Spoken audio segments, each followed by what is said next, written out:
key the output again and see if that works. There it is. Okay, we've got All right. a very cryptic comment in the Twitch.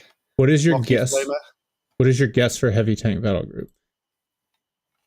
Gotcha. Very. Sorry everyone. Power went out. Getting spun back up now.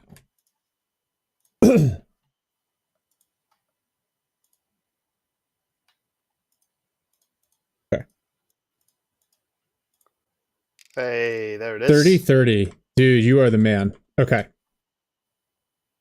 Super, super helpful. All right. Let's go set up the correct scene. And now we are going to rewatch the game at 8x speed really quickly. It's kind of good, right? Because it's a bit of a refresher. Yeah. We can see Macros just taking over the whole map. And at some point we're going to see him lose 3 of his squads in less than a minute. We're gonna watch it on the TAC map as well. One thing I wanna highlight: the reason you can't rewind these replays is the replay files are simple logs of inputs rather than game state. So you're literally like when it's replaying it, it's recreating the game again. They just use the same random seeds, so all the RNG interactions are the same. But pretty impressive, and the replay files are really small. If they tried to... I've never understood that, like 1.92 megabyte replay files. It's literally just a list of like input commands, which is kind of insane if you think about it. But yeah, so here we go. Just rolling through at max speed.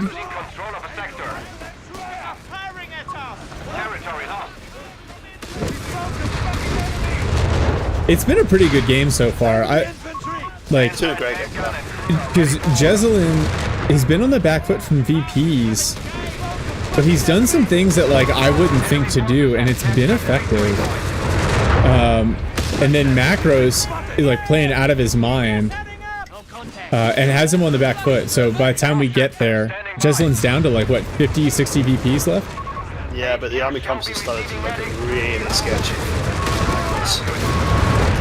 He's lost his front line infantry, and so he's really going to struggle to cap. He's also thrown a big zeroing artillery to play the 180 gun, like a recruit. Yeah.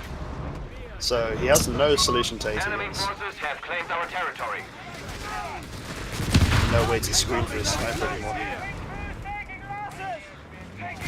In the meantime, Jezelin is just going to keep dropping recon artillery. Yeah, the recon artillery as a counter to the PAC 40 is pretty effective. And hey, we're now 3 for 3 with games with loiter abilities. But in this case, in the second game, they finally did get a flak filling out. Much trickier for Macros, obviously, because he didn't go Luftwaffe. But it's one of the reasons why I really like the Luftwaffe center. Get your AA and you can get your Martyrs, and Martyrs are really good. Now, the Crusader AA tank, if you leave it in the rear, will it target loiters? Oh yeah, and you can set it to AA as well. Yeah. I've never used it for that. I've only ever used it to counter really infantry heavy builds. More likely you're just going to trade it.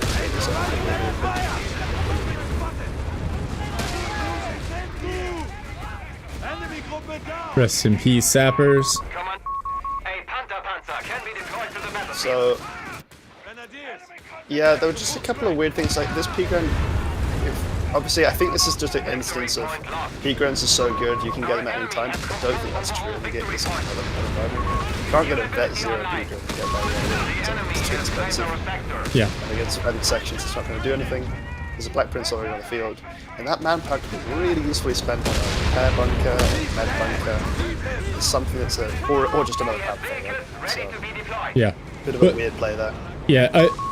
Unlike US rifles, the Brit rifles with infantry training and the scope rifles, they will do a lot of damage as the P-Grans cross open ground, especially before the P-Grans get better and safer. Alright, I'm gonna try to pause this right around the 30-minute mark, if we can sync that up. 28 minutes. Alright, I'm watching for the reds. Reds dying.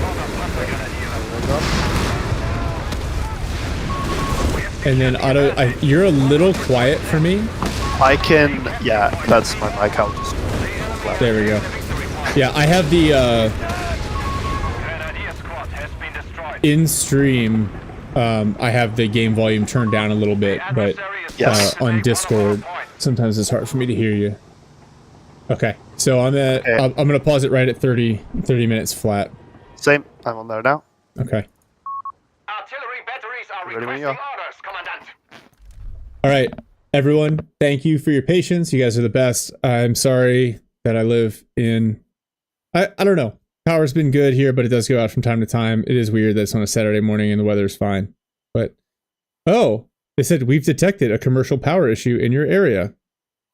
Wow. Thank you. All right, so if it goes out again, I will get this back up because we got a couple more games to cast. And then right back into the action at the 30-minute mark. I'm going to unpause in 3, 2, 1. Unpause, and I'm at 30 minutes in 2, 3, 4. Back here, co-casting this with me, Colonel Otto. And this is so Jezzelin's been able to relieve the imminent VP pressure, right? And he's got good control of the middle with his armor.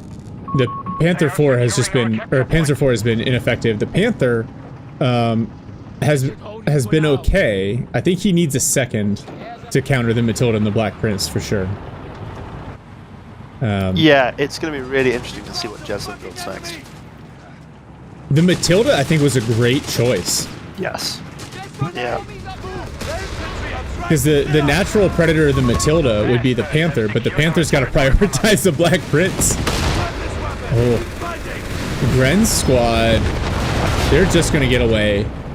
Pack 40s get a couple of penetrations in against the Black Prince and a couple of bounce shots. Oh, wow. Oh, One Pack 40. Oh, the mine saves the sappers, plus the smoke. I love this, using the Panzer 4 to lay smoke for the packs. That is some excellent micro right there. But this Gren squad, oh, Matilda shot whiffs, and the Black Prince decides not to shoot. That smoke cloud paying dividends again. So that Gren squad will get away. This sniper, at the end of this game, assuming the sniper's alive, I'm gonna check to see how many kills it has. It's gotta be... Yeah, it's got an awful lot right now. It's gotta be like 50. It's a real issue in terms of the overall. I don't want to pick up too many balance issues. I do hope they work out something to make this matchup a little bit fairer, because yeah, Jezzelin just doesn't, I don't think in this game really felt like he could contest the sniper at all. He's had to go for just a completely tech heavy build, get himself a heavy tank, and just try and play the game backwards that way. But yeah, this sniper just it can't be challenged by anything. It's getting flared. It just doesn't matter. It runs away. Yeah, he just backs up. Our front line fails. 250 points remain for It us. will die really quickly to Grens, but he's too good of a player to let that happen. Yeah, and the Grens are there in support now. The P4. Panther takes a couple of hits from the 6-pounders, bounces one of them. And now, Jezzelin teching Grants. So that answers your question on what he might do next. Well, these Grens getting chunked down between the Black Prince and the infantry sections. So Jezzelin's going to hold on to the center here. I don't like this Grant pick very much. As good as a Grant is, it's not brilliant against Panthers. That's fair. Oh, but Macros is going for a Broomba. Why? Oh, that's really odd, but I kind of understand it. It only makes sense because he's lost so much infantry, so he just can't win the infantry engagements right now. But, oh, that's so awkward. Oh. And this Matilda's getting refit, so there's going to be 2 grants. So now this makes more sense. Oh, wow. Man, but I really liked the pairing of the Matilda and the Black Prince. I thought that was working for him. It was working really well, and it killed a lot of infantry. The point is that Oh, 6-pounder immediately cleared by the P4. I'm sorry. Oh, here comes the recon, Artie. A bit premature, maybe? No, he's got infantry to follow up. Yeah, Okay. but the Pack 40 is going to get out of there. Rumbear hits the field. A little bit hasty, maybe. Yeah, Jeslin's worried about his VP, so he really doesn't want to concede that mid at all. Yeah. Just a small thing, there's no team weapon training for Jeslin. A little strange, because it's a nice little rate of fire bonus for only a few more fuel. It's not expensive. Yeah. Yeah, definitely worth it for if you're going to rely on the 6-pounders, especially now with the Brumbear on the field. You need those 6-pounders to be functioning at max effectiveness. Understandably, he prioritized armored vehicle training, which has helped his Black Prince become Vet 3. So Yeah. this thing is no longer slow, or as slow. It's, yeah, I think I'm going to say as slow. It's still, he's that guy that when he talks about fitness, you know, he's in the gym, he moves a lot of weight, but he's also like 30% body fat. You know what I'm talking about? Perfect reference, yes. I know exactly what you're talking about. And he's like, well, I bench 405. And it's like, you just bounce it off your belly, bud. It still counts. Full range of motion. So, Jeslin has gone for another ability in this armored battle group that doesn't see much play. Radio Net. Now, a cynic might say he only picked that because it was on the way to getting his recon RT. But it feels like there's going to be a tank battle at some point with these Grants and the Panthers, and that little bit of 25% accuracy rate of fire. Oh, adds up. I'm a big fan. And then the opposite pick is the repair point, which he doesn't need. He has 3 sappers. So, sadly, I'm reading into this. It's very unlikely it's going to happen. The recon RT is just going to drop on the backs, and that's going to be all the muni. well, I like the ambush camouflage Pack 40s. So Macros, oh, Jeslin's got the triple cap on. And Ooh, Macros this has to make Blackness. a move. It's going to take a massive volley. Yep. Just Ooh. a decent amount of damage. The Matildas, and actually the Grants probably have more to worry about. But Oh, there's Grens, and then the Pioneers. Oh, goodness. yeah, And the Recce Artie. This is it. the Recce is going to drop again. But, wow, One Grant that's down. a lot of damage. Panther in danger of going down here. 1 AT gun cleared. Now the... Brumbeck could be doing a lot more. Oh my gosh. It's... The Brumbear goes down to the recon, Artie. Yeah, just... it's tragic. Oh no. Black Prince. Oh, the P4 is going to get snared. Black Prince is going to focus up on it. P4 So, goes yeah, down. a third game of Loiters, as you pointed out, and Jeslin just has the superior late game all-in composition by far. Yeah. The And, double Grant with the armored vehicle training just smashed the Grenadiers and the Pioneers in the middle. Yeah. And it's important to note, right? Like, they don't get the received damage benefit that like P-Grens and Stosstruppen and Guasatori get, and that really changes the interaction with the vehicles. Sovereign says it's okay, Macros just needs another Panther any day now. So both of those Grants are dead. yeah, I mean, anytime you're losing with 300 fuel, it's got to be like, what happened in this build, honestly? Like, there was just a mid-game moment where he was like, oh wait, I know what this composition needs, a P-Grant. Yeah. I've missed it. I need it now. It seems like he's really like, and maybe it was just his build, but he's really worried about Jeslin's infantry, but it wasn't Jeslin's infantry that were bringing him back into this game. Yeah, I mean, even then, like, he already had tier 4. He could have gone Stosstruppen. I guess, I mean, I think this is just a case of the meta being, for P-Grants being so strong that it's everyone's completely man unit. It's like, how could I lose? if I have at least one of these on the field. Yeah. Panther finally hits Vet 1. Bomb bears fueled and ready for target. But it's not shooting at the Black Prince. This is... my other thought here, it might be another Brumbear hits the field. Oh my goodness. Right. And army population value is the same, but the infantry situation is getting rapidly worse. Yeah, Macros decaps the center, so he saves off the bleed for a minute.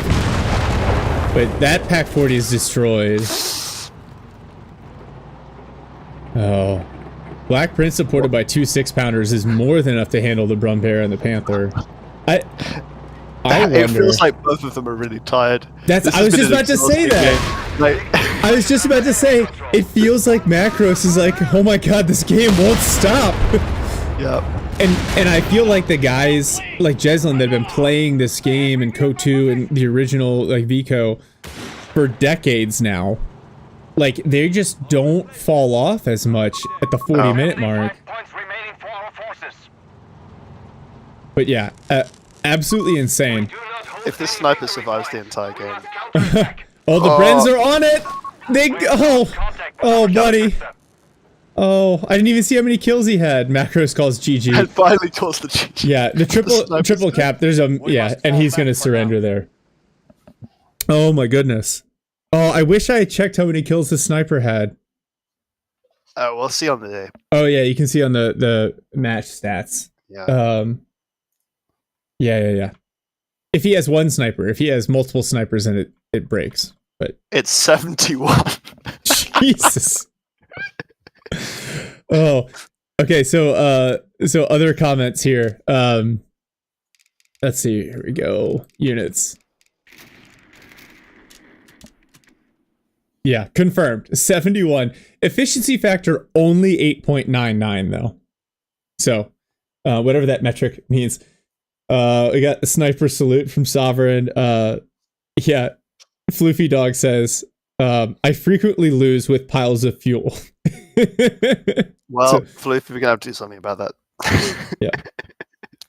Oh my goodness. I mean, it usually happens when you lose a bunch of infantry and have to use all your manpower to replace it. And we saw plenty of that this game. Oh, yeah. That was what a Brit might call a slobber knocker. All right, can you translate that into colonial English? Yes. Well, apparently it's actually American, so it's originally a US phrase, but I guess we found it funnier. So, an American football player with a particularly aggressive style of play, but generally applied to just bruising slug matches of various sorts.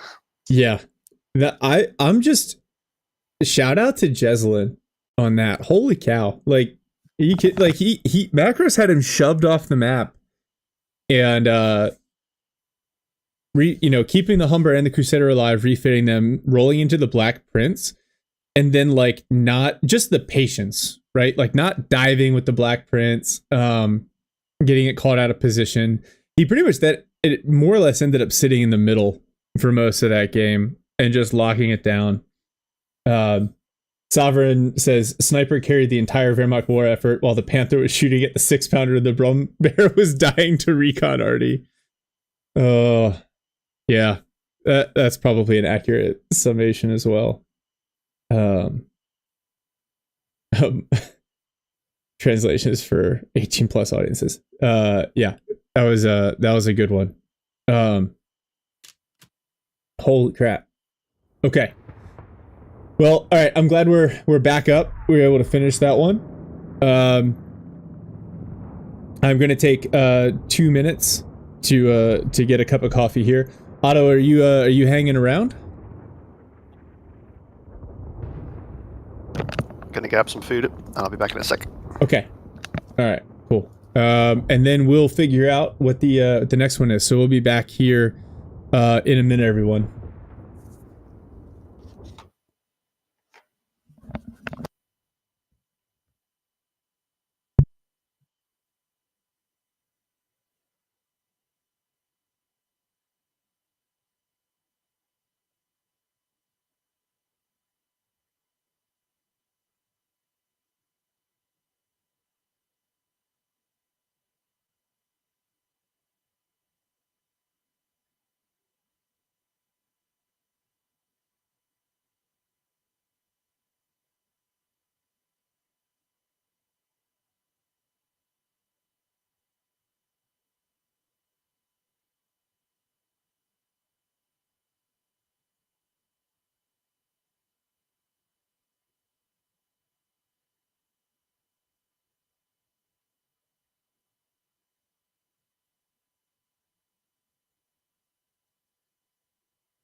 You haven't heard my dog? She barked about 10 minutes ago when I was rewinding the replay. Yeah. All right. Let me look at the replays. Let me see what else we got here. Oh, this one could be good. Let me send this one to you, Otto.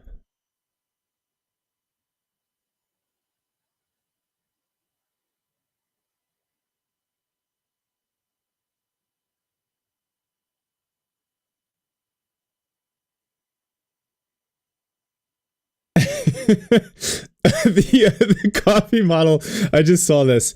Hey, make Dick Winters on his 48-hour pass to Paris in 44, but he's a shark. Yeah, that is an accurate characterization of that AI generated image. Garrett, Tony, if you guys are available and you want to hop in, you're also more than welcome. I'm going to drop Otto this game from Terpene Profile has sent this in. It's going to be a very different game, so I'm looking forward to this.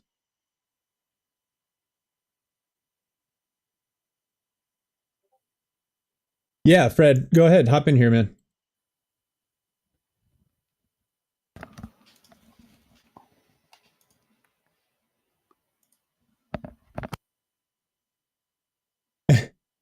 Livitter says he's missing his Distinguished Service Cross. I think, honestly, obviously it's AI generated, right? You got like buttons on the collar that don't make any sense. It's hilarious to me how close it gets to like some sort of award, but not an award. He's got shark colored gloves on and his helmet is smaller than his hand. AI generated images crack me up. We made one from our 2v2 team, Neon Platypus. Mm-hmm. It was a Band of Brothers themed Neon Platypus. It was brilliant. Now, some guys, so I know people that do a really good job. Like they use a couple of the more like paid AI art generators, and you get really good at the prompt, and you can get it to do what you want it to do. I use Copilot because it's free, and I go in there and I probably spend, do 2 or 3 prompts and get something that like, yeah, this will work. Hey, shark is getting a cup of coffee, right? That's the image that I want people to take away from this, and that is the image that is conveyed. So, I think we're good. Let me, Garrett says I'm stuck in a classroom all day. Unfortunate. Okay. Well, good luck, bud. And then Fred is here. If you guys, don't know, Fredge, I think his name's Wilfred, but, yeah, he does a bunch of casts too. Really, really high level games. So, he's got a YouTube channel as well. Look him up after this if you want. Otto, I sent you the replay. This game's going to be very different. Yes, it is. I'm loaded in now. Yep, and I'm going to what map is this? Oh, this is Villafiore, right? Yeah. Okay.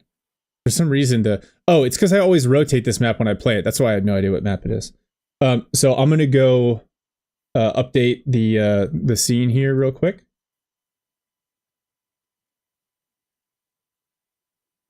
And then we'll go from there.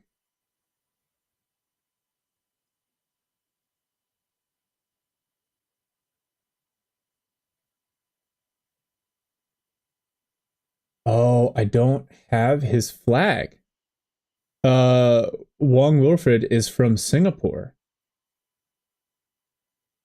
Wow, I feel like an asshole. I don't have a Singaporean flag saved. So, what can we do here? All right, everyone, because I don't want to do this wrong. So, give me 1 second, and I'm going to fix this. So in the meantime, I'm going to do the preamble, right? So let's introduce these players. So playing as the British, we have Terpene Profile from the United States. And he is currently 982 ELO. He has got 200 Brit games. He's mostly a a US main, it seems. He has so just setting up this. This is going to be a pretty evenly matched background for these. I'd say lower elo players, and they're comfortably low elo. They're not new. They've played about 1,000 games each, so they play consistently at this level. And it's going to be really interesting because we're going to get to see what they're trying to do, what's working for them, what's not working for them. And his opponent, Wong Wilfred, is playing as Ware, and this is not his main faction. He's mostly a DAC main, similarly, so he's playing slightly off his main faction. But he also has 1,000 games total, but he only has about 150 games in 1v1 as Ware. And he plays at 1,060 elo. So yeah, we'll see what they're doing here. I've gone about 15 seconds into the match just to get a sense of what battle groups they've picked, and I think we're going to see another armored battle group game from Brit. So clearly, right at the top and right at the bottom of the elo ladder, this is popular. And Wong Wilfred yet to select a battle group, and he's going Pioneer spam. So we will see how this works out for him. Well, thank you for doing the intro. I am queued up. We got the Singaporean flag up for Wong Wilfred. So you're at about 15 seconds, you said? Yes, exactly. Okay, so I'm going to unpause here since you've already done the intro, and then I will give you a count starting at 12. CP right there. Make it snappy. Okay. Yeah. At 12, 13, 14, 15, 16. Cool. Yeah, Wong, triple pioneer. It's almost like someone watched the first 20 seconds of the match and then described it. And Terpene locking in, yeah, the armor and the sapper upgrade. Okay, so now this is one of those things where, like, I think there's value because not everyone in this community is in the top 50. And even fewer people are in the top 10. And so I like doing games when people are outside, like the stratosphere, because I think it applies more to when I'm trying to play and how, you know, what the difference is from like 100 to 50 and 50 to 10 is still pretty substantial. And so we're already seeing something really interesting on the map. Yeah, to follow up on that, because exactly on that thought. So Wong Wilfred doesn't care about munitions. How do we know this? Because he has not capped his munitions. And he's also left his back munitions point uncapped, and that is unlikely to be capped for another probably at 5 to 10 minutes. That's a lot of munitions. Yeah. So it might not matter too much if he's able to get some good fuel control. But he only has pioneers out on the front line, so I don't think that's going to be the case for much longer. This feels like almost like he played CoH3 with the focus on fuel. I feel like, you know, because I really started playing seriously in CoH3, and so fuel control was always the most important thing for me. And I feel like it's shifted a little bit for CoH3. Sometimes it's good to get the VP pressure with the faster tick rate. The munitions are more important. But yeah, like you see, he's prioritized. He's gotten the 2+5s in the middle, right? And he's trying to spread out. But I'm curious to see how he's going to approach this. And with the dingo into an infantry section, I think the dingo is smart, right? Because if you know your opponent's playing Bear and you're expecting the MG42, the dingo allows you to move around and harass and then potentially shape some of your infantry engagements. And then, you know, if he gets a Kettenkrad out, the dingo's a natural predator for that as well. Yeah, what I'd say is he's playing with his dingo very carefully.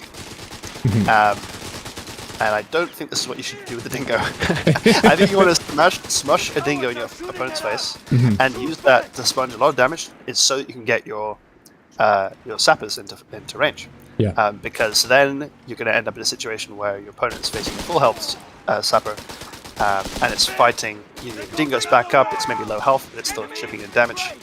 And if you do it the other way around, which is what we've seen, where you've got a full health dingo. Gren's about... Oh, he doesn't... There he goes, he picks him up. No, I'm sorry, I interrupted you. Okay. Good pickup there from Mr. Turpin. Present and accounted for. No, you're exactly right. So they changed the weapon damage profiles. So rifles do significant, well, better penetration at the short range, right? 1.5. Yes. It's rifles though. It's not SMG. So with the triple Pioneer start, you don't get that bonus, right? There's still one penetration up close. But yeah, the whole point of the vehicle the value of it, yeah. Yeah. It's supposed to be used in tandem with infantry. If you're trying to use a dingo against infantry in cover, you're going to be disappointed with the results. Similarly, if you're just trying to use a sapper and try and close in with Grens in cover, you're going to have some issues, maybe. But if you use both, then you find that you end up with an engagement where you literally didn't bleed anything, because you took all the damage on the dingo and then you repair it. Yeah. And that's kind of what you want to play around with an early dingo start. Yeah. So Mr. Wong, he let his MG kind of get in too close. Turpin dodged with the section around the sight blocker, so the MG just retreated straight away. And then, yeah, just like you were talking about, good combination. Now, this garrison, it looks like it should dominate this battlefield, but it really doesn't, because it doesn't have the windows on either side in the direction that you'd want them to go.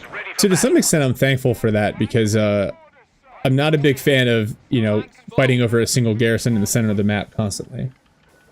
And then, interestingly enough, Wong has gone for the deep flank to decap Turpin's fuel, which this is dangerous with a dingo on the field. But it is going to distract Turpin enough to send an infantry section over there. This is very annoying. Very dangerous, but it could work out from okay. I'm really surprised to not see any flamer on any of his pioneers. He doesn't really need it for anything else at the moment. Still no battle group selected. Maybe he's still trying to work out what he wants to do. Mm-hmm. But yeah, spend your resources. If you're using it for healing, then use it for healing. If you're using it for flamer, take it already. Like, it's good to have a plan in advance of what you want to do. Here we go. This is that's good micro there. Moving the grenadiers up where they can't be shot at from the windows, but can shoot through the the walls. A little bit broken, but good micro. Well, yeah, a smart makes the garrison a little bit more balanced. Victory point is in enemy hands. So, yeah, it just looks like the game is slowly progressing into mid-game, and we've got a Stuart being unlocked from Mr. Turpin. So, Sectors in enemy hands. I think what's interesting to note here is that this Stuart is a little bit excessive for what he's facing. Mm-hmm. If he knows it's up against Pioneers, there's a limited number of grants. This is a really good time to get a Hummer on the field. But maybe he has recently faced the horror that is the Stummel, and he wants a good answer to it. And he's so far ahead that this Stuart should come out fairly quickly if he decides to build it. Yeah, I think, if you're going to choose a bridging unit and you think you've got a huge fuel control advantage, which to be fair, he does at this point, the Stuart is going to last you longer into the game, and then you can always refit it. Here comes the bundle grenade. I think what's going to happen, though, is he's going to realize, oh wait, my opponent has no vehicles. I don't need the Stuart that I've just taken away. So, looks like he's decided not to build it because it's now 60 fuel. He was able to buy it. Well, a minute ago. Here we go. The P-Grens just solo clear the entire mid. Oh, wow. Good mine placement.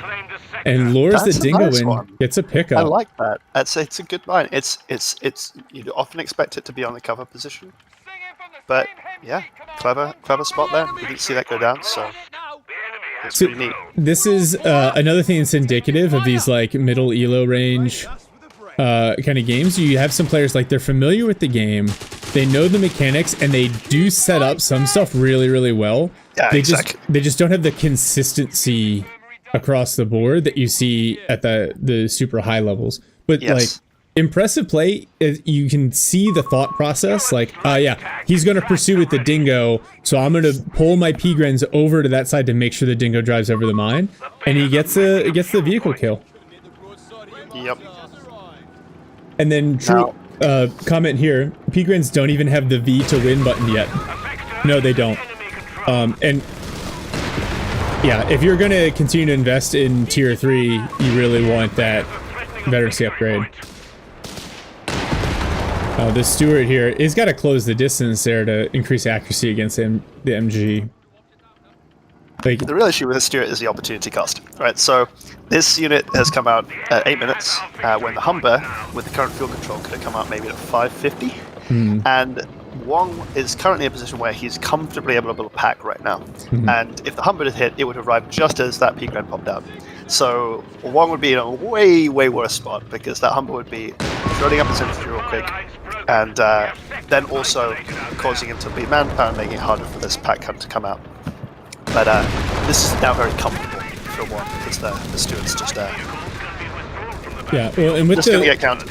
the fuel investment to get the Stewart out, yeah, and then these trends. So Wong really prioritized in trying to decap that fuel.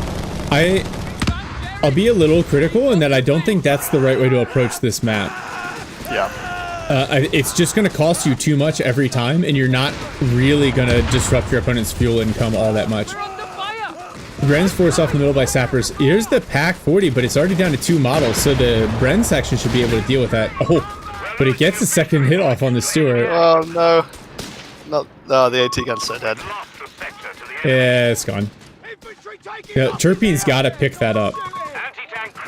The pack 40 is just too good to let sit there. So yeah, this is really unfortunate, because he knows what units he needs to counter what, but then the positioning of those units and the support they're giving to each other. He has an MG on the field that could have protected the AT gun, but it's not where it needs to be. Just very small things, like lots of very small things that are adding up to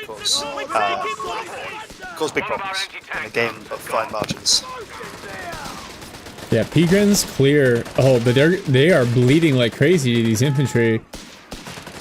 Yeah. Yeah, that's not where you want to be. Yeah, it's important to note the Pigres are very strong at mid-range. You don't need to close the distance, especially when you have this elevation advantage and some cover. They'll continue to do damage. Oh, the Grens could burn down this infantry section. It looks like if they focus on the pack 40 here. Right, the Stewart's in base. The Stewart doesn't have smoke, so it can't cover for it. Yeah. Also, we see a medical station in base for Wong. So that is not the bunker. That is the healing option that costs you 125 manpower and 20 fuel. Yeah. Which feels like a little bit of a waste of the current meta, because the bunker, while being slightly more expensive, manpower cost will pay that manpower cost back through CoH3 replenishment, and it costs munitions instead of fuel. So Yeah. with this current build where it's all P-grants and you don't have any upgrades to give your infantry, feels like that's a better option. 100%. It is by far the best option for healing. They say check your mic again. You got a little quiet. We're losing a fuel point to enemy But then so let's see. Did he recover that? No, he built another one. Right? No, he recovered that pack 40. With the Gren push and the merge. That's right. We're losing a fuel point. This has been an interesting game. So a couple of these units, he had P-Gren sitting in his headquarters for a while he was microing the engagement in the center. And so I know not everyone at the high level, in fact, some guys that grew up playing StarCraft actually don't use the TAC map at all. But for me, using the TAC map has really improved my overall like situational awareness. So yeah, it's a very, very good habit to get into. One of the more popular ways to learn it is to literally stick a post-it note over your minimap. Force yourself to use the TAC map when you want to check your minimap instead. That will speed you up a bit. Once you get used to it, like I can't go back. And even messing with another RTS this week, the Broken Arrow, it doesn't have any of that, and it drives me crazy because I feel like situational awareness is so hard to maintain. Yeah, Ares basically forced me to use it, and he's not wrong. It has helped a lot.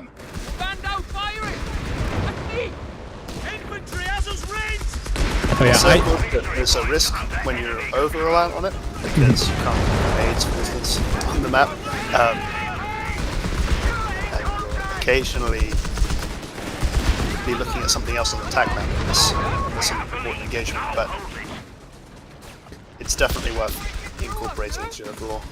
yeah, yeah. It's you can walk yourself into some traps with it, but for me at least, it adds a lot of situational awareness and the ability to coordinate a lot of movements across the map at the same time, which in this game, especially in 1v1, is really important. Coming back into this game, we've got a little bit of an ebb and flow. You can see these players are they're really evenly matched, actually, in terms of their capability. Like, they're able to micro one engagement on the map and cap on one side. That's what they do. So they fight in mid, and then they cap on the sides, and then they bring all the units back into one area and have a big fight. And that's generally how this back and forth is going to go. It means that the overall VP rate is going down pretty slow because there's no triple caps happening because they're not pressuring the whole map at the same time. Yep. We're seeing Wong spreading out now, which is going to allow Mr. Turpin to just drive down the middle and take the mid VP again. Some good mines though. Nice mine play. Yeah. Getting those set up. The other thing I want to talk about, this Panzer Grenadier squad had two very low health models. Charge Brits over the open and drop those two models, so its health is basically unchanged. But that's why healing becomes so important. That actually is going to cost him. And then Wong now going for double Stug G to counter the Stewards, which I don't know how this is going to pan out for him. This is not terrible. I quite like it actually. Okay. Because those Stugs, although they're generally, I think, a bit not very highly rated by top players, they have very good matchups against most Brit tanks. Very good frontal armor. And if he's planning to go breakthrough at some point and slot in a command tank, that could be a nice way to get them even tankier. Well, and then he's just kind of walked into a little bit of a... I think this is a blunder for Turpin here. He's got his Crusader AA tank out. Those Stugs are a pretty hard counter to that. He doesn't know they exist yet, does he? They've been kept in reserve. Yeah, so he may want to make use of that withdraw and refit relatively soon. The AA tank will be good against all this infantry. Obviously, there's only the one AT gun on the field. Tier 3 veterancy upgraded. Oh, nice. Okay, yeah. So that's where the Stugs start to get even more value, right? Because they benefit from that too. Yep. All right. So Stug's gonna move up, or one's gonna move up. He needs to have them on prioritized vehicles. There he goes. He gets them set up that way. 6-pounder chipping away. Stewart, yeah, the Stug bounces the Stewart shots, but not the 6-pounder. That Stug could go down here to the 6-pounder. Very low health. Oh, but the 6-pounder starts to pack up. The infantry push is not going his way, though, and they bleed. Those Grens bleed a ton to the Brit infantry. Meanwhile, the P-Grens are kind of blobbed up here in the middle. Oh, they're observing the fight as opposed to getting stuck in. I was wondering why Turpin was concerned about his pack gun, and then I realized all of these units are here. Yeah. The other thing, another Crusader A tank. Sappers go down. The blob of DPS here, not using the victory button. So this is absolutely classic. I'm really glad this is happening in this match because I wanted to talk about this phenomenon generally. Like, these guys they know how to micro their units, but they don't know how to micro all their units at the same time. So you've got the infantry, the tanks go in against AT gun with one squad, and one Stug should definitely have died. but there was no reason for that because all the infantry is in mid, and they could have come and support that. And then, of course, when the Stugs go back, he's like, okay, I've still got infantry. They go in. There's no tank covers, and then they get shot by Stuarts. So, really, a case of Wong, I think, having exactly the composition he needs. Honestly, he could have used his battle group to maybe call in some kind of off map on these on the support weapons. I think maybe his plan all along was to go mechanized and get some heavier vehicles in the field. Oh, Wong has gone for the Panther production, but he doesn't have tier 4 out. Oh, that's got to be a misclick. That's an unfortunate choice. So to explain what we're talking about there, yeah, the Panther, you can use it as a call-in. Now, he doesn't have the CPs for that yet, but by the time he could afford it, he probably could have the CPs. But now he's going to have to build his tier 3, which is quite expensive, and then he's going to have to build Panther. So, realistically, I can't think of a worse way to spend his CPs at the moment. Yeah, to be fair. Except, yeah, going down left tree and getting several abilities is not going to use. Alright, Stugs come in. Not light vehicles. 2 big hits on the Crusader. Well, Crusader and Stewart's challenging on the opposite side. There is a Pack 40 in the rear. Gets a couple good hits off. Oh, the Crusader, you gotta be careful. I don't think he even knows that it's taking hits from this Pack 40. Or is it the Stewart? The Pack 40 dirts one shot. Yeah, there it goes. The sappers are trying to repair it. He doesn't know that it's visible. There you go, he backs up. Yeah.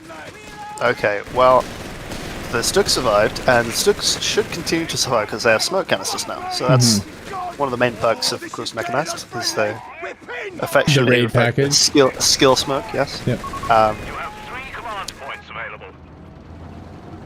And Turpine building up the CPs. He hasn't attacked Churchill, so maybe we're going to see another Black Prince game. I think so. That'd be my guess. If he hasn't built tier 4 yet, and he's banking his VPs. Although he unlocked Radio Net, which is kind of seems like a little bit of a waste. That's pretty odd. It's just out of order if you're trying to get the Black Prince. Yeah. Yeah, thanks, Tony. I appreciate you, man. Nabelwerfer. This is what I was wondering if he was going to go. Oh, this Crusader AA is absolutely the Panzer Grenadier is just taking a ton of damage. Oh, he used the Grenadier's grenade instead of the bundle grenade. The bundle grenade would have almost certainly knocked out those sappers. Where's the pack gun? Pack gun's in base. Oh. So yeah. Stug goes down, Gren goes down. Big pickups for Turpine there. Wong, that push through the middle, just not backing out in time generally. And I know the temptation is with the P-Grens to keep them together for the DPS, but like right on top of each other, the AoE effect weapons like the Crusaders are just going to really crush them. I think this is an issue of combined arms here. He's off with them, which means that at any one time, his AT, his vehicles, and his tanks are never fighting all together at the same time. And because Turpine is nicely camped on this hill, yeah, he's piecemealing his capabilities. His fights are far more efficient. Yeah. Yeah. And that can be something when you feel a lot of pressure. You keep sending your units out. Yeah, the Vickers gets annihilated by the Nabelwerfer. Infantry section picks it back up, but I think you feel the pressure, right? So you pull your units out of base as soon as that individual unit is ready to go, but then you don't, like you were pointing out, you don't have a combined arms approach, because like, okay, we got P-Grens here, but the pack's on the other side of the map, the MG42 is not set up, the Stug is healed but still in base, and the Nabelwerfer's in base. Oh, these poor pioneers. Yeah, the pack gun just cannot get a good angle. Yeah, and honestly, Turpine's using this building really effectively to block the site. You can tell he's a battlefield player. He's pillaring with his tanks. Explain that reference for me, please.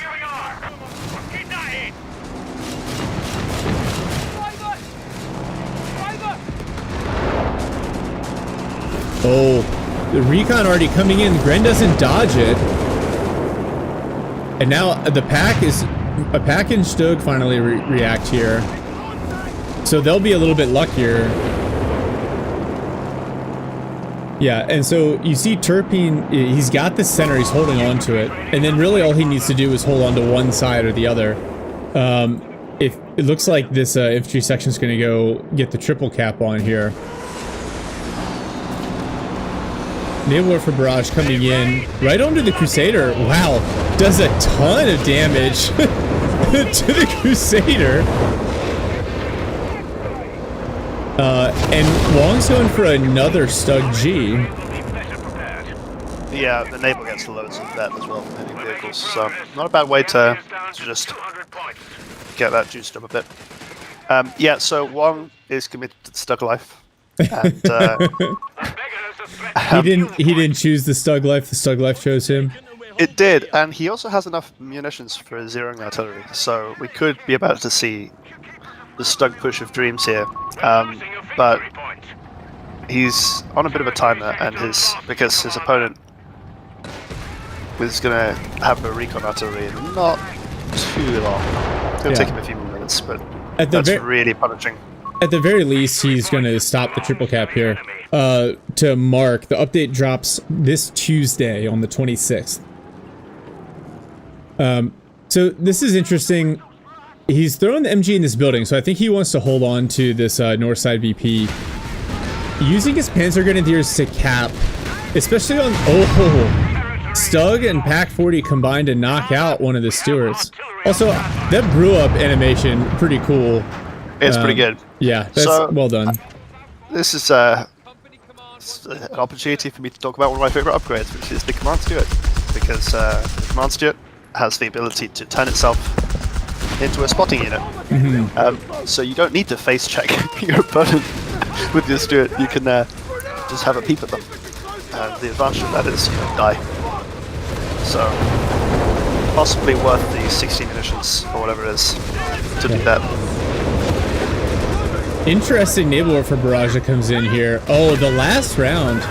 Oh, is this the white phosphorus barrage? It just kind of came in disjointed.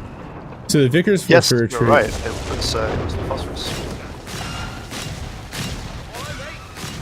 Now, don't be afraid to use the Vet 1 ability on this Crusader. It is nasty, especially abusing units that have no anti-vehicle like Panzer Grenadiers.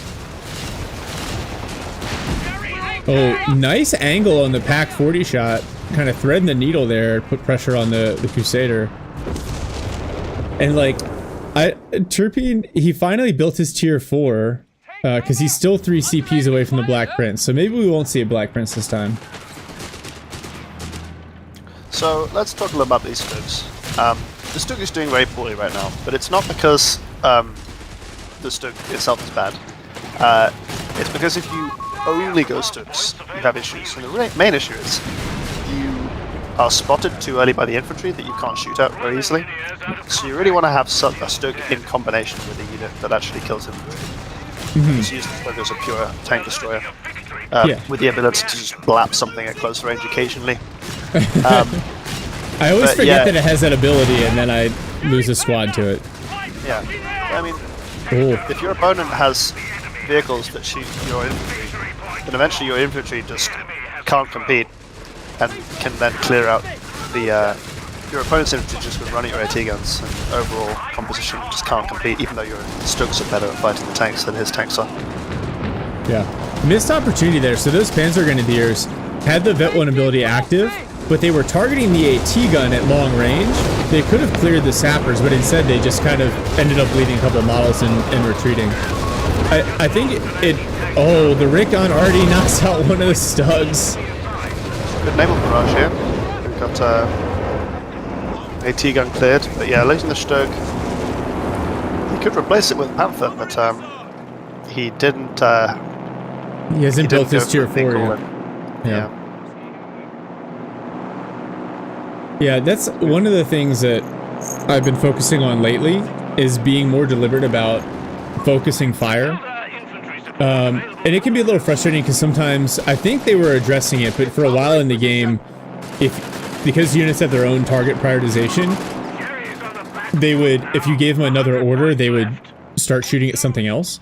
But you definitely can't rely on your units to make good decisions about what they should be shooting and when. Like, you need to tell them, focus on this unit, focus on this unit. So, for the players that are still kind of trying to figure out like where to apply APM and micro, that's one of the easiest changes you can make to make your units more effective, I think.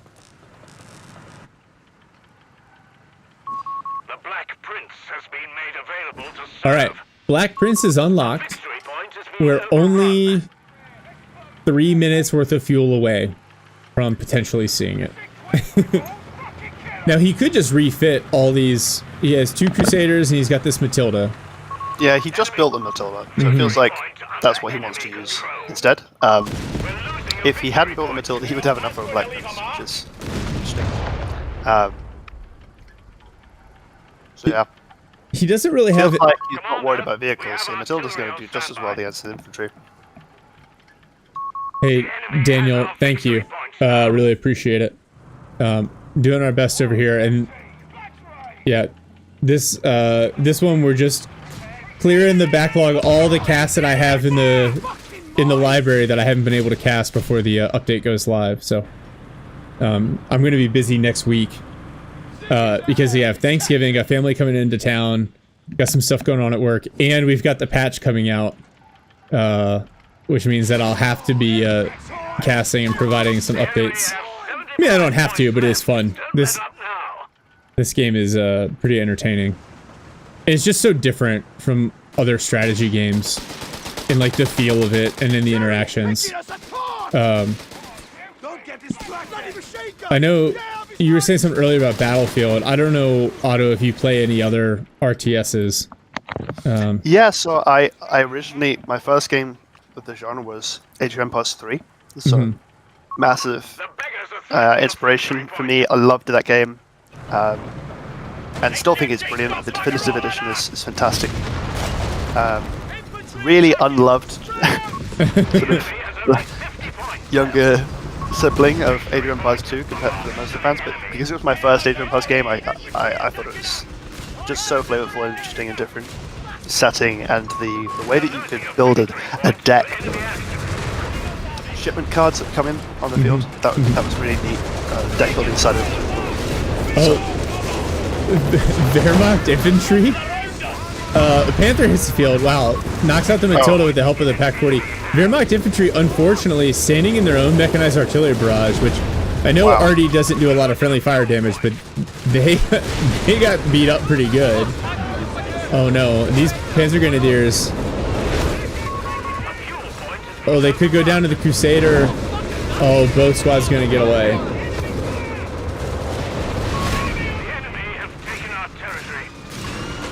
Okay, so all the vehicles look like all the vehicles are really in trouble for Turpine now, because the Panthers on the field, but there's nothing much to cover, and Turpine has the ability to call it Black Prince if he just trades this Crusader. Anything. Yeah. I think he's very comfortable, honestly. I think he's not too worried.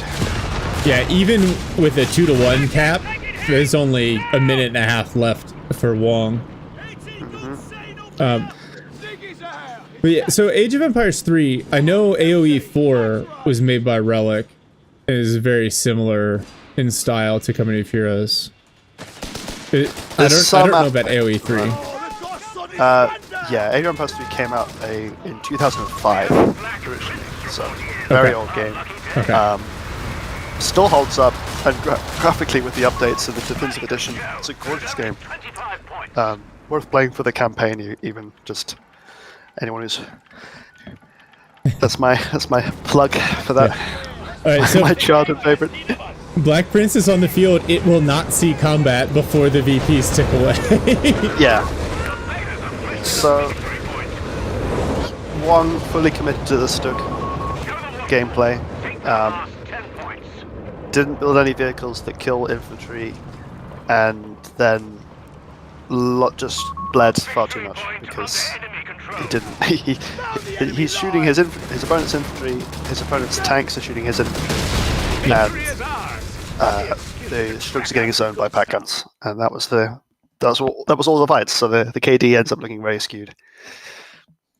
Yeah, yeah. I think what I liked about Turpine's kind of approach here is he didn't overthink it, right? When you see your opponent continuing to play with infantry and team weapons, right? He had the Stuarts into the Crusader AA tanks, right? He didn't overreact, and he tried to deal with what his opponent was showing him. Which sometimes, like, if you try to anticipate too much, you can actually dig yourself into a hole. Yeah.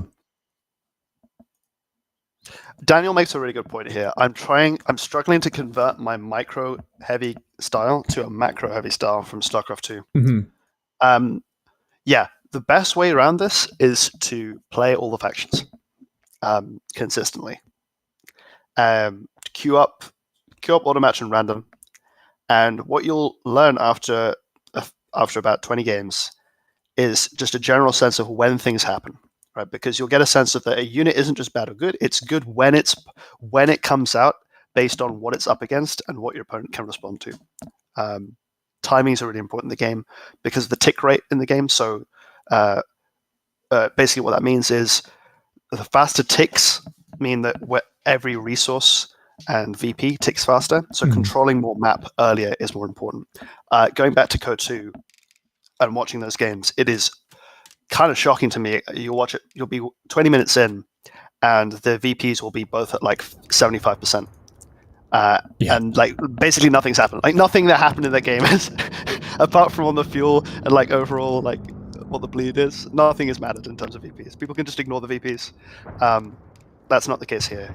Pressure is more important. So getting like optimal units to come out at good timings matters. Yeah. So in some sense, Daniel, you're lucky because you don't have any of the bad habits from CoH2. But it is a very different game. And then, like, you know, guys that grew up playing StarCraft, like Alpenwell, Myron Bra, they have different control mechanisms. So Myron Bra does what I used to do for control, which is he uses a lot of control groups and he cycles through them constantly to maintain awareness. But his APM is like 180 actions per minute, whereas mine's like 50. So for him it works, for me it doesn't. That's why I lean on the TAC map. So we talked about it a little bit earlier in the cast. If you don't use the TAC map, I would suggest playing a couple games, playing a couple scrims, with a post-it note over your mini map, and just learning to rely on the TAC map. And yeah, Liberator, in general, I use the control group method that he does. So 1 is your vehicles, like your primary vehicles. 2, your anti-tank. 3, your indirect. 4, engineers. 5, scouts. 6 is kind of like alternate, either scout or anti-tank. And then 7 for me is additional indirect. 8 is med truck. 9 is repair vehicle. Aries says keep everything in like groups 1 through 5. I got pretty used to using all the control groups, so I can move my hand around relatively easily, but I also do fat finger stuff from time to time. So yeah, that's the tricky part, is like, okay, I was using them all in group 1, I get better vehicles in, what do I do now? Yeah, so then I think usually they go to group 5 if I have like half tracks or other light vehicles. The Weasel, for example, because a lot of times in 1v1s, if I get it out early, it gets vet 1, I'll get the med kit upgrade, so I don't have to tech med in headquarters. So I'll make it number 8 once I get like a Greyhound out or a half track. Okay, you got a couple options here. I've got another 1v1 on Twin Beaches. And I've got, where's this one? A 2v2 on Eindhoven. Future NP and Nub again, versus Flockle and Blue Skid. So WSF versus Double DAC. Are we going to see the reprise of the 5 Commander, SSF Commando build? I don't know. It's certainly possible. Right now, Liberator says the Twin Beaches game, and Mochi says the 2v2. So, someone flip a coin. Or someone else vote. I want to see the 2v2. Alright, let's do that. So, Caster's privilege, sorry. Yeah. Okay, so we'll do the 2v2 here. I'm gonna go in and edit it real quick. Okay, so it's saved, and then I'm gonna send it to you, and then reload it with the right overlay. Yeah, Liberator, this is Blue Skid Row, so the guy that you were chatting with earlier. Yeah, Daniel, I think one, don't worry about Elo. It's designed to get you good matches, and I think it's pretty good at that. When there are enough players on. So every game should feel like a little bit of a struggle. And then like Otto was saying, try to play as many different factions as possible. Because one of the other side benefits is you're like, oh man, I got beat by that guy using that unit. It must be super overpowered. And then you go to use it and realize that the guy was just employing it really, really well. And it's not as OP as you think, with the exception of Panzer Grenadiers. So. But then you use Panzer Grenadiers and you're like, the Humber, ow. Yeah, you're like, where did that come from? Let me set this up here. That's what I thought.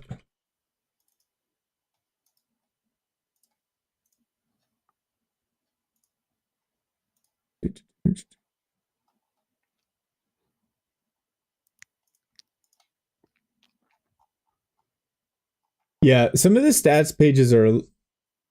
Some of the stuff is weird because it'll show like your last 3 games and then it'll be like the 4th game is, 6 months ago. And I'm like, no, they've definitely played more than that. And then for the record, because I think Blue Skid actually said game stats are wildly wrong sometimes. Yeah, that too. Blue Skid was like, oh, Jezelin's blue. He must have submitted this one. You can use the co-replay database, so you don't even need you don't even need to like submit replays. Now I can go and search and find replays, so some of these people haven't submitted them, so it's not like one guy's like, oh, here's my Pride post. I've actually gone in and found them and downloaded them myself because they look like good games. So okay. I'm slightly struggling to get this replay to appear properly. Oh, it's going to show up as a recent match towards the bottom of the list, and I don't know why.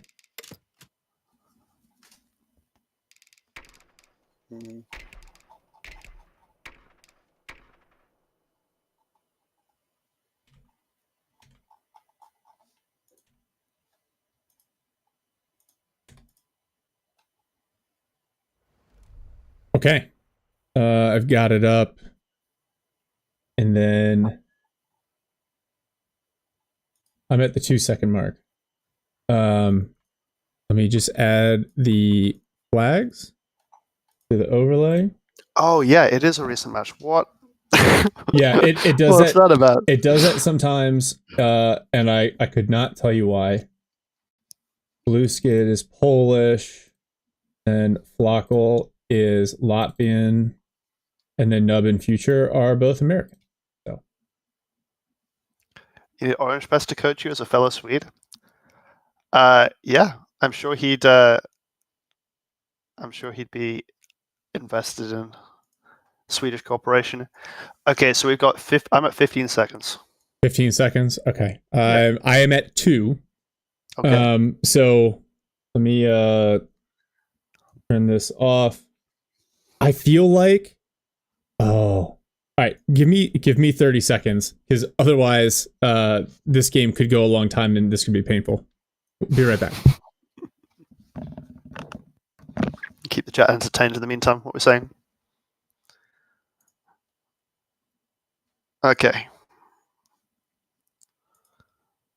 Oh, Liberator, you asked about the the battlefield comment. So when you're using tanks in battlefield games, a lot of the time, your tanks take the same number of shots to kill each other. So the really important thing is to get eyes on, and then you want to be in between shots. You're going to be driving back and forth behind cover, which used to be called pillaring. And being aware of your map and being able to do that meant that you were just able to be completely unstoppable. Just destroy loads of vehicles, repair yourself up behind cover, and just keep going on these ridiculous kill streaks of like 45 kills. Okay. Yeah, I was wondering about that too. All right, I am back. I am going to unpause this here. You're about 15 seconds, so I'll do a quick intro and then I'll do a count in at the 12-second mark like last time. All right. All right. So in blue is Blue Skid. Teal is Flockle. They're double DAC here on the south side. Fortunately, this map is pre-rotated. All right. 12, 13, 14, 15, 16. And then we've got, for the allies, again, WSF. You got Nub is red and Future MP is purple. So flip-flop from the last time we watched these guys this morning.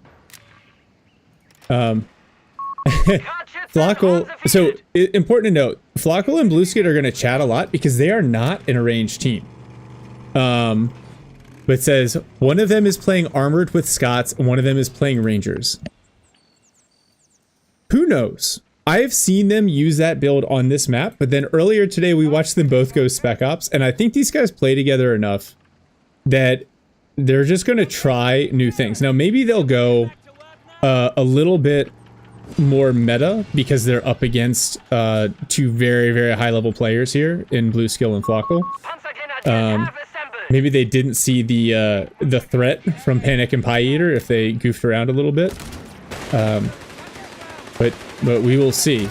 So both of the DAC players go in Krodschützen, Panzer Grenadier opening. And so I think that gives them a lot of options. And it's important to note, they are chatting. The DAC teammates are chatting quite a bit, which like normally when I play with randoms, like we don't talk anywhere near this much. I think that you'll find the higher elo you get in random team 2v2s, like you get better and better comps, and it's really enjoyable. It's one of the reasons I've been playing a lot of 2v2s recently. I never thought I'd enjoy random 2s that much, but it's great. It sucks at the beginning because your elo is low and you just have teammates that quit or don't load in or whatever. But after a while, as long as you're not doing that, your elo will naturally climb because it will happen to your opponents too. Yeah, I really rely on voice comms. Like when I play, like I'm on Vox too. I just talk as I play, and so to stop and type for me would be a pretty big nerf, I think, considering my already low APM. So Krodschützen's gonna escape, but they got to be careful around these engineers because they will do a lot of damage to that vehicle. It depends. He's capping this mission sprint. I think. Oh, Nub tries to flank around, but Flockle knows it's coming. This is extremely risky. I think he'll probably get out, but he's gonna be very low.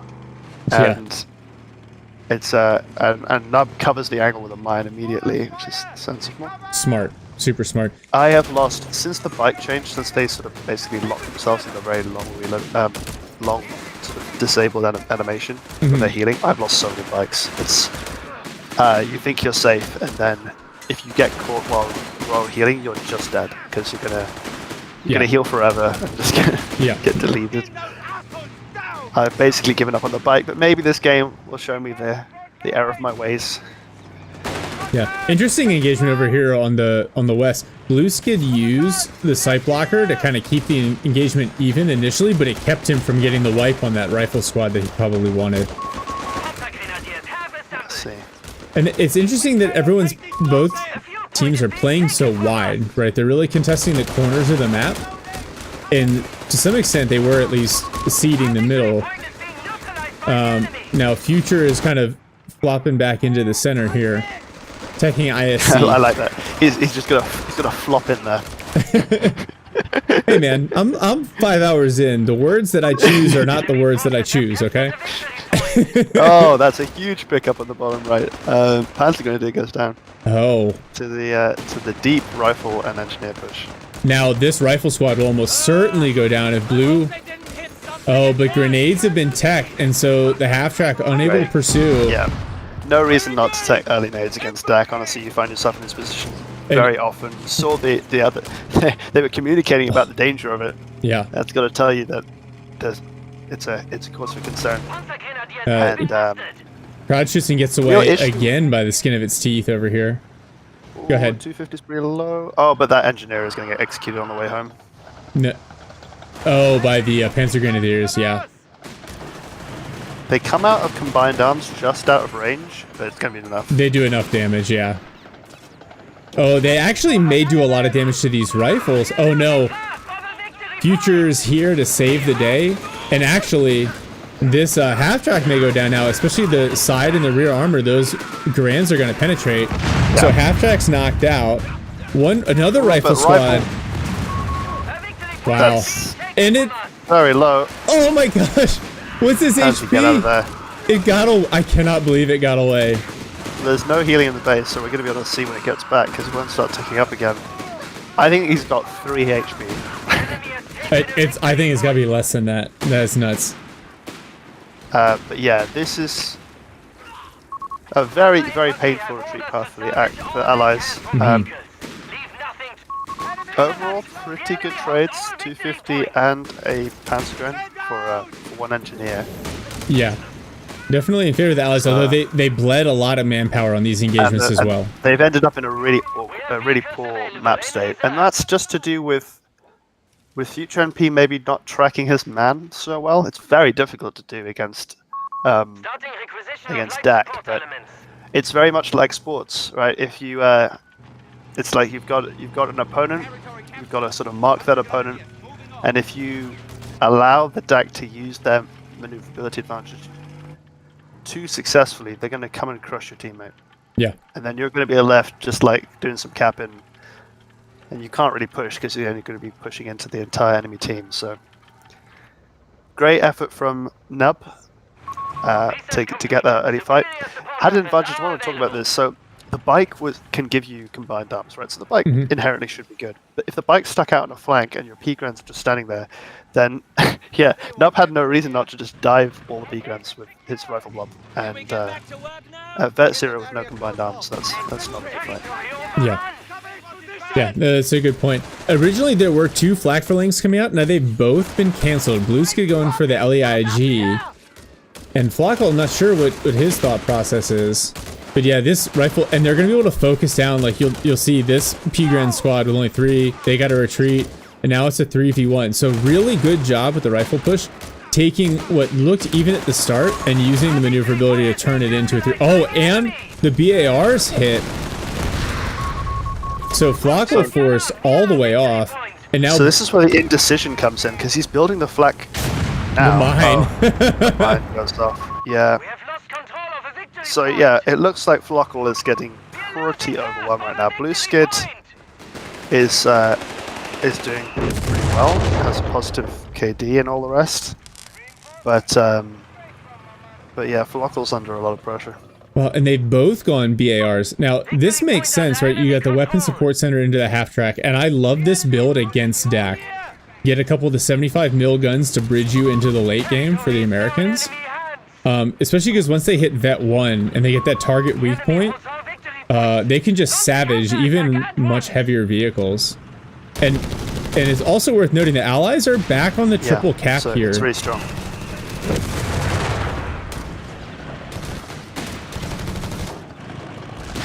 So we have veteran gunners for Flockle with his half-track. So maybe he's hoping to use that to deal with any Greyhounds just pushing him, but he hasn't seen any of that yet, so it's a bit of a weird kind of reaction to pick that. Flockle is just getting abused over here on the flank by fire rifles with no, and importantly, just there's nothing just sitting behind, no vehicle sitting behind these people to give them combined arms. So they're just they just trade so horribly against these bars, and because he went flak track, that's quite a defensive unit. It's not a unit that like an 8-rad that can kind of come up and punish these rifles too successfully. Yeah. So the bars are kind of free here. He's not going to get. Oh no. This flak, well, fortunately the 75mm wasn't on prioritized vehicles, so the first shot's big wasted. Mistake there. Yeah. That's a bit of a waste. He's going to take an 18-8. Yeah, so the flak filling will get away. Definitely would have died with a follow-up. Yep. Yeah, if the first shot hits, it's done.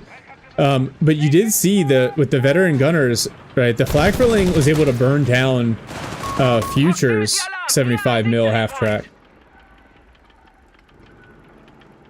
Oh, very nice. So that... Yeah, it did a lot of damage. Now there's another half track out. They both have a second half track. Oh no, that's the I'm sorry, that's my overlay lying to me. So don't worry about that. It happens from time to time. There is a Scott on the field. That one's Scott coming out. Yeah, Limp Noodles. Yeah, the power outage was annoying, but didn't stop us totally. And observer mode is going to make this a lot more fun. So if this is something... Oh, another COD shoots and smoked. BAR penetration is so nice. Yeah, I plan on doing more live casting like this in the future. Here, yeah, I got the right overlay up. The VP pressure has been significant though for the allies, and they're going to maintain this pressure on this fuel. I feel like this fuel here in the city is much easier to contest than the allied fuel over kind of in the open. I don't know how you feel. Yeah. You're right because it's got so much cover around it. So, and the cover isn't necessarily advantageous for the defender. But you think about how many points of cover are actually facing towards your opponent, as opposed to like facing sideways in onto the point. It's not ideal, and you can also just get barraged pretty easily onto point. Whereas, yeah, it being far more open on the other side means it's easy to defend. Yeah. And then Blue Skid using this half track masterfully, right? Getting the combat bonus on the assault crens, and then using it to get his Panzer Pioneers out of action and healed up. But unfortunately, Flockle is still getting bullied off of this fuel. Even with the med truck, the Scott White Phosphorus barrage coming in is going to do a lot of damage to that Pack 38. Yeah, he's pushed through it. Oh. He's got a build that would work really well on the other side of the map. And that's the issue. He's fortunately Skid Row is facilitating with leak support. Really helpful, good teamwork there, because without that, there's no way that Flockle's digging out all of those infantry from the cover positions. Yeah. Yeah, so then, you know, if you can't hold that fuel, which he's gotten it back, but then the answer would be to push on the other teams. Okay, it turns out that Flockle, although he's struggling a little bit in this game, he did call the battle groups to the opponents perfectly at the start of the game. Oh, so that's pretty cool. I saw the Scott. I just now saw the M2A1. Oh boy. Yeah, that M2A1 howitzer is absolutely savage. You get it with the free fire drills. You get it with munitions cache. Oh, double Scott now. I love this like USF mechanized build here. Scots plus the 75 mil like AT half tracks. That is a really nasty combination that doesn't bleed any manpower. Yeah, and there's just there's a lack of a Puma type unit to that, or in general in this game. I guess they thought because of the light vehicle focus, a sort of very mobile anti-vehicle unit would be very, very scary. But yeah, doesn't explain why the chappy exists. But anyway, there's no Puma, right, to dive all this stuff. There's nothing that you can go and put pressure on the Scots. So it's one of the gaps in the current sort of overall. Wow, the flag filling survives because the Pioneers were repairing it in combat, which is just mind-blowing. But these Panzer Grenadiers are bleeding a ton to the Scots. And that's something, like, as Dak, like, that is actually kind of a critical issue, because you need that manpower for the upgrades. Yeah, and his fuel's been put under so much pressure, there's no P3 coming. And then even if the P3 does come, there's he's just going to get hit with target weak point. So we are seeing at these high-level games, not to get down on, but we're seeing some of the limitations of the current battles, right? Because how fun does this look like to play for Flockle? Not very. Like, he's and it's not necessarily on every map this is a problem, but with these Scots on this map being able to pop fire over these. Yeah, they can fire over the sight blockers, but their counters cannot. It's not really an even fight at all. Oh, I think the flak filling's finally going to go down here. Yeah. Oh wow, but the sticky knocks out the half track there. But he's going to trade his AT gun for it because Yeah. that was only accomplished. There's a second The AT gun there. Can the Scots put some pressure on Ooh. to help it get out? Oh, but the grenade. Nice grenade. Fine. Now he can drop this, flip the AT gun around, use the half track to try to tow it away. It's gonna get recruit again. Oh no, what artillery is that? Oh, that's the captain. Mortar barrage. Half track knocked out. This Pack 38's under pressure. Meanwhile, we've been totally ignoring Blue Skid's fight on the opposite side of the map. Honestly, yes. And Blue Skid has been getting enough of an advantage that he's now got a P3 charging over here with an assault grenadier. Really good play here from Blue Skid. He can clean this all up. There's no AT. Yeah. Oh, but he doesn't know. He's going to keep pushing. Oh, first shot whiffs. And he's got to worry about this other half track coming over, but he'll spot it. Never mind. I thought those were assault grenadiers. I lied. So he's completely bailed out his teammate there. He's bailed him out and dragged Future all the way over across. Yep. And Flockle accordingly says, thank you. Yeah, well done. Good manners. I appreciate it. Yeah.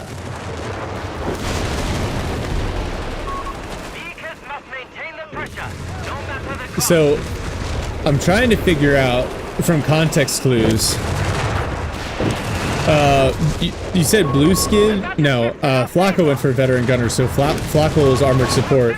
Trying to figure out what battle group Blue Skid has chosen here. He's done nothing yet. He's chosen the battle group, so I guess he's kind of working out what kind of. I think late Vanilla game- DAC is the most viable of the vanilla factions. victory point. Yeah, you're probably right, unless you're you're wanting to do something more specific, or with bursters or something like that. Yeah. I love that he's constantly putting his assault grenadiers on vehicles to maximize. Because they come in so late, that is a great way to make sure they get enough of a bonus to vet up. Now, Nub coming back in with the double Scott and the AT half track, and then a bunch of rifles. Haven't seen a ton of wipes here since the first couple, right? Both Americans still with 4 rifles. My question is when we see the second howitzer from Future. Well, does he see enough support weapons to justify it? And this existing howitzer is currently getting absolutely smacked by the league, so. I say the difference though is because the P-Grens like to play in cover rather than on the move. A double howitzer would probably bleed. It's just whether or not is it worth it. Oh, good grenade onto the rifles, forcing a retreat. And so Flocko's going to retake the center, and the Axis got the triple cap here, well, for a minute. Okay, 250 on the left goes down to the half track that's left over. Nice So stun that's gonna grenade. That actually probably saves those Panzer Pioneers, so they don't stun those rifles, they maybe go down there.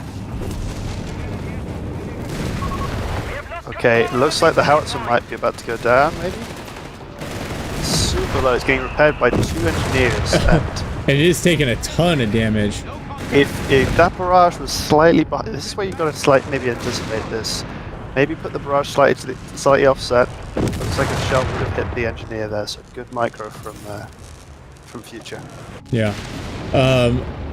Yeah, if he chooses the veterancy and does the he says yes, P3 coming. If he does the charged shells, right, now that that's vet 1, that howitzer just becomes even more powerful. But now we're about to start to see the critical mass of DAC vehicles, and they're actually talking about doing P3 spam, which I think honestly is a good counter. The half tracks are good against individual vehicles, but they could get overwhelmed very quickly by the highly mobile DAC P3s. Both US players building their tank depots now, so not likely to see heavy US vehicles for another minute or 2. Oh, this Pack 38's just not in position. Oh, they're going to take some round volleys here from the Scot. Yeah. Big grenade here, maybe. Rifles see it. Oh. Rifles get away with just a bunch of health damage. The P-Gran's kind of pushing through. And yeah, they're taking a lot of damage from this guy. So, oh, Pack 38's moved up. Yes. On the flank, the double P3. Oh, the target weak point. One of the P3s in danger of going down, but are able to force off the rifles before the sticky bomb comes in, and the half-track backs up. Yeah, this is kind of crazy. You're seeing a like a half-track and a rifleman take on 2 tanks. Yes. Oh, those P-Grens. That's how strong the half-track is. P-Gren's soft retreat back to the med truck. Another P3 out for Flockle. Engineers frantically trying to repair the Scots. Pack 38's moving up as well, so smart to try to get those repairs in. So Stuka, Flockle has unlocked the Stuka. The Stuka loader. Yeah. Yeah. So we've got 200, but he's using 100 munitions. The trick is definitely going to be catching those Scots in a position where they can't just dive out of the way. Oh, Pack 38's go exploring. Oh, they're in danger of going down to the Scots. P3's come up to cover, but now the rifles are in place, and this P3 could easily get engine critted. Half-track hitting. Oh, it is engine critted. Not where you want to be, and that P3 is very dead. The white phosphorus barrage. Oh, one more shot. Actually might save it because it's going to block the vision. It did, but the attack ground. Oh.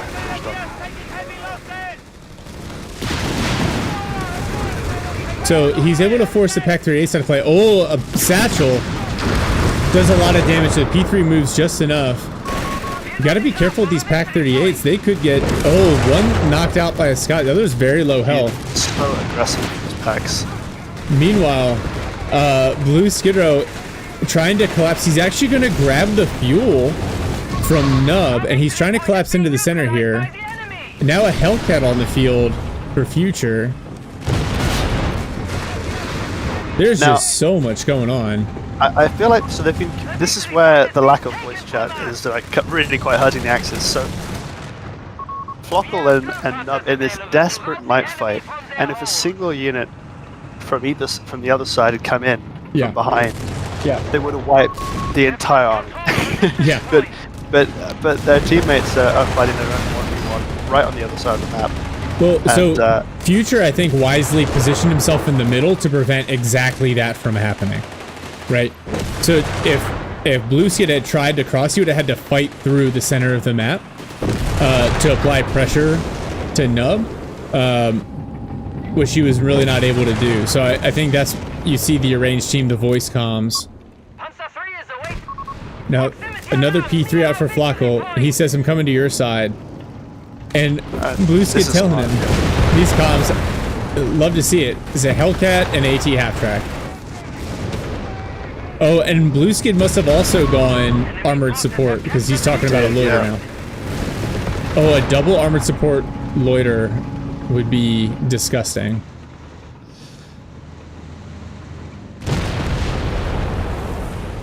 And, okay.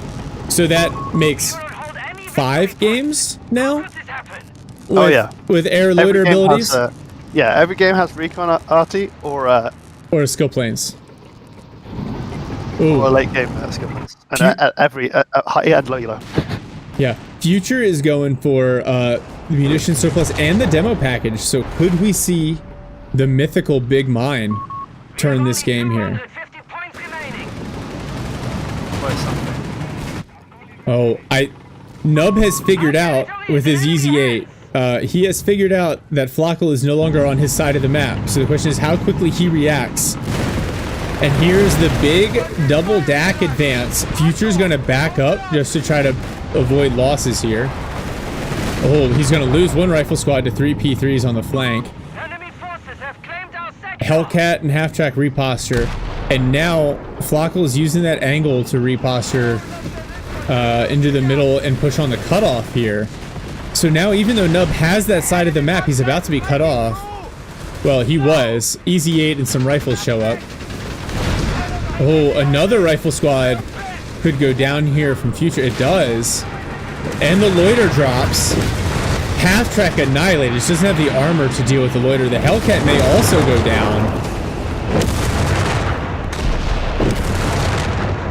Okay, I've got no idea why Blue Scooter is not following up here.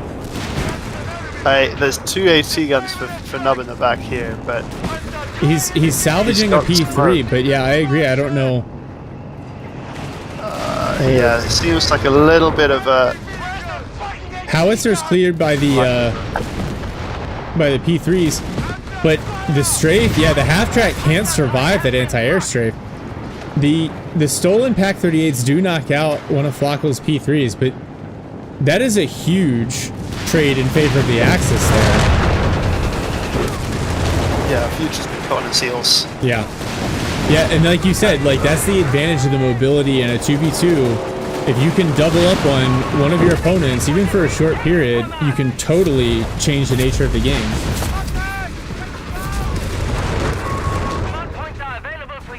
Scott? Yeah, it feels like that shouldn't be happening to the ranged team. You know, you want to see them try and keep the momentum, and anytime you're like, huh, it seems like my opponent has vacated all of his territory, and let me just cap it real quick, and then you see Yeah. 2 P3s shrieking across the other side of the map, and you're like, Yeah. that's what's going on. Yeah. A bit too late. Lack of pressure is not necessarily an indicator that you're winning. It's an indicator that you're out of position. Oh, wow. That Scott is done. One P-Grand squad goes down to the Scott before it dies, though. Actually, look, Flacco is down to 37 pop. He has been beaten up. So, go ahead. I could feel Skid Row's frustration through the screen watching that P-Grand die. I'm like, I'm doing everything. I'm over here trying to kill the Scorpion. You still died to it. Oh my gosh. David, hello. Thanks for joining us. Yeah, this is yeah, Blue Skid Row's back is sore right now. Put it that way. Yeah. And Nub has got to be a little bit frustrated that he isn't able to just continue doing the 1v1 that he wants. Well, the triple cap burned down the Allies VPs pretty considerably. They're going to actually probably going to flip it here in the next 30 seconds or so. And now we've got the P3 train over here from Blue. Blocko getting emergency repair kits now. So, and they're gonna looks like they're gonna try to push on both flanks at the same time. Yeah, we see 3 triple upgraded Panzer IIIs there. Yep. The 333 on the way over. Yeah, and 2 loiters available to them as well. Oh, these Rangers complete. Yeah. There's the Hellcat, double Hellcat, plus the debuff. That's the marked vehicle debuff from the captain. That's what that is. Debuff, yeah, very rarely used, very strong ability. Well done. And it's gonna make it because it gives plus 50% received accuracy, right? So pretty much guarantees that it's gonna get hit. Yeah, and that's pretty nice. Although sad that he doesn't really have enough to follow up. Hellcats versus machine gun on the flank. Oh, so the rifles with that grenade. Oh, now the P3s are here. The rifles probably gonna have to vacate this point. More rifles on the flank as well as a Hellcat and an EZ8. Oh, Hellcat takes a sticky bomb in multiple rounds for its trouble. But now 2 Pack 38s in the back and an EZ8. One of the P3s can go down to the EZ8 here to maintain visibility. Oh, and it whiffs the shot, and now the loiter comes in. Oh man, and the first strafe run knocks out the EZ8. Oh my gosh. It is like, I was about to say the placement of the loiter wasn't great. It only really had one thing it could target, but the EZ8 was already at low health. Oh, Future calls in the NPC assault here to apply some pressure into the center. Assault guns take some damage, but they are going to at least decap the center. Yeah, so Nub and Future have had time to rebuild their armies now. We've actually got another pack being built from Blue Skid Row. Because he doesn't really have PopCap for anything else. Yeah. Oh, the med truck could go down to the and it does. The NPC assault knocks it out. Man, that ability is so great for just applying pressure and clearing, like displacing your enemy. Have captured the victory point. 3 Panzer IIIs for both DAC players. That's so much mobility. With 3 Hellcats triple now for Hellcat. future. Yeah. That's enough. That's going to be enough, I think, to ward them off because of the first strike. Because there's no infantry support for Oh my Skipper. gosh. Each volley just takes P3 down to just a handful of health. Oh, but the rifle's on the flank trying to get what I imagine would be a sticky in. Oh, then another P3's loiter. run. Oh, 1 P3's down. The Hellcats, oh my gosh, it cleared the area and is still getting targeted. Almost gets knocked out. So because of that loiter, 2 of those P3's gonna get away. But And- brilliant by Future. That's totally fine. He's got enough nearly to replace it now as well. Yeah. Floating nearly 1,000 manpower. Holy cow. I think he feels like he's got Skipper on the ropes now. Well, and Nub has driven straight up to the cutoff. Rifles plus Hellcats, enough to push Flockel back here. So the allies, the grenade comes in from the Rangers, so this MG34 is probably toast here. They've weathered the storm of the Control of a victory skill point. play in this, and there's unlikely to be any more of them anytime soon because they've been cut off badly. Yeah. Flockel's rotating to the middle here. A big volley from the P3s onto those rifles, but the PAC-38s in the back doing a lot of damage. Oh, and some of the vehicle pathing. Oh, this B-Gren is really low too. Let's get away.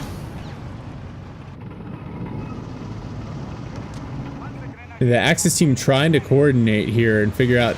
They're on the triple cap. Now they've got more VPs and allies to play with, but it's not great. So at this point, they've got 2 minutes of the triple cap before the game is over. But look at all these P3s. Oh, this rifle squad. But Nub has 6 rifles? Had 6 rifles. Has 5 now. Panzer III is awaiting orders. Another 4th P3 out for Flacco. The P3 train is coming. These rifles may also go down. Scott has to be careful as well. Hellcat's rotating over. Now the P3s are going to back up. 100 So points Blue remain. Skid, he's going to take up this north side VP while the tanks back up and start to capture the southeast VP here. Oh man, but the swarm of Hellcats come in. 1 P3 sacrifice, but they back out. Oh, nice sticky bomb. Back. Only 75 points remain. Both teams just doing whatever they can to try to survive, weather the storm. This P-Gren push here in the middle forces away the machine gun.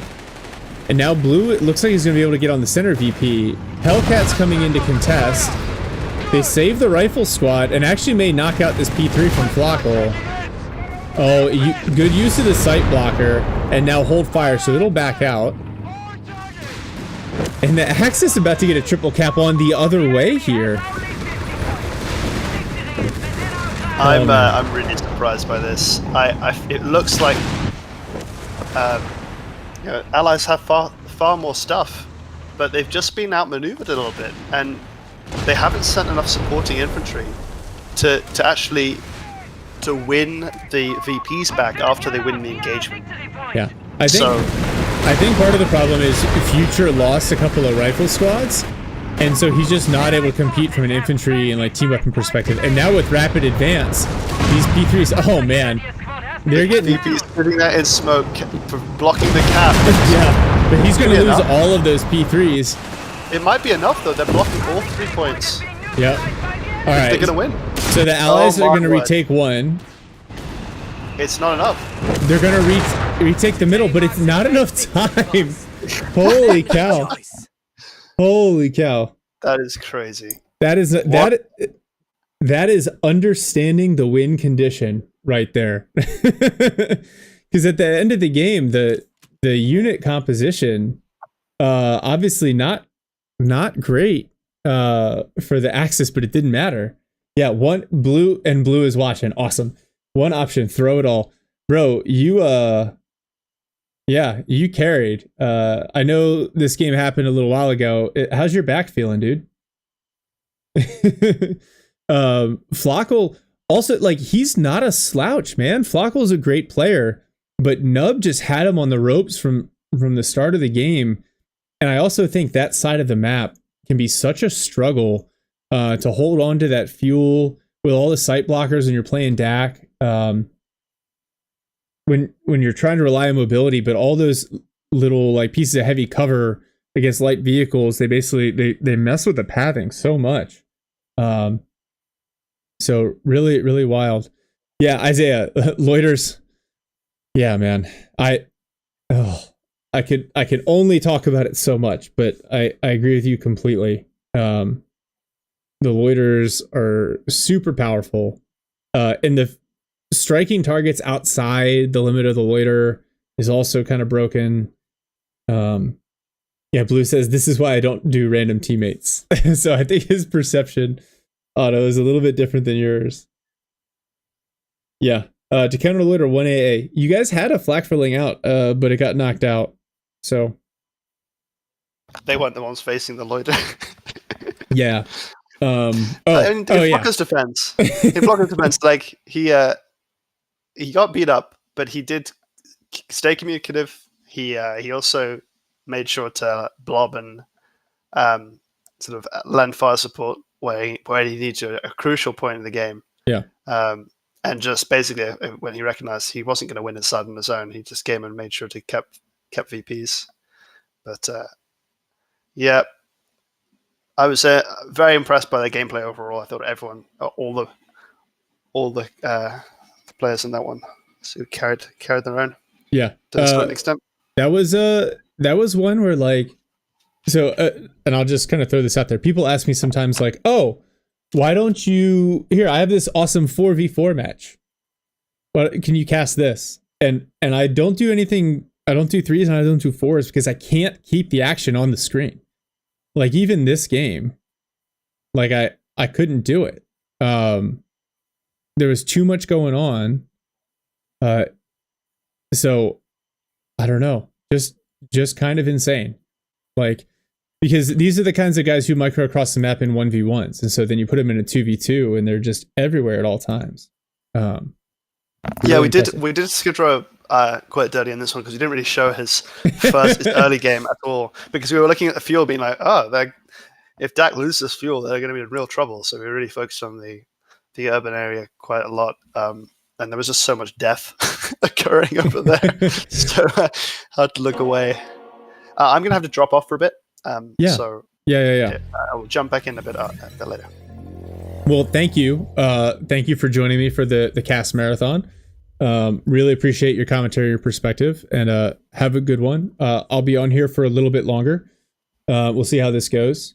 And we'll catch you later, man. Great, no worries. Cheers, everyone. Bye. All right. So, as I dig in here. Oh, perfect.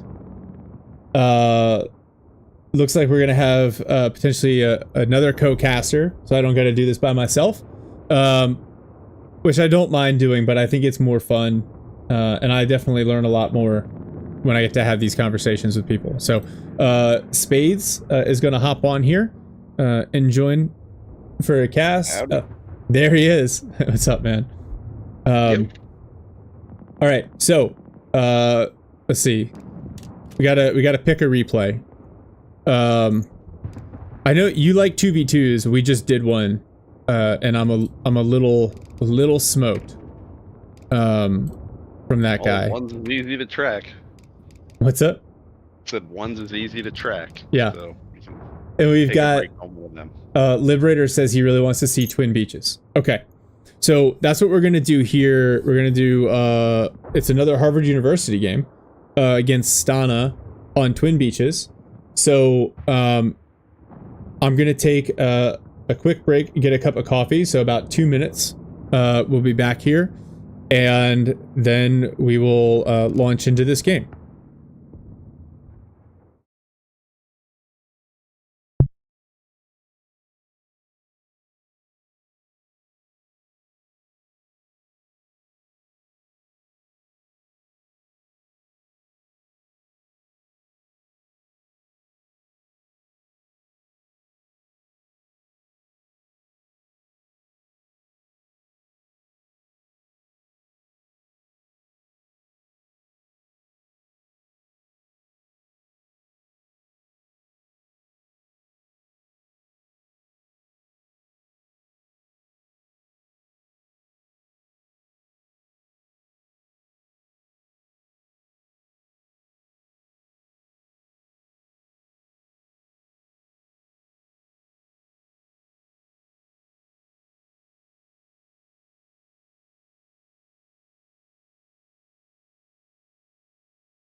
All right, I am back. Blank interview, best viewers on. All right. Question. Oh yeah. So a couple people. If there's anyone on Twitch, can let me know if I hit the trigger add button. Hopefully it worked. The reason I did that, I don't like doing mid-roll ads, and if you what I don't want is to let Twitch and YouTube choose when to put them in there. I don't like mid-roll ads in general, but I only get so much choice with it. But oh yeah, I gotta drop you this game, Spades. So Yes, sir.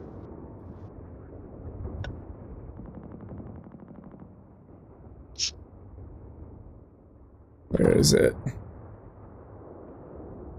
Okay.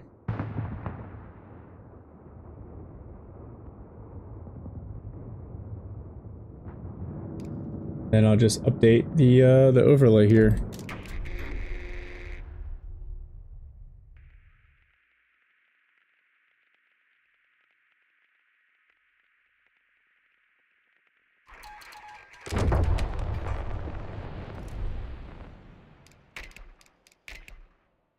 All right.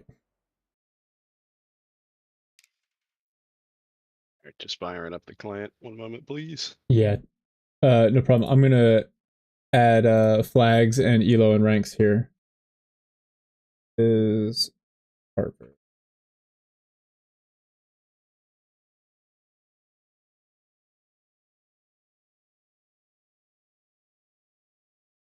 And for Stana, wow, he number 10 rank, excuse me, number 10 rank guy. I've seen his name a lot. I don't think I've casted one of his games before. German player. Hey, Shark. You're a storied replay user. Any chance you could tell me if I could just keep adding replays to the folder and not have to restart the game, or do I have to? I don't know. I don't think it refreshes. I don't think it refreshes. Okay. Sorry. Oh, Yeah, I figured. block the spam bots. Yeah. I'm sorry, Liberator. I'll take that one. I don't stream on Twitch often enough to actually have spam bots be an issue all that often. So, my bad. All right.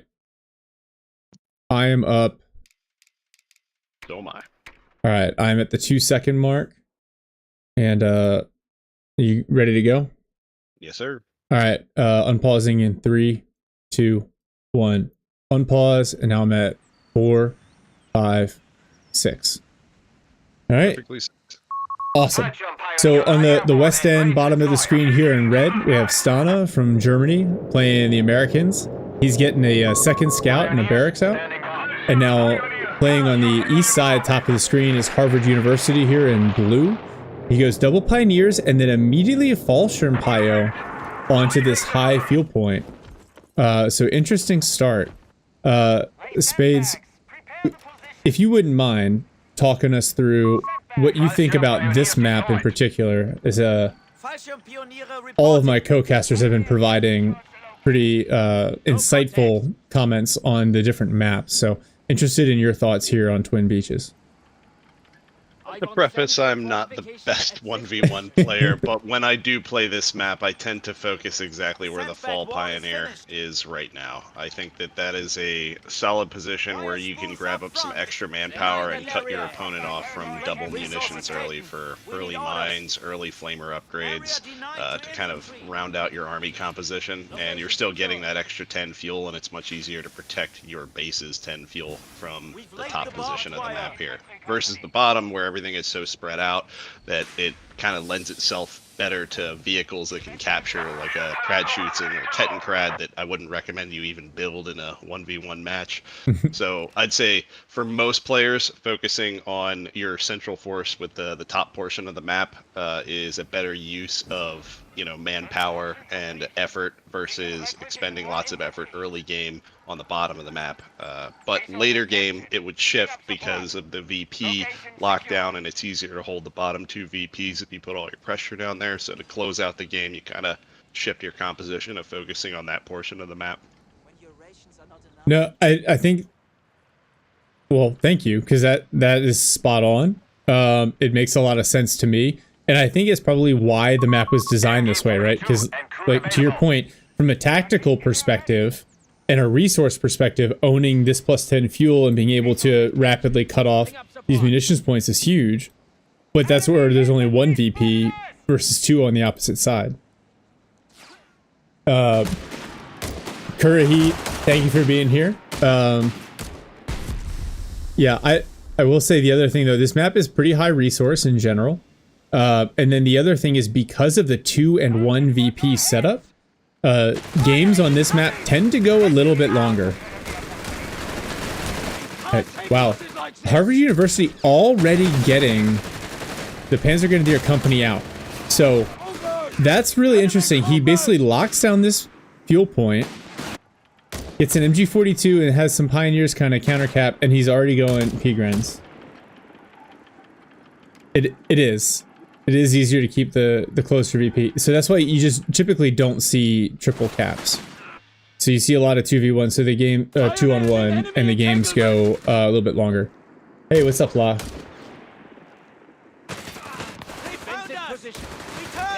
Man, these fall pyos just hanging out in green cover. Rifles are finally going to charge them here.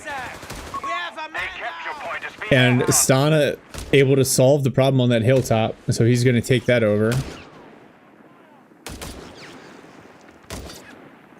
Yeah, they really do. Fall pyos are great at long range. Oh, these Pioneers. The Scouts take a couple of good shots, so the Pioneers on the fuel force a retreat. And I think this is the problem. Harvard investing so early and basically tier skipping tier 1, he's going to end up giving up almost all of this map. And now is going to have to fight his way out of the base with those Panzergrenadiers. So really tricky. He's got to make sure that he doesn't bleed too much. The MG42 should help with that. I'm confused why the MG42 is sitting, 1, this far back, and 2, out of green cover. Stana, meanwhile, investing pretty heavily into the rifles with BARs. We have lost the sector. Yeah, it does feel, looking at Harvard's initial start, he had so much potential capping power of disruption, of just going around and uncapping and touching a bunch of points while he stalled and delayed to get his Panzergrenadier Company out. But he opted to kind of do this lie and wait, sit and wait positioning that I don't think paid him any benefit. No, I don't think so either. And now you're going to see these rifles are getting grenades now with this insane munitions income, plus 67 a minute for Stana. You're going to see all the BARs, and he still hasn't chosen a battle group either. But to be fair, they're going to need it as a second squad of P-Grens hits the field. Panzer Grenadier Squad standing by. Liberate, I appreciate you, dude. Helping with the algorithm.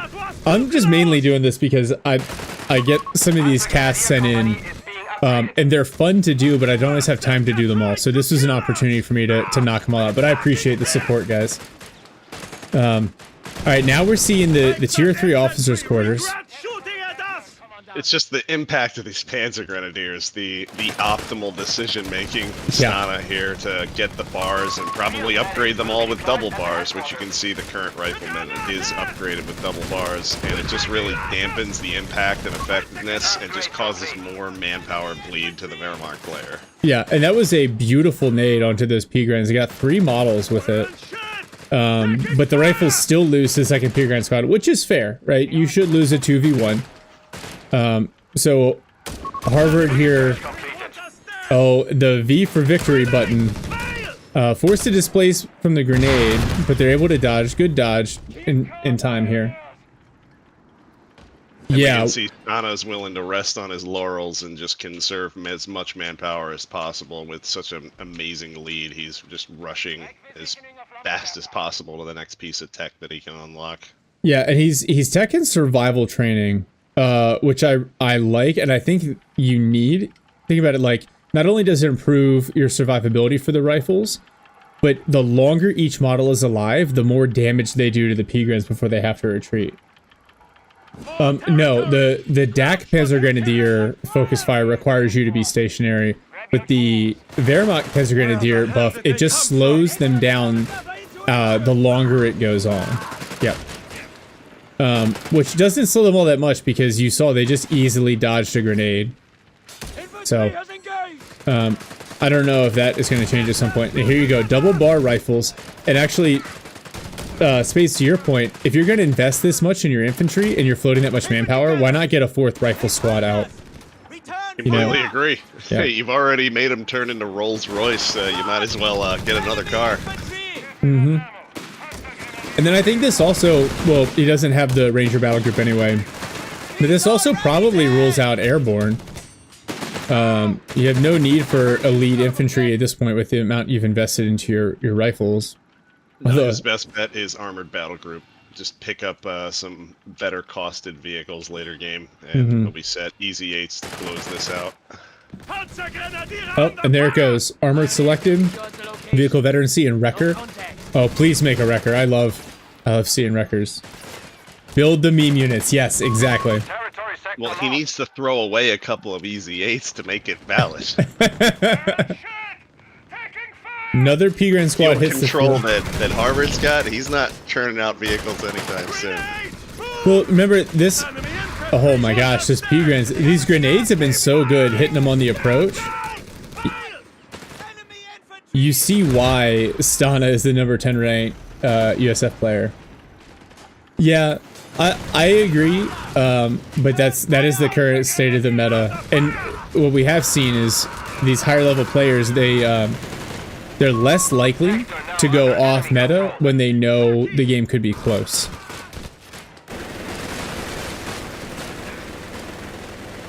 Man. So Stana forced back. So Harvard's slowly clawing back map control. And part of this is the fact that P-Grens with the veterancy ability can basically 2v1 American riflemen. And so he's just able to kind of, well, at least on this side, he's clawing it back.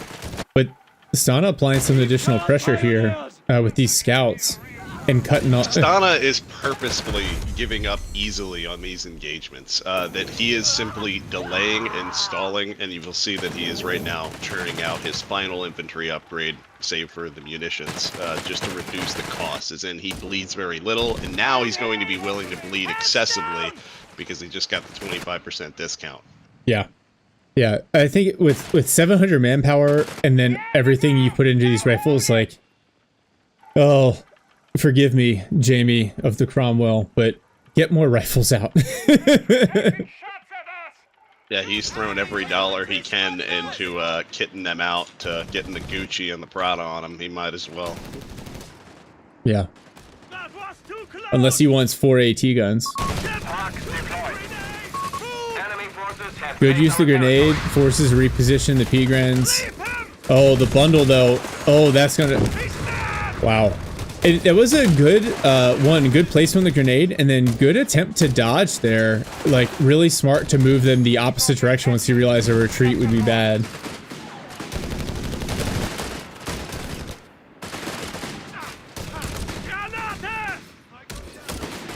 A little bit of a whiff on the grenade there. Now we see a 4th rifle coming out. But, yeah. Harvard slowly clawing this back. Both squads, yeah, plus 67 munitions, still. But, and armor doesn't have any munition sinks. Like, what can he spend it on? If he unlocked the big mine, maybe. He's just basically, it's just all these grenades, yeah. Captain sitting over here idle, unfortunately. He probably could be grabbing that fuel or that VP. Speak of the devil. Yep, there we go. Wow, those fall pyos. This is such high DPS. Harvard doing a good job dodging these grenades coming in. Stana's thrown a couple of good ones. Oh my gosh. We got a fourth P-Gren squad coming out. That is an expensive lineup. Yeah. Not a single grenadier in sight to merge with. I think, what do you think, Scott? To counter these P-Grens? Stana's got War Machine, and he has 800 manpower. I don't know, maybe throw down a fuel cache, get an engineer out, start laying mines. Like, I don't know if he's taking his foot off the gas because he sees how much map control he has, and he's like, oh yeah, this will be fine. But 4 Panzer Grenadier squads and a Pack 40, like if he doesn't change his build up to counter it, he's gonna start bleeding here.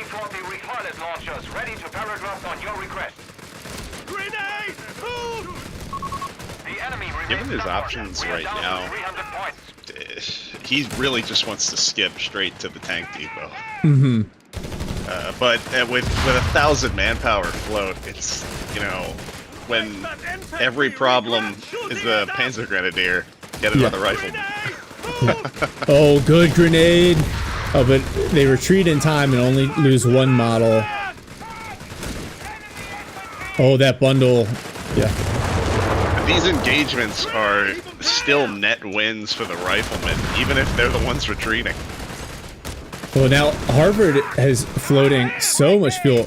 The mortar out now for Stana, which is also really interesting. Maybe just to deal with that MG42.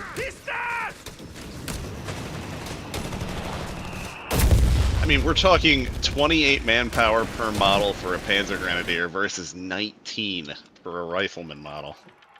But honestly, at the performance level, I think you take that if you're Wehrmacht. And it's that reinforcement cost is about to go down because Harvard will eventually get the Luftwaffe manpower reserves here. The battle of the manpower cheats. Yep. We've seen a lot of them today too. One of the jokes so far in every game we've either seen recon RD or a skill planes loiter. And only in one game was an AA vehicle built. Interesting pick with the mortar. Yeah, the only thing I can think is that he wants it to counter that MG42. Pioneers taking casualties. And there's the tank depot. Yeah, tank depot on the way. Oh, good dodge of the bundle grenade. Only loses 1 model. We're gonna hop back into garrison, so P-Grens have to retreat. Any tips for getting Vet 1 on the mortar faster? That's a great question. The thing is, a lot of times the best use of the mortar is the smoke barrage, which doesn't actually grant veterancy. But aggressively microing it will help. And I think most people will kind of trust at lower levels anyway, trust the mortar to do its own thing and kind of auto fire. And the more you can micro it and direct it, the better. Oh man, MG42 and 3 P-Gren squads converge on these rifles, collapse that pocket and force a retreat.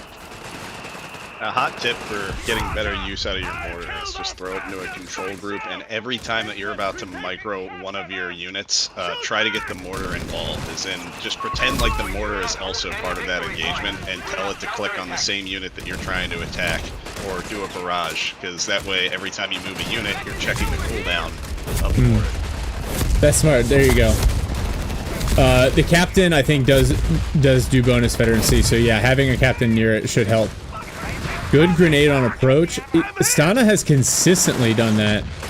But the P-Grens now, as they vet up, are so chonky, and with their vet ability, they just basically hit V to win the engagement. And America hits the rifleman button to win the engagement. Here comes another. But the port on them doesn't... Oh, as in build the rifles? Yeah. Mm-hmm. So we got strength and steel.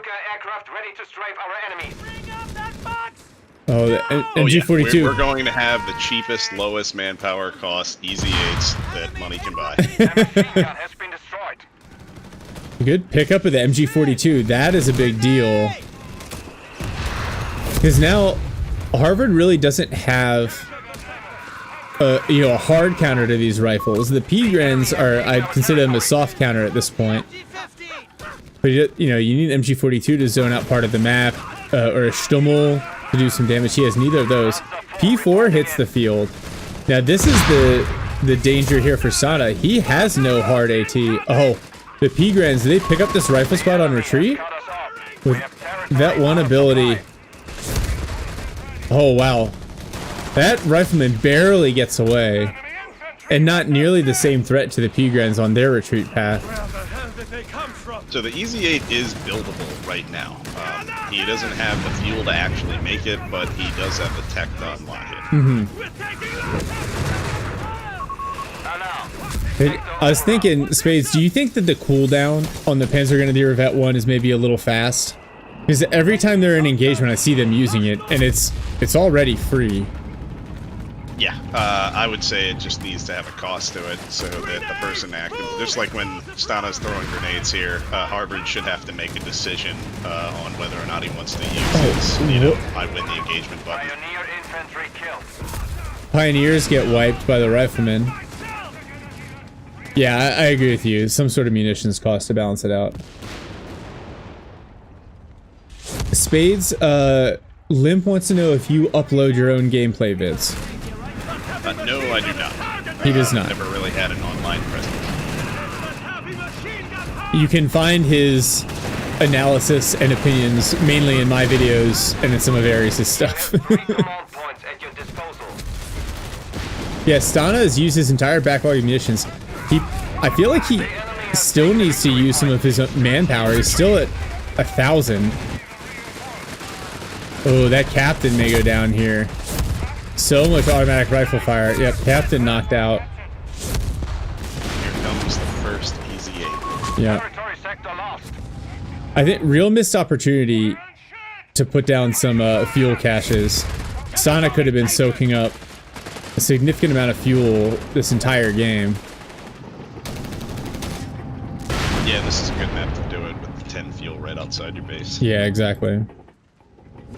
The opponent hasn't even seen that point in the entire map. Yeah. Oh, good use of the sprint to get in the garrison here. One bundle comes in, and the P-Grens use that as opportunity to get in, and the riflemen get into the next building. So some cheeky garrison play. Oh man. It's like, but Han, there's a grenade in there. No, it's our grenade. It's totally fine. It doesn't do any damage. It's our grenade. It's friendly fire. It doesn't count. Man, Stana has done such a good job with grenades as P-Grens are trying to close the gap. Those are the kinds of things that totally change engagements. Oh, EZ8 is here. With that one, how intimidating and scary. Second P4 hits the field. Pack 40 in the back. The first shot actually bounces off the EZ8's front armor. The EZ8 is the American Tiger in this game. Until it's not. Our territory is exposed. We must re-establish. Hey, one day they might get the Pershing back. Yeah, it continues to be hinted at by Relic.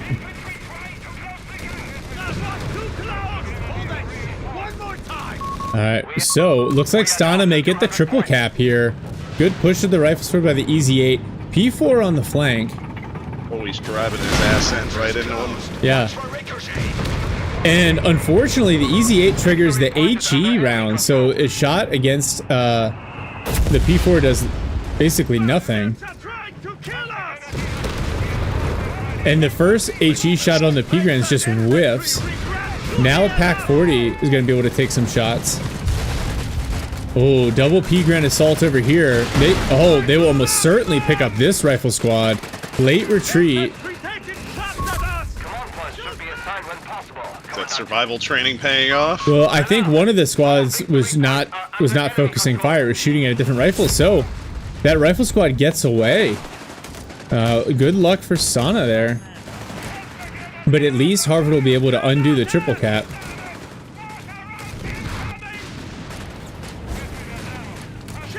Now, will these rifles survive? Oh, big hit from the P4. And one rifle squad goes down. Hate to say it, but Stana can afford it. He can, yeah, he could just immediately rebuild 4 more right now.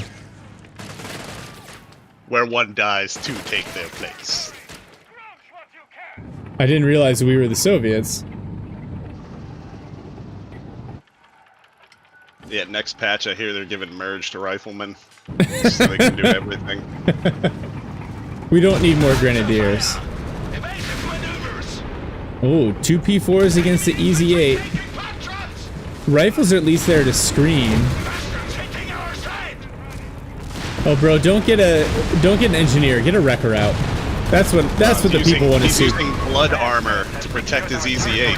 Very good. He keeps triggering the HE rounds against the P4s, and I don't really know why. Yeah, rifleman auto heal.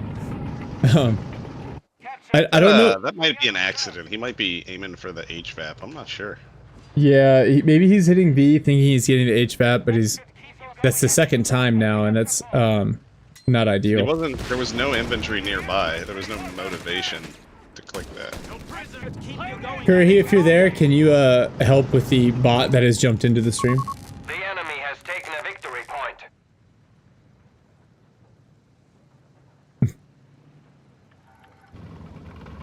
Alright, second Easy 8 on the field. Alright, please, Stana, build a wrecker. Let's do it. Meme units only, please. Good to note, too, that Stana is directly conflicting with my methodology of saying just focus the bottom to grab the last 2 VPs to close the match out, which shows that he knows better than me. So take everything I say with a grain of salt. Well, with the VPs where they're at, 420 to 120, I think it's smart to try to, because if you get a triple cap, your opponent has to completely rebalance their forces to address it. Oh man, these scouts, the P-Grand's focusing on the rifles. Scouts could have gone down there. Oh, now they'll get focus fired. Yeah, and they're gonna get wiped. Even with the survival training. Fortunately, the scouts didn't see that coming.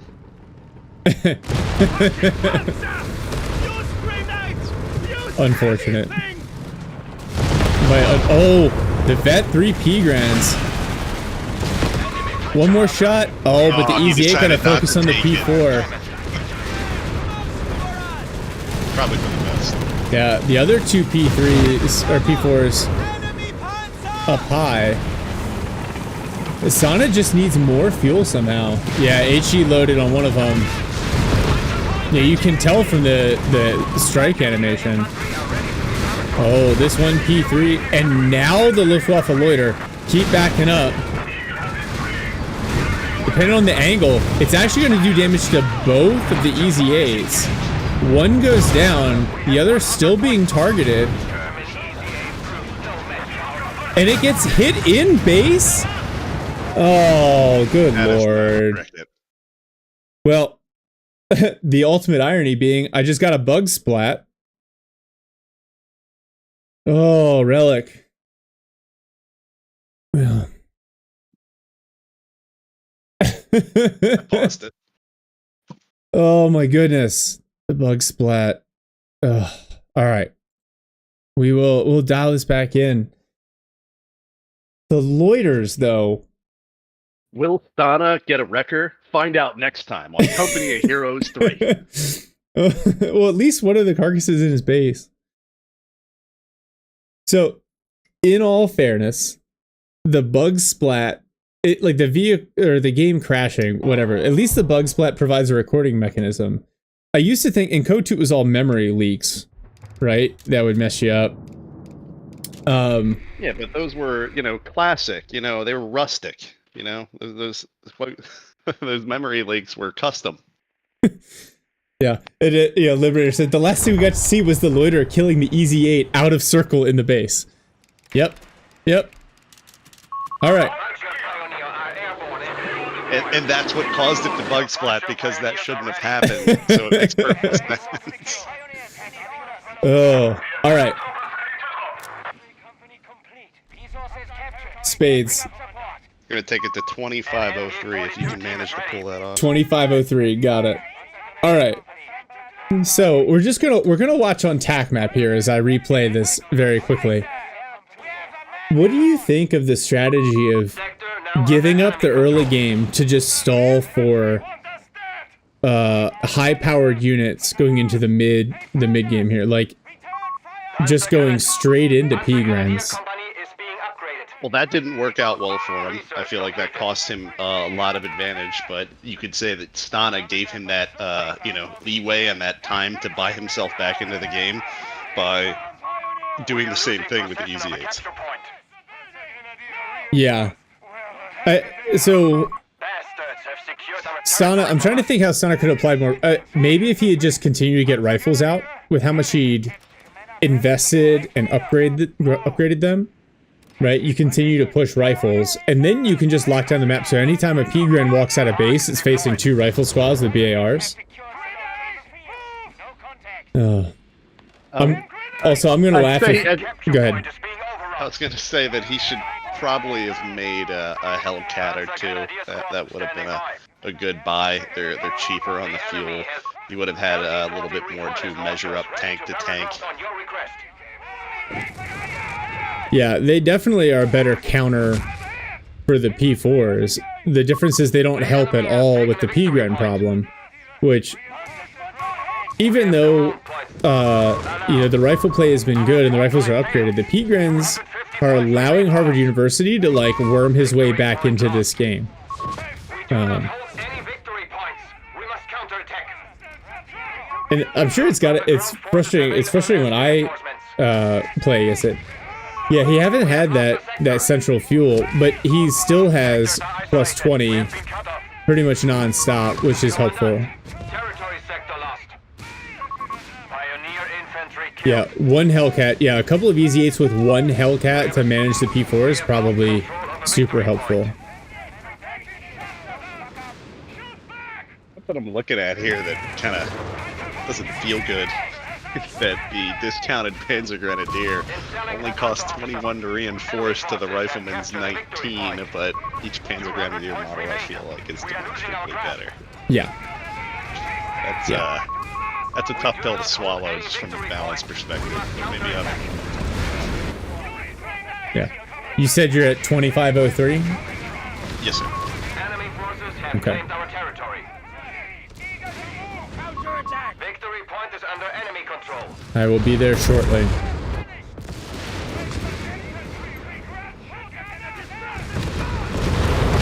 Alright, now we're at the big engagement.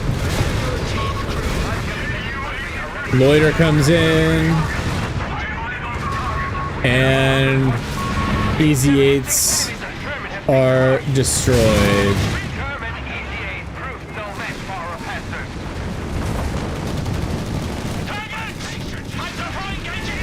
P4s do some chunk damage on the way out. Oh, the Loiter's still hurting those infantry. And I'm at 2503. Alright, ready? We're gonna roll back into this. Alright, unpausing in 3, 2, 1. Unpause, and I'm at 5, 6, 7. So now Stana building a motor pool. Pretty clear he wants some AT guns. That's the only reason I can think of that he would get it. With the ability to build Easy 8s. And just like that, with the help of the Skill Planes Loiter, Harvard has totally flipped. Oh, big mine. Nice. Oh, if he turns and hits this other mine. Oh, he's just gonna barely miss it. There's another one up here as well. We have finished the research. Is he gonna hit that? No, he somehow, he weaves his way through an entire minefield. That's insane. The hardest thing to remember as US with the Armored Battle Group is that salvage truck, that recovery vehicle, that he has an Easy 8 wreck inside of his base. In his base, yeah. And not even the best players remember to do it. Yeah.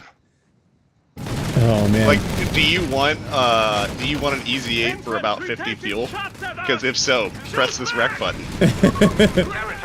Unfortunately, it was not a big mine. The tank was already damaged. Those are just standard general purpose mines. I know we all love to see the big mines.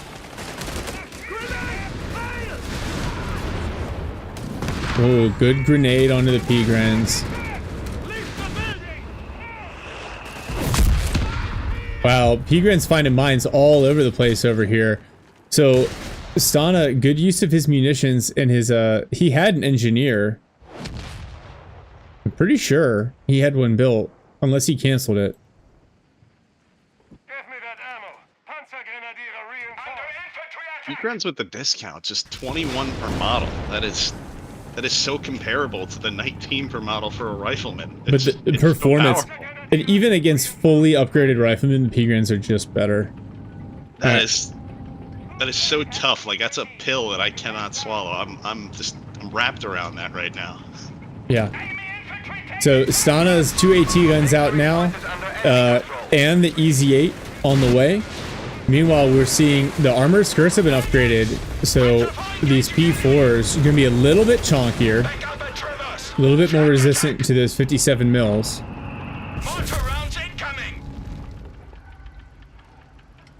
From a balance perspective, it kind of sucks for the riflemen too, because if they get wiped, they only upgrade the Panzer Grenadier by giving them bars, where if the P-Grens get wiped, it doesn't matter.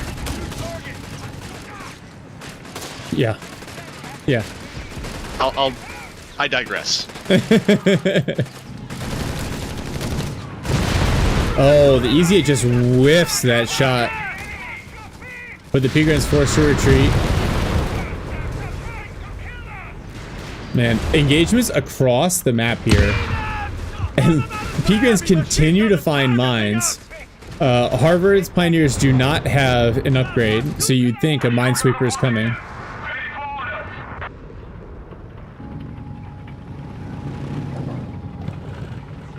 Yeah, it continues to trigger the HE rounds on this EZ8, which makes sense against the pack here. Well, now Stas trooping coming out for Harvard. Yeah, I agree. It's too bad that when you kill the P-Grens, they don't drop an STG that you can equip on your rifles. Well, their hands are full anyway. Even if they did, it doesn't matter.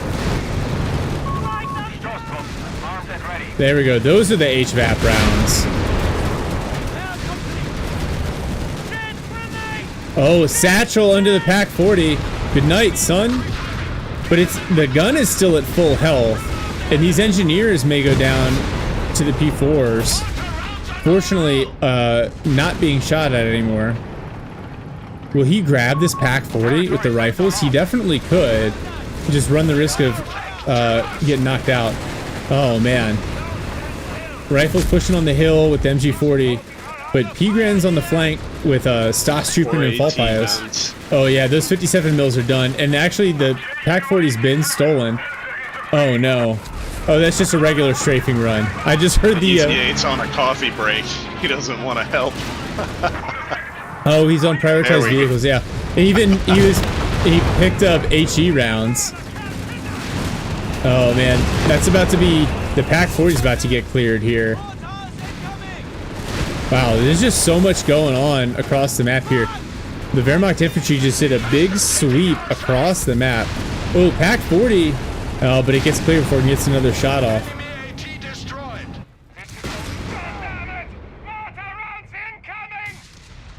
Yeah, Stana, wrecker please. Wrecker please. You got this here. It'll heal your vehicle so quickly. It comes out Vet 1. There's no downside at this point. Oh, engineers, don't hang out there, bud.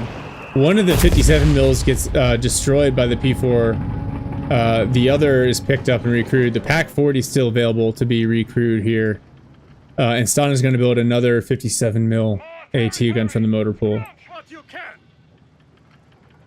And Harvard, he's definitely down on VPs, but army composition looks similar, but you can tell from the pop cap the quality of the units is not.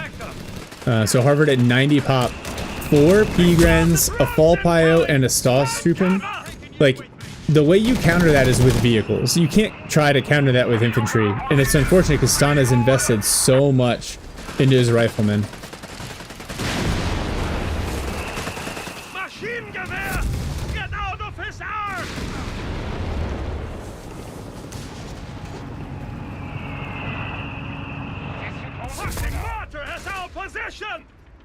MG42 here to recapture the fuel, forces the P-Grens away. Rifle's going to tangle with a Vet 3 P-Gren squad off on this VP. Probably not going to go their way. Grenades just a little bit late coming in. And now V for victory. And so the P-Grens win that engagement. Nice flank from the P-Grens on this other rifle squad. Yeah, and the US infantry now just can't keep up. They're not going to win a single 1v1 on this map. They need to be moving around in teams of 2. And with a couple of the rifle wipes, Stana's back down to 4 riflemen. And now Harvard has decided he just want to destroy the Pac 40. Oh my gosh, he's floating so many resources. Easy 8 on the field, and actually, without that Pac 40, doesn't have a ton to worry about. Repairing a little bit. But man, these Panzer Grenadiers...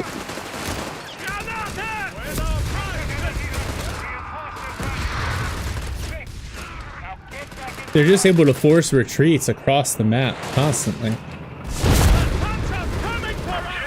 Oh, and here's the loiter again. Easy 8 targeted. It is going to back out. It's going to take a big strafe from the first airplane. It's on hold fire. And according to the game, is no longer being targeted, so it's going to back up into base. And now the Luftwaffe... this luxury zone out. That's it. He's just zoning him out just to reclaim the rest of the map, boxing his opponent in.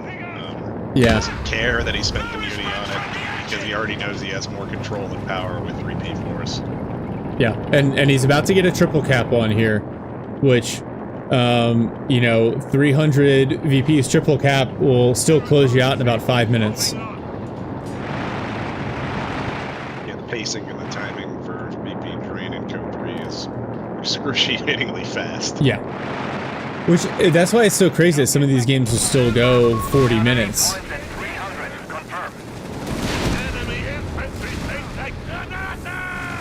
Oh, good grenade. No, late dodge.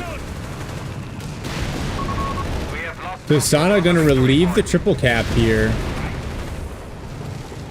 Harvard University, this looks like a repair bunker to me based on the placement. So Stana has decided, like we were talking about earlier, he wants to focus. Oh no, his Easy 8's on hold fire. Probably trying to get his vision to drop his opponent. I think it was left over from the previous engagement when he used hold fire to try to get it away from the loiter. That's unfortunate. But I was saying, it looks like he's focusing on the beach here. Because he wants to get the south side, because he wants to try to continue to maintain this VP pressure, and he's willing to sacrifice resources to do it. Sticky comes in on 1P4. Oh, one more shot. Strafing are coming in from the Stuka, but one of the P4 is going to get knocked out. Can immediately get replaced. Oh, this rifle squad. They're diving these P4s. Oh man, Stana should try to oh, one Easy 8 gets knocked out. I mean, I don't think he realizes just how flush with resources Harvard is. And that the P4 kills are not doing what he thinks they're doing. We must use our available manpower. Oh, Rifles pushing up. P4s is like resetting the veteran C on an MG42 at this point in the game. It Yeah. doesn't matter. Yeah. Oh, these rifles just surrounded. But actually, it looks like they'll get away okay. Survival training for the win.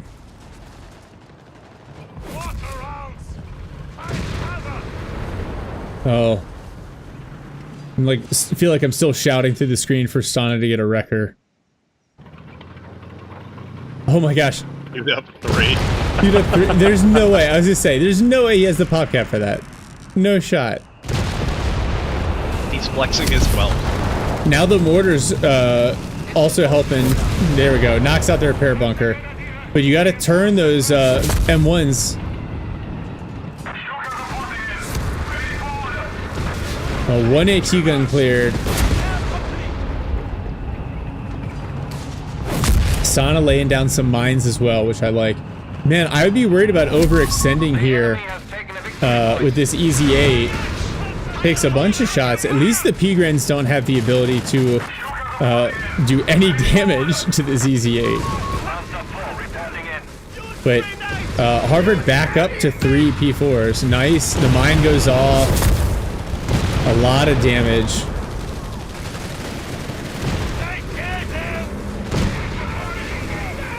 Yeah, Stana is committed here to trying to maintain control of this Southeast VP.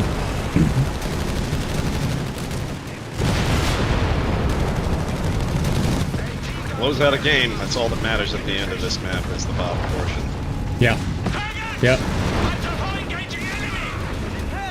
And the rifles are pushing back those tanks, but doing so at enormous cost in terms of manpower. And Stana, for the first time, is not actually floating a significant amount of manpower.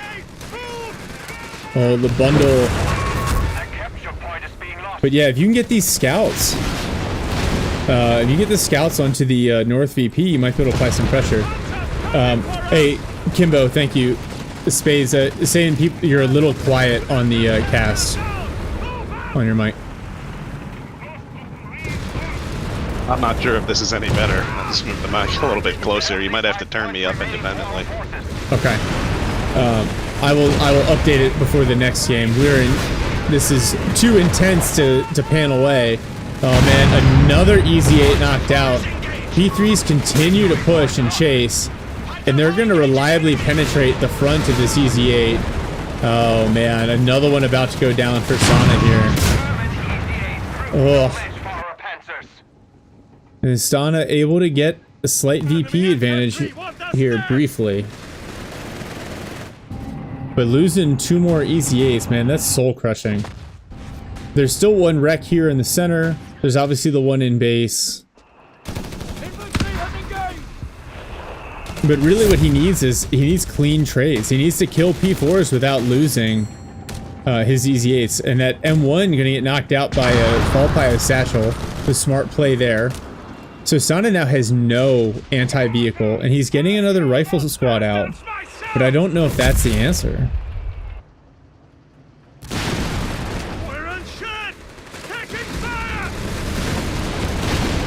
Oh, this rifle squad getting blasted by P4s and the Panzergrens. And as soon as he heals up his P4 blob, he'll make his push towards the bottom VP for another triple cap. Mm-hmm. Actually, I like the repair bunker play, especially because it doesn't really cost the pop cap. I think that's a good one. And now he's got the Stuka loiter available. All right, thanks, Kimbo. He says it's better now. I think it's a combination of you getting closer to the mic and then there being less cannon fire for you to try to talk over. Quiet on the battlefield, please. I'm speaking.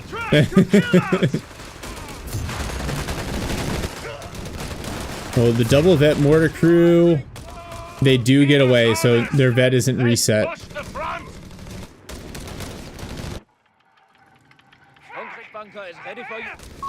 Oh, is there any chance they pick up this last Panzer Grenadier on retreat? No, not gonna happen. Almost a little bit of a swing in Stana's favor there. VP pressure is back on. At least he's got 200 banked up. Alright, now I think he's recognized that there's a little bit of a strong point on the southeast side. So the Easy 8 pushing on the north now. This P-Gren. Yeah, the focus fire. Oh, down to 1 model. There we go. Stana, the Panzer Grenadiers, they can be killed. Let 41 minutes and 7 seconds into a match teach you this. They can die. Oh. Fortunately for Sana, these P4s still need to be repaired. But he's now short on munitions. Oh, the Pioneers are dead, so it's going to continue to slow the repair on the P4s. He's got another bunker up here in the back. But, and actually, good counter push here from Harvard. He's going to grab that southwest VP. Oh no. Rifle squad annihilated by the P4s, and this one may go down as well. The volley fire is just going to be too intense. And when they get spoon-fed P4 rounds to the face, Oh my they're god. not gonna do well. It's just infantry. And the mortar actually in danger here as well. But the P4s aren't going to pursue. Another rifle squad lost. Oh. Stana getting another easy 8 out here. But I feel like this is continuing to, like, you know, smash your head into the wall over and over again.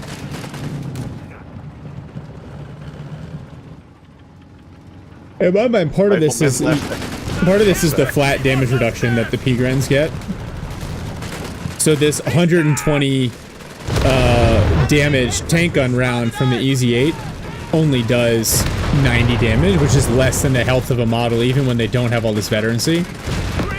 And so I feel like they can just sit there and eat tank rounds, and that buys Harvard time to get his P4s on. And now this Easy 8 out of position, HE rounds enabled, and then its frontal armor is just not enough. And so another one knocked out. Stana's going to maintain just one on the field again, but that's another wreck that is in position to potentially be recovered.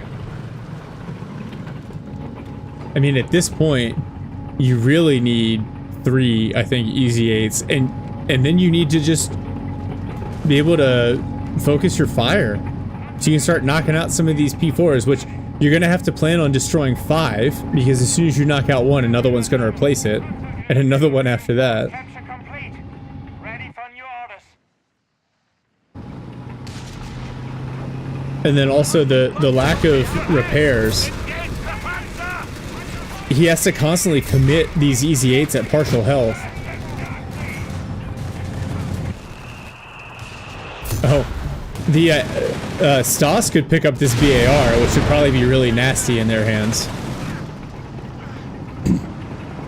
Reminds me of the good old CoH3 days, where the Axis always had access to free weapon pinata drops from the Allies. All right, P4s go back for repairs. But Harvard again going to get the triple cap on here, and it looks like he's going to get another repair point out in a different spot. I like that. That's pretty clever with the resources that he has. Maybe he can throw an MG in it. Maybe it's not a repair bunker. Maybe it's a MG bunker to hold his cutoff. It shall be a repair bunker. Nope, it's a repair bunker. All right. Well, always fun to speculate. We have lost control of the victory point. Just wild. They just eat a main gun round from an Easy 8. 2 of them with not a single model drop. Oh, Don't get me started. These scouts gotta be careful. Yeah. I'll kill those bastards myself!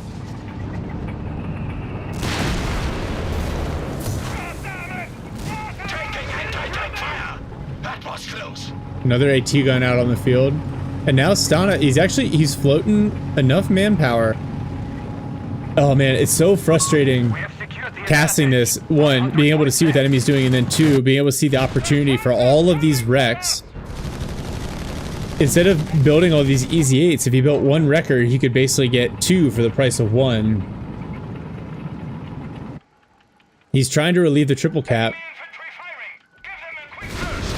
Oh, these engineers going to continue to take a bunch of damage.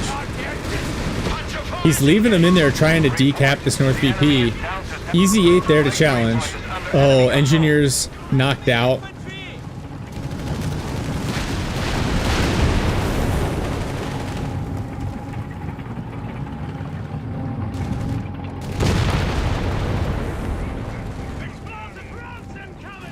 I wonder what he's going to do with the second Easy 8. So he's going to flip the cap. You got Sauce Trooping coming in against rifles. Maybe this Easy 8 here in the center can help push them off. Harvard repairing again.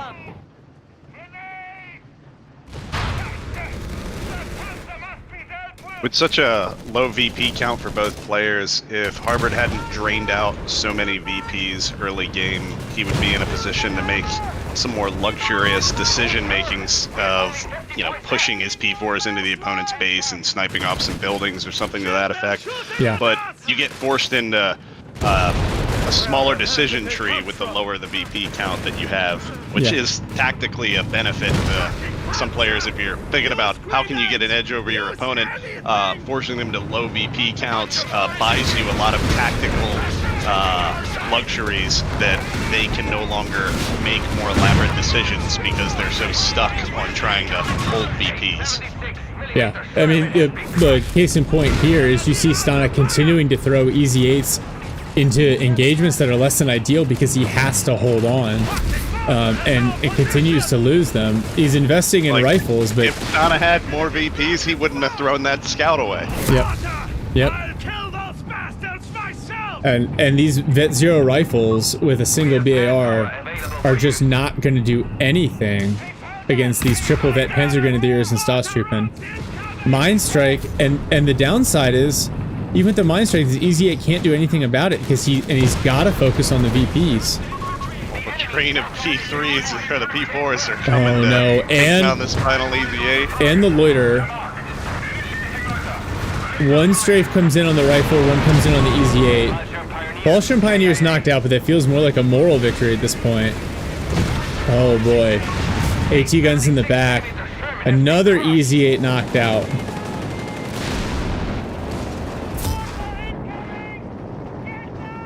And that feels like it's gotta be all Ishi wrote. Yeah, that feels like GG. The Loiter's gonna sit there for a while, and there's no way he's got enough forces to cap the VP on the other side of the map. Yeah, both down to 30 VPs. Yeah, these rifles here, they're just gonna melt up against these P-Grans. In fact, he's not even gonna micro them away. They're just gonna die. The P-Grans stopped shooting at them awkwardly. P-Gran said, "This isn't worth it." Yeah, we feel bad. P4s running down these rifle squads. Yeah, so much manpower flow.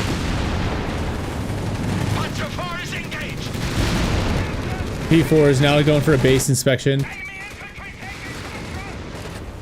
Yeah, with a P-Gran and Staatstruppen squad sitting on the North VP, I think it's comfortably going to remain in Harvard's favor here. The one triple vet rifle squad forces away the Panzer Grenadiers, so Sana will hold on to his southwest VP. Another Easy 8 on the way, but that's all he's got. A mortar, 2 rifles, and a single Easy 8. And Harvard could throw all 3 of his P4s away and rebuild them. Immediately, yeah. He could not only rebuild them, he could queue them all up and then forget that he started making them.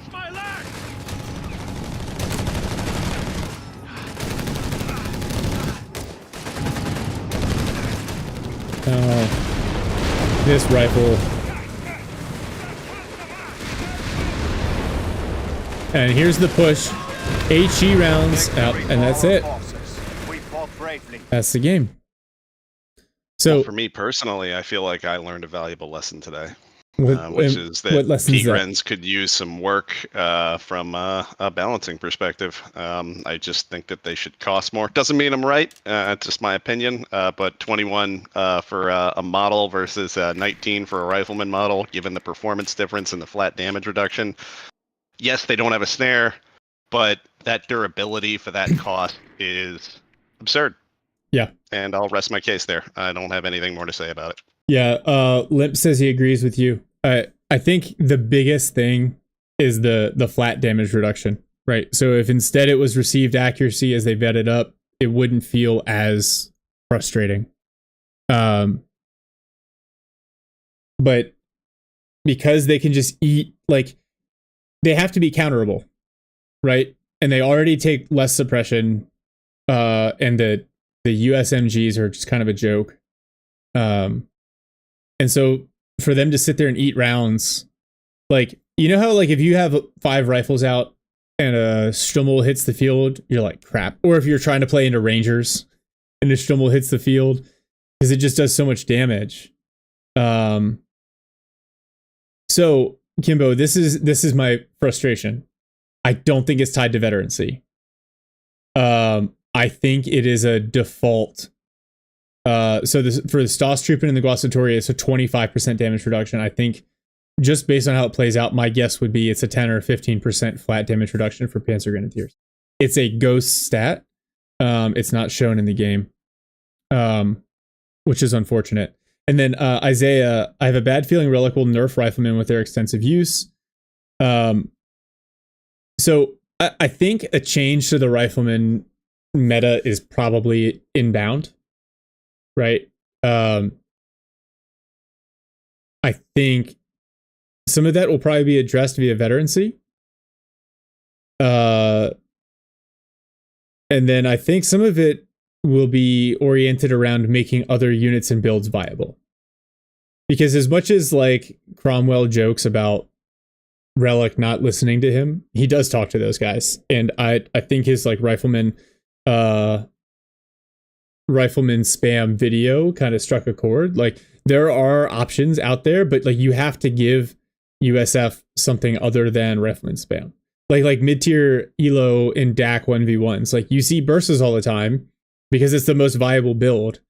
And to some extent, if there aren't any other options, sometimes the maps are different enough to trigger other things. But yeah, make SSF viable again. I agree. I would love to see commandos. I would love. The problem is they hit the field so late that they're down on veterancy, and then they just don't. They really don't ever scale well against Wehrmacht Panzer Grenadiers. With the way and they're so expensive, too. and they're so Bang expensive. for the buck with them. Oh my goodness. Yeah, I had a thought that was because part of the problem is like, oh, well, you can switch between the LMG and the bazooka, whenever you want. And my thought would be, okay, well, then make it so you can't. Maybe you have to switch weapons out of combat. So if you got your LMGs out and a vehicle shows up, you have to actually break contact before you can pull the Zooks out. I don't know. We'll see what happens. I'm looking forward to Tuesday.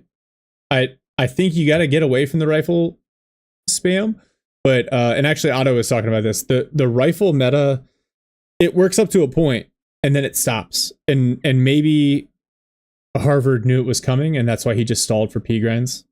Because you saw, like, even with all the upgrades, the rifles just didn't scale.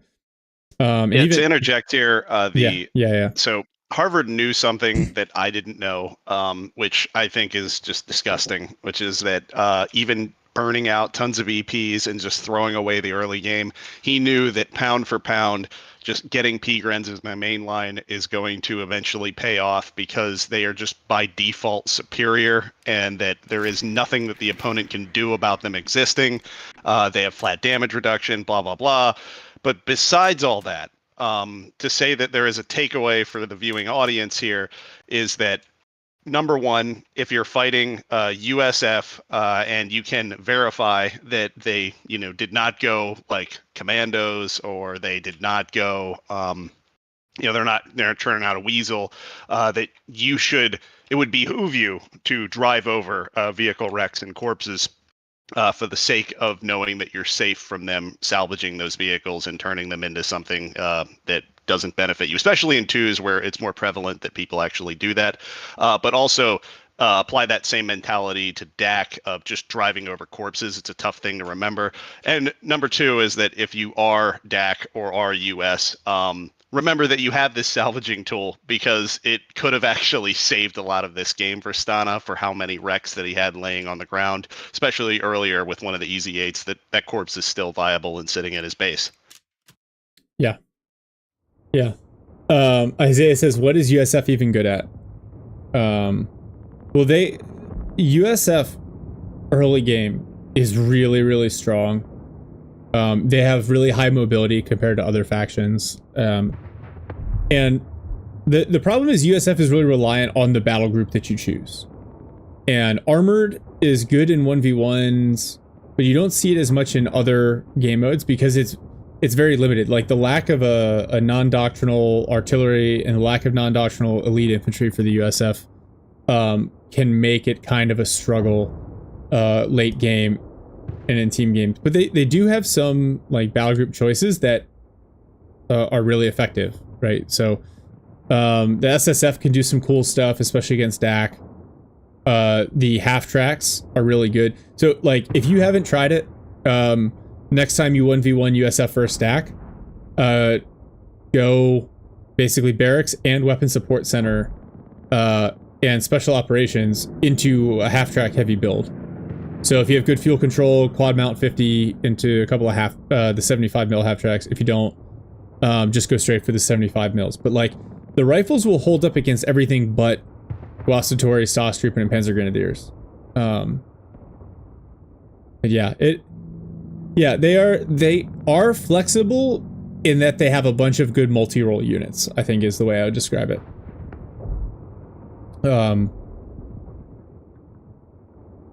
Yeah, I'd be interested to see a Wehrmacht replay with Harvard against a Brit player because I feel like it would be even more one-sided in my opinion.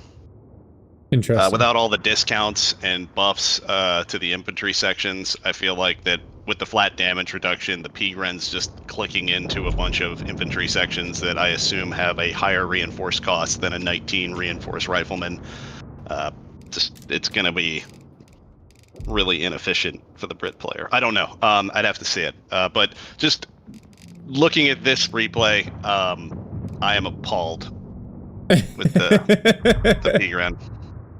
Oh, that's funny. And Harvard should feel bad. There, I said it. Right. Noodles says, I don't see, or I don't care if they made the Pack Howie an extra upgrade. They just need something. Yeah, I think I would love to see the Pack Howitzer made available at Tier 4 for the USF. That extra artillery oomph would be nice. All right. I think there should be some way to like, you know, if you pick armored battle group and you do the mechanized support center, like all those upgrades at the MSC, they don't benefit your Easy 8 really, other than like the smoke, which whatever.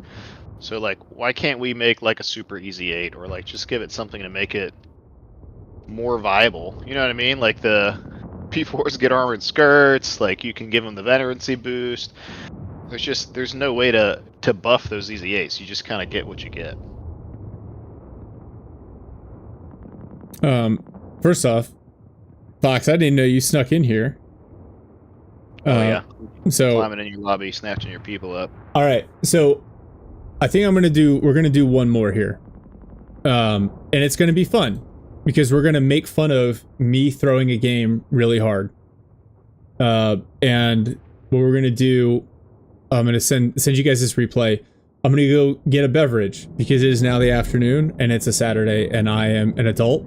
And if I want a beverage, I'm gonna have a beverage. So, no coffee after 12. I feel like you don't need that many qualifiers. You should just drink alcohol if you feel like drinking it. So I'm gonna drop you guys the replay. I'm gonna take a 3-minute break to make something to drink, and then we'll come back and hit this. Sounds good.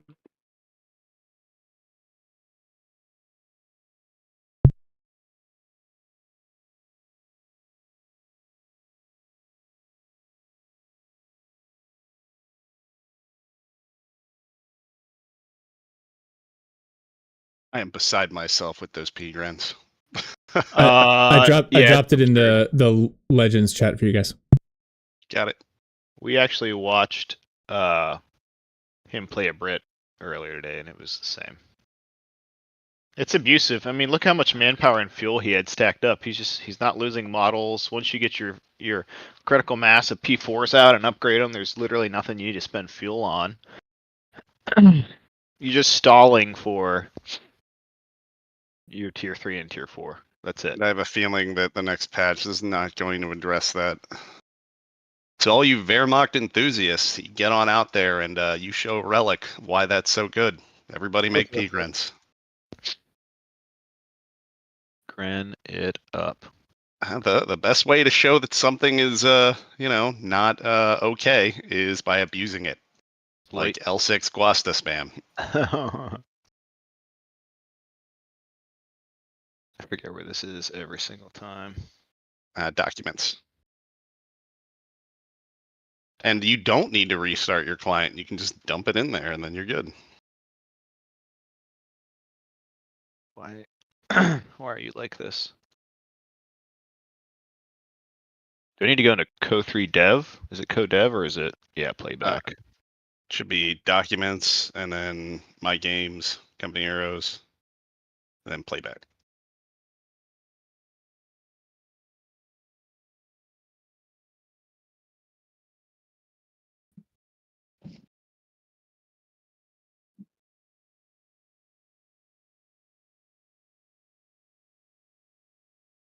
I do like what Shark was saying, especially against Dak, doing that WSC build with the Guastas being as strong as they are.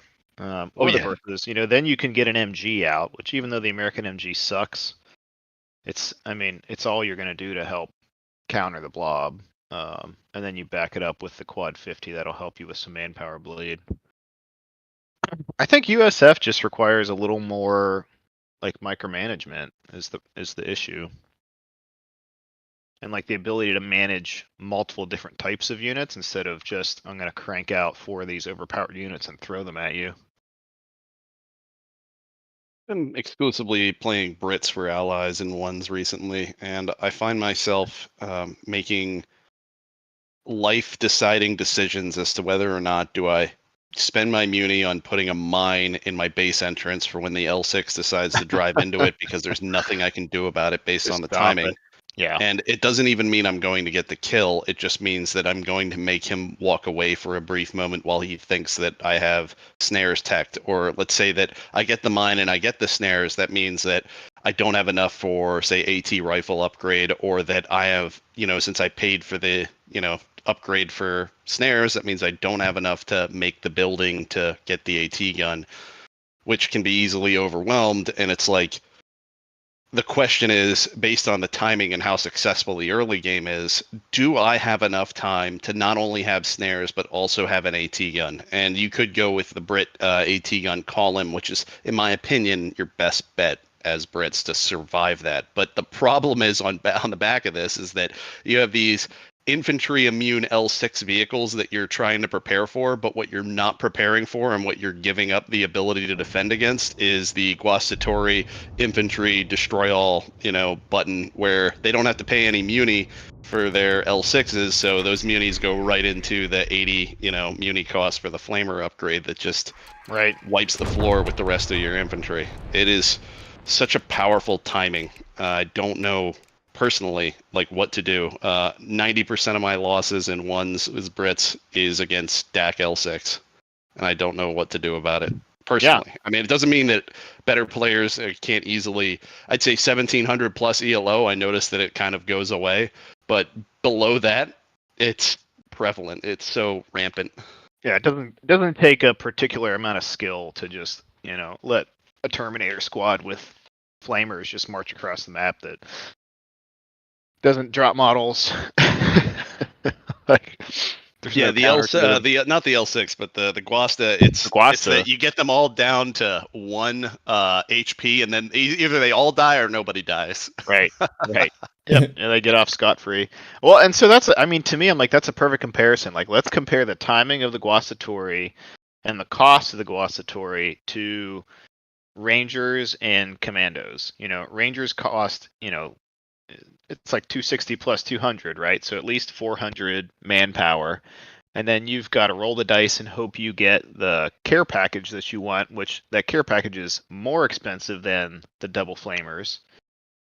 Or Commandos, same deal. They're 400 plus manpower, and they, don't stack up, period. It's annoying. And the timing of the Commandos, I feel like, is much delayed compared to the Guastatori. All right, gents, I am back. I appreciate you keeping things rolling with the discussion of the Guastatori and the L6 spam. Just want to keep the people entertained, Shark. Yeah, that's right. That's what we're here for. I'm not even watching the chat. What's the chat saying? This guy's a bonehead. What is he rambling about? No, I think, let me see. Well, let me encapsulate this conversation with it, particularly myself. I am not very good. I don't know what I'm doing half the time. I am not Ares. I am not a top 50 player. So take everything I say, like I said before, with a grain of salt. And I'm about half as good as Spade, so there you go. So, hey, Terpenes here. We casted your game, I want to say about 2 hours ago, with Otto. It's a good game. Lots of good stuff there. Isaiah, I would say Relic has learned some very specific things from CoH3.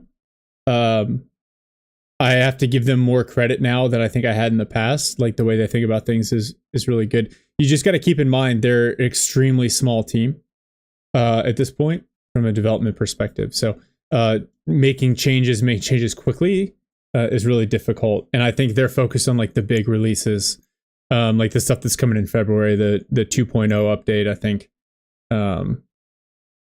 is going to be really big for them. Hey, Cloud, nice to meet you. Yeah, snipers are expensive. They should be. Okay. We're here. Are you guys, so I'm at the 2 second mark. Are you guys in? Yes, sir. I am at the 2 second mark. Okay. On your mark. No, you're not slandering them. It's just I thought I was much more critical of them before I started. Okay, we'll get this synced up and then I will intro some stuff. So we're up here, unpausing in 3, 2, 1, unpause, and I'm at 4, 5, 6. Right, so up here in blue is some idiot named N7 Shark playing USF. And then down here in red at the bottom of the screen is Cornate General playing Wehrmacht. So he is a little over 1300 elo. I'm a little below 1300 elo. And the map here is Famenville. So I see Wehrmacht. I go for a double scout. I can't actually remember what battle group I played here. I think I'm probably going to go armored just based on this build. If I go, when I play 1v1s, if I go special ops, you'll see it a little bit earlier. But yeah, this should be interesting. So please, in the comments, everything that I do wrong, please highlight it. So for Coordinate, you can see pretty good micro with the Pyos early. This is kind of the standard approach to this map. Sending your combat units up the middle and your capping units off on the side here. Which is also what I'm trying to do. So scouts on the flanks, they have a cap speed bonus, so that's kind of the focus. And then my rifle's kind of moving up the center here. So much for peace and quiet. It was a good cancel by Cornate. Which one? Oh, for the Grens? Yeah, he was trying to build a bag and he immediately saw your unit and stopped. It's on, boys. Yeah.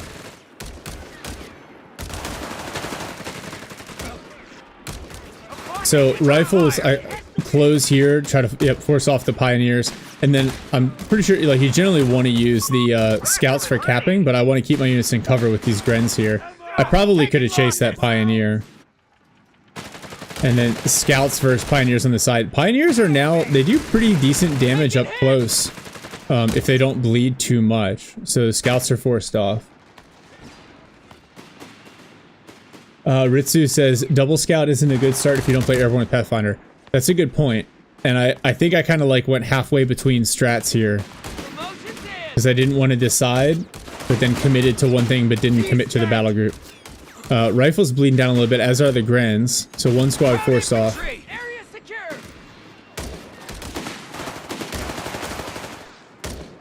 So rifles retreat, but so do the Grens. So I'll just say, yeah, I get decent fuel control here, although he's going to counter cap on the opposite side. The scouts here onto the VP with the healing. Damn it! Territory sector claimed by the enemy. Medical station requested. You could say you lucked out that Cornate doesn't realize the current meta with the P-Grens. He doesn't just immediately start spamming P-Grens. Yeah. So I think I get med up relatively early. I think because I feel pretty comfortable with the fuel control and have been carried out. The med is so important for USF, especially with the casualty clearing. Lady Ritsu says, if you want fast cap early, prefer triple Pathfinder or Weasel. Yeah, big fan of the Weasel. I think that's, like I said, it's a build I use against Dak quite a bit. Now, Hornet gets a sniper out. I guess I didn't realize he had it this early. And so this is going to kind of throw a wrench in my plans to some extent. Scout's a little bit idle here, so still have some room to improve on the APM side. Round's ours. Sector lost. No contact. And I go ISC, so I think I'm staying pretty meta. Coordinate goes Panzer Grenadier Company. Taking us off. Find cover. Sniper, there. And so Sniper drops another model. Meanwhile, Rifles converge and flank this Gren squad in the center.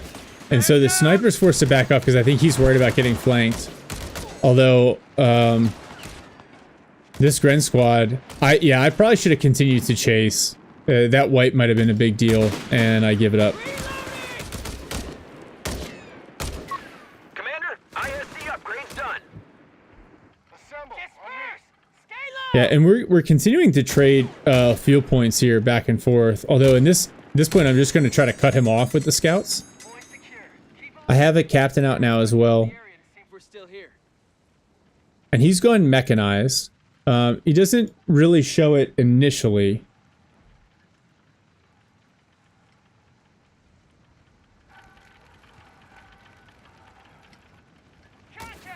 Gren, Sniper, and Pioneer kind of push out of base to challenge this cutoff play. Yeah, and I probably waited to the last possible second to retreat those scouts. I was tempted to try to hold on to it, but I definitely would have lost him if I had kept in there any sooner. And then I'm doing pretty well on fuel, and only seen 2 Grens and a Sniper, so then I went motor pool. Pretty good surround by yourself as Cornate just kind of walks into a pocket of your units here. Enemy sniper, he's picking us Yeah, off. this is one of those things that like playing with the TAC map has really helped me do. Is manage these, like, kind of build a pocket and then collapse it. And so even this Sniper, with the flank, I'm kind of forcing him back, and then I'm able to collapse on these Grens who then retreat. And so I think this is part of the problem, is at this point in the game, like, I feel pretty comfortable, and I don't realize... I feel like I'm up on fuel, but we've actually been trading it. And he hasn't built anything that really requires fuel, right? He's getting a pack 40 out. But I'm not seeing the traditional stuff, and then obviously he's got his Gren healing here.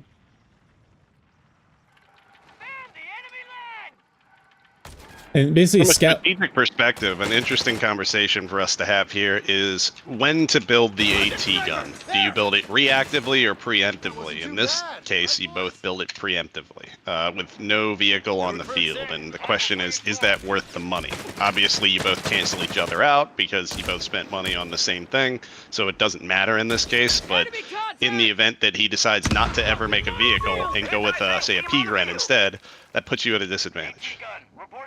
Yeah, I feel like it's definitely a mistake. Oh wow, couple of mines over there. So would you recommend then to never make an AT gun until you see the vehicle or hear it? In this case, as USF. Oh wow, the scout squad gets picked up on retreat by the Grens. In this case, because I have decent map control and I've got the rifles, I think I can afford to wait a little bit on the AT gun, because I could have had a Greyhound out by now. I definitely had the fuel for it. And so with the rifles with the snares, I don't necessarily need to get an AT gun out this early, especially when the biggest thing he can threaten me with is either a 2-2-1 or a half track. I mean, maybe you were thinking that the AT gun could sniper rifle the sniper with its AT gun rounds. We're taking fire. I mean, you know, you miss 100% of the shots you don't take. That's true, although in this game, probably not going to happen. So, Lady Ritsu says, bar after your Greyhound, AT gun after Greyhound, and bar. Your AT gun is too early. So, Lady Ritsu is a streamer from France. She wields the power of the French bakery very effectively. But she's a phenomenal player. She's like a variety streamer. So if you haven't heard of her, check out her channel. Croissant? What's the measurement? Yeah, lady, how much butter should you add per croissant? A victory point has fallen into enemy Like, how much heart attack am I getting per croissant I eat? That's what I want to know. available. Because I love them. Alright, so this is when I lock in armored and go for the war machine. I think after I get the Greyhound out, so I still paid full price for this Greyhound, which is dumb. Oh, nice on the mine. Yep. Those engineers just wanted to make sure the mine worked. Right. That's how you always test your That's how equipment, folks. Yep. You look down the pin. And then the Greyhound repeatedly shoots into this wall here, not touching MG. Lady, Spades would like to know what quantity of butter you should put on a croissant. That is the critical question that you were being asked. Excellent use of the qua and croissant. My French He's a is storied, terrible, cultured so man. I want to make sure that I'm understandable. Engineers on the field. Heavy MG, spread out! Alright, so the MG42, it's a good play. Even though I only have 3 rifles, it is routinely suppressing my infantry and forcing me to work around it.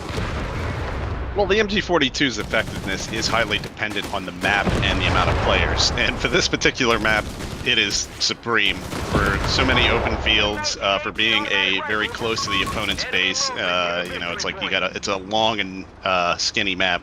It makes it highly effective. Yeah. And the Pack 40s there support it, but I am able to flank it here. There's my favorite white boy! Is that Elf there? Now under enemy control. I just heard there he is. There's my favorite white boy, which normally means Stealth Elf. It's in me. the Discord. It's your boy. I'm sorry. I had to turn on my mic because I'm an idiot. So The irony is that intro is the opposite of stealth. correct, isn't it? Isn't it though? You know who gave it to me? My friend made that into a soundboard. He's my best friend ever in this world, and he is beaner as hell. So I fucking love that guy to the moon and back. He gave that to me. So this is where I think the game shifts, because he brings in the Stug D with the Stosstroopin. The Stug D's armor is strong enough that even the 57mm struggles to penetrate, and then these Stosstroopin just start to run rampant all over me here. Particularly that from game a that you balance did? perspective, the Stosstroopin call-in with the Stug D is just top-tier investment. It is it is so good. And with this particular commander, getting the SDG-44 upgrade for them later, disgusting. Yeah. Yeah, Elf, we're casting the game that you actually watched the other night. Oh right yeah, now. the Twitch one. I was about to say. I was like, that's the one where that man was like, that guy's Stosstroopin was just styling all over your dudes, bro. Yep. Well, now we're watching it and critiquing it in real time. Okay. Can somebody stream so I could watch? It's on Twitch and YouTube right now. Oh shit. Okay, my bad. I'll just watch on Twitch. Sorry, Spade. You're good, you're don't save your bits, bro. I'll watch Twitch. My bad. Save your bits. I need those bits. Hell yeah, you do, my man. This is So do I. the other flat damage reduction thing. Like, my rifles are in green cover, shooting at Stosstroopin in the open and losing. Just mind blowing. Makes sense. 3 points under their control. Can someone write in the Twitch chat the question to Lady Ritsu about the croissant and butter quantity? She needs it written down. I need exact measurements. Reinforced. Send it. Tools down. Repair work complete. I almost feel like Greyhounds, dude. They're just not in 1v1s at least. I honestly think that just the mortar gun carriage, the half track upgrade, is a better investment. No, because it's just munitions and you can save that fuel for getting your Tech 4. The Greyhound's definitely more durable. I don't micro it very well, and so it just doesn't hit. It doesn't cause the bleed that I need it to cause. Gotcha. And now Coordinate's going for tier 4, and his fuel control is outstanding. He's been at plus 33 for a little bit here. I'm at plus 13, and so that's part of the problem. Is I think I don't. Oh, Sniper taking some damage. Greyhound is going to chase. Oh, and just knock him out. I feel like this moment really encapsulates an inherent problem where the Stug D doesn't care that your AT gun got a first shot for free on it and just drives right up to it. Yeah. Like, what are you supposed to do? Do you get the Chaffee, which has become irrelevant in the current meta? I would say that the Weapon Support Center, going with the anti-tank gun half-track is probably a better bet.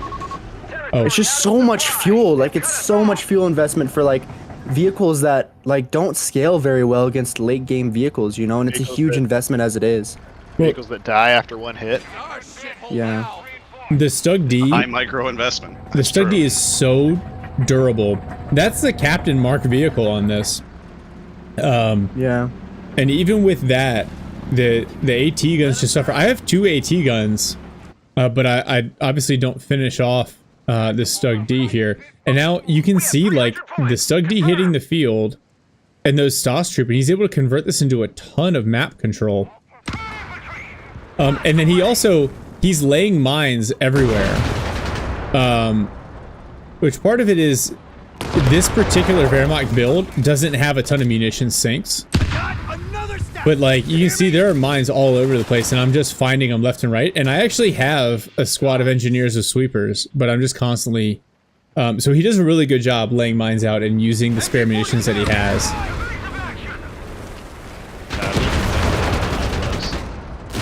Well, what does play to your advantage on this map, just like I said with the MG42, given the structure of it, the AT guns have a wide berth of coverage, given the openness and narrowness of the map. Yeah, and I've got 2 of them, and I'm trying to keep them spread apart so I can get some side armor shots in on this Stug. Territory point is no But longer... on other question about 1v1 that. maps, this double AT gun meta is not as viable, and it has to do with just lines of sight. Yeah, I think the other problem that I run into here is that my rifles can't stand up to the Stas Troopin'. So trying to screen for these AT guns, and I only have 3 rifle squads, which is probably the other mistake. Right, you can see I'm floating a ton of manpower and fuel at this point. I think I'm mainly waiting for the tank depot to come out.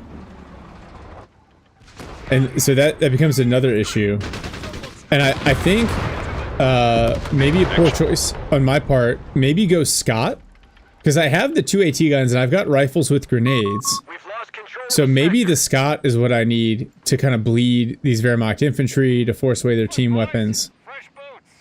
I think And that's where it's like the anti-tank gun half-track is a better investment to me, just because it comes with a barrage and it also acts as an anti-tank gun. Not as good as an anti-tank gun in terms of damage, but in terms of maneuverability, time to fire, as well as when it gets Vet 1, you always take the ability to stun the opponent.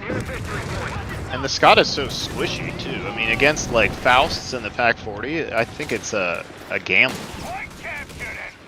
Yeah. This Stas and Grenz here just immediately burned down that AT gun as I try to rotate the AT guns over to challenge the Stug here. God damn it! Someone get us out of here! I always forget to use the flanking maneuver on the Captain. Same. It's like it doesn't exist for me. Yeah. Oh man, that thing is so good, especially for getting people out of like suppression and stuff. The like flank ability is crazy. Yeah, and it's just a major misstep for me because I only think about the off-map barrage or the Mark vehicle. Great abilities for sure. I always think get the most important thing to mention here, though, is that it used to be called On Me in CoH3, and for some reason they decided to change the name, and I'm not okay with that. Well, in CoH2, it basically calls you to fall back to the captain's position. Greyhound finally lands some hits on that MG42. It did. Well, He he got got the that rally command. point. You can do the rally point with him. Oh, P4 on the flank here. And I'm trying to recover some fuel. I finally have a tank depot built. But now I'm still short. Actually, considerably short on fuel to get an easy 8 out. And command points too, to be honest. Man down! Man down!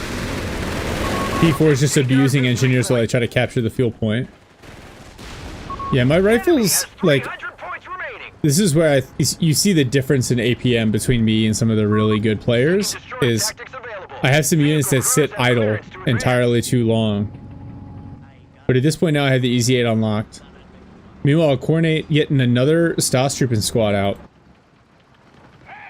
And it just becomes so difficult to deal with. Like, it was just like last game, except I don't have the survivability upgrade. I don't have advanced logistics unlocked. And so the elite German infantry, if you play the armored battle group, they become a problem for you. Territory. A victory point has fallen into enemy control. Jesus.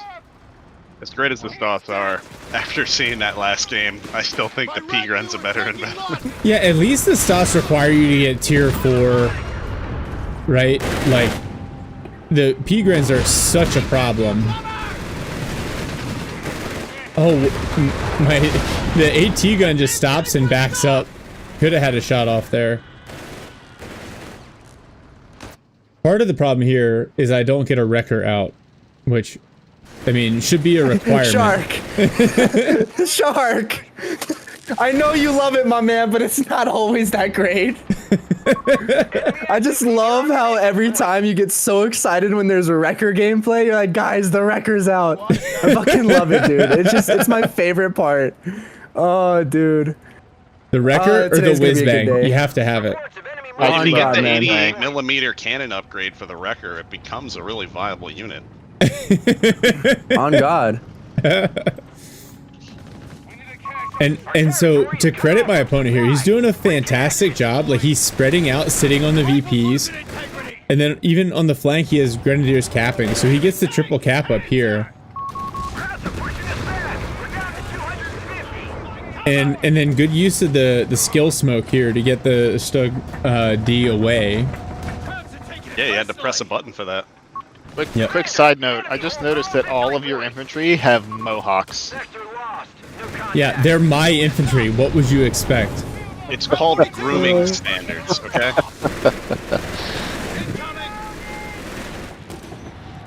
Alright, grenade onto the MG here. It's a little bit of a brute force attack.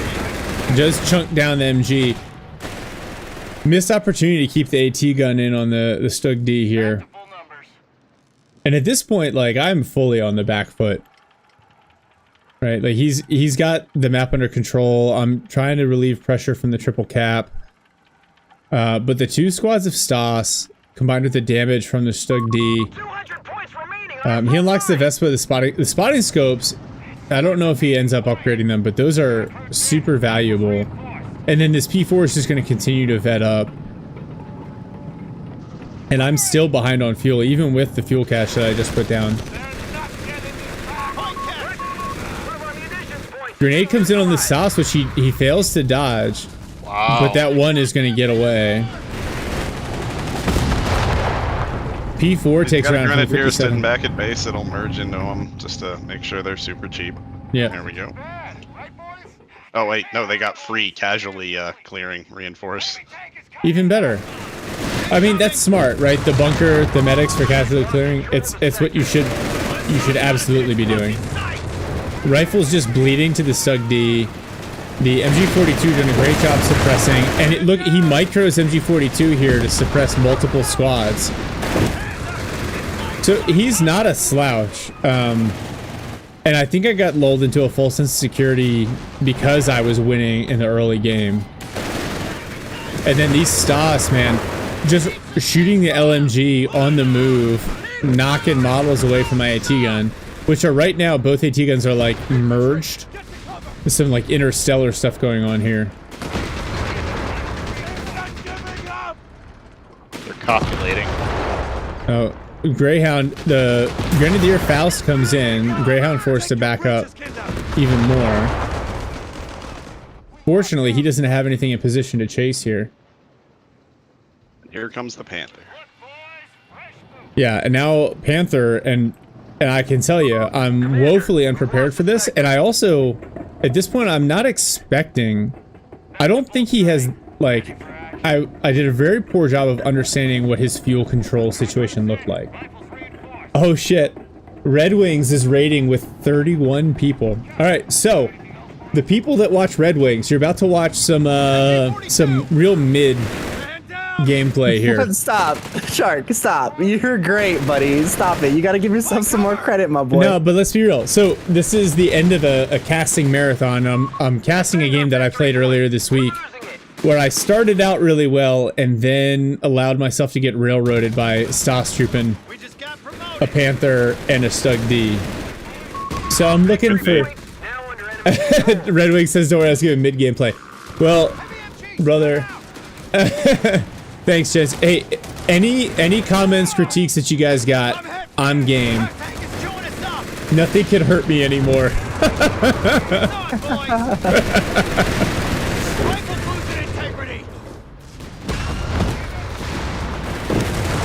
The Stug D bounces one shot, 2 shots. The other one just whiffs, hits the ground. And now Panther on the field. The late game quality of units. Frog says, we can't critique anything if all we know is Red Wings gameplay. That's atrocious. They've captured a victory point. Alright. Yeah, army composition, like, you can tell, the PopCap actually tells the story. So, 69 to 93, a Panther, P4 Stug D, and 2 squads of Stostrupen. He is firmly in the driver's seat at this point. And it's a shame, because I basically threw this a little bit out of order, support rifle play, support AT gun play, and my rifles, imagine readable co-game play. My rifles just can't push the Stas off. Yeah, that flat damage reduction on Stas and Wasta and Pigrens really does dampen the impact of your EZ8. It really just makes it like they just ate useful. Multiple main gun rounds from the EZ8, and they're like, that's fine. Or Like the your grenade. entire battle group's ace in the hole is, I want this EZ8, and you pay all this time and bleed to get it, and it doesn't have the impact that it needs to have in order to make it a worthwhile pick. Yeah. And now and to be fair, I'm way too aggressive with this here. I'm trying to wrap around the Pack 40. And I'm still just trying to kill like one model of these Terminators. And instead they clear an anti-tank gun. The Panther gets a couple good shots off on the EZ8 here. I'm down on VPs. These Stas are all injured, and oh, finally one dies. Crazy. Well, he has a shot. Yeah. Panther bounces the EZ8 shot. And the white phosphorus round comes in way too late. EZ8 knocked out. And at this point, Elf, yeah, I think I just call it here. I got nothing left. I mean, that match was so rough too, honestly, just as a whole. Cause like me and you both are at a loss of what you did wrong, but just listening to you guys talk, honestly, I have a better understanding of what you went wrong on. You know what I mean? All right, well, Spade's here. Let me get my 2 cents in so I can talk about how much better I am than everybody. Let's do it. Roast me. Let's go. Number 1 is motor pull, non-viable. Picking your commander being the armored battle group, I think, is a luxury decision in 1v1, and that picking it so early, being so confidently in the driver's seat, limits your options. Where, you know, if you're going the double scout, like it was referenced earlier in the cast, that you should be going the airborne battle groups, so that way you can upgrade them into units that are actually useful for fighting later. As well as it gives you the option to get an AT gun if you really need it. I think Weapon Support Center, being able to get the anti-tank gun half tracks would have given you a little bit more support weapon damage with the barrage, as well as giving you some AT that eventually could stun the Stug D, which it couldn't really do much in return. So just motor pull, battle group choice, probably 2 big limiting factors. I mean, those are easy fixes or changes in your playstyle for 1v1 that have really nothing to do with where you send your units or how you micro them. All good points. All good points. What do you think about that? Was perfect. Nice old school reference. The only other thought being, right, because I didn't use anything from the ISC other than the captain. So what do you think about going mechanized support center getting the can rounds on the, like, if I'm gonna play Greyhound, right? Let's say I think go I ahead. think you have to get really close to use the can rounds, and so I think those are good against Axis infantry that don't have snares.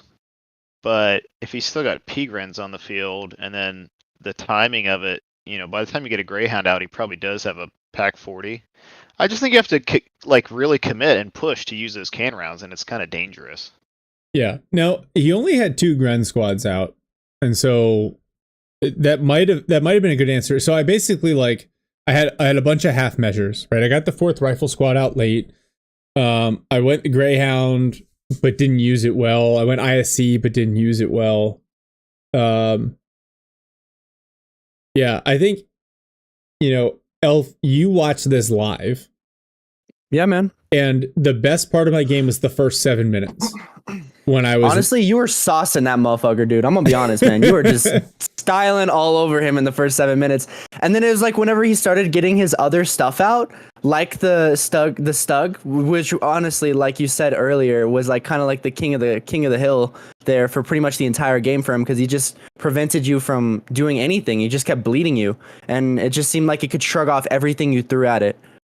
Yeah, yeah. The stug armor. So I'll try to be unbiased. The way the Stug front armor works is the way I think all of the armor should work in this game.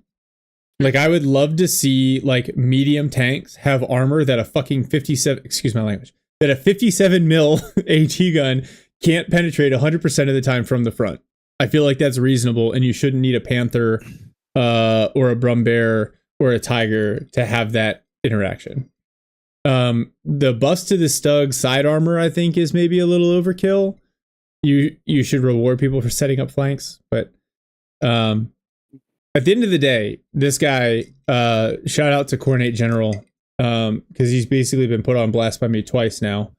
Good gameplay, like across the board, right? Good use of the MG, good use of the Stas, good balanced build in terms of vehicles. Stug D, Panzer IV, Panther. Like, I can't criticize him for that. He won fair. He didn't do any dirty, stupid L6 spam or guastatori. Like, He didn't even blob Peagrens at you. he didn't even blob Peagrens at me. So, mad respect. Here's the deal. I had planned on wrapping on this one. We got some people here. If anyone is game, we can do one more. I'll cast one more. My wife might kill me, but I will cast one more, and then I'll clean the house.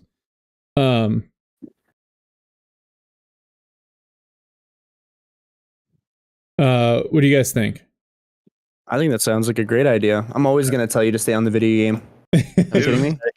I'm gonna hop out, but you got Stealth Elf here to back you up.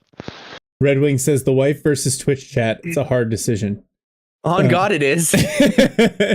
My wife is awesome. She's very supportive. But I have chores to do. But let me see. Let me see what I got in the replay pool.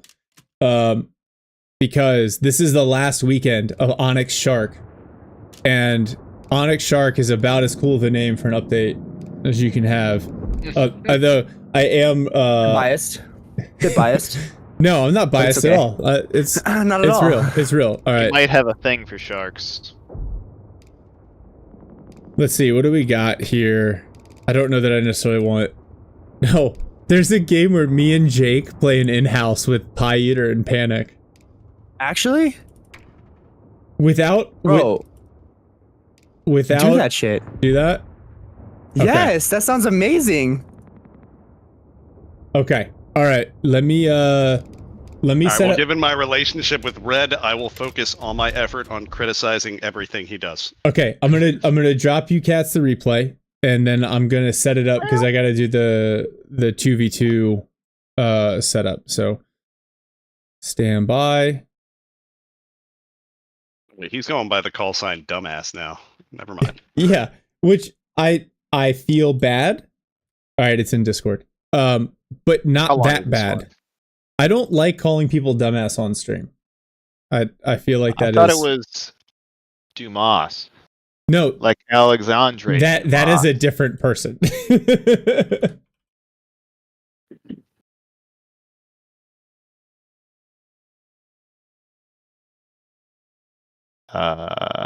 Where did you drop the? In the CoH3 Legends chat there for you. Oh, CoH3. Right, cancel. I made some minor modifications to the Discord server. I see that. Biker, I get it. I'm all loaded up when you guys are ready. All right, let me Wow, that was see quick. where this thing is. You don't have to restart your client to dump it in there. It'll just appear. Okay. Oh, really? I gotta load up Yeah. the special Zany Zap replay, Q replay mod. For 2v2s, it's just better. It's just better. Zip zop bibbity bop. What? In theory. Although How long is this? I don't know. All right, so Shark, I already have the advantage to you simply because you got my boy on your team. So Let's see. And I put it in, what file do I do? Data store or cache? Which one? Playback, right? Yeah, playback. It's in playback folder. Did I mess this up? Who's up in here now? Oh, Jamie's back. It is the most splendid of Cromwells, my brothers. A very splendid Cromwell is ready. What's my elo? my second favorite infantry crushing tank. My elo is around 1300 in 1v1s and up to 1600 in 3v3s. But I think I play somewhere between there, depending on the game mode and how much sleep I've had that night.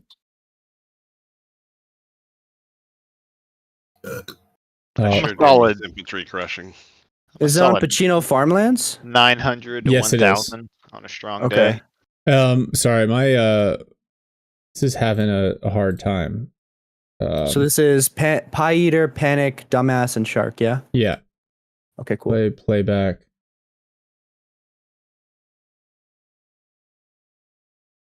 Playback. Are you guys still streaming? Yeah, we're gonna do one more. I thought we were done, but we are not done. I was so late to this, by the way, Shark. I'm gonna keep it $150 with you. I swear to God, I thought it was later because like I'm going in vacation tomorrow for like a week. So like yeah, I was like, oh, I got time. I didn't have time. So my bad, dude. Bro, no worries. This has been fun. He eggs you on to do another one, then he's like, by the way, I got a dip. See you. Oh no, not now. I'm not leaving. I just said I was late. I was late to like helping him with his cast thing that I said I was gonna help with. Oh, I thought you said you were leaving now. No, I'm not gonna egg him on and then leave. No, I'm staying. That'd be kind of funny though. Oh my gosh, this thing's not working. So I'm just gonna do the standard cast.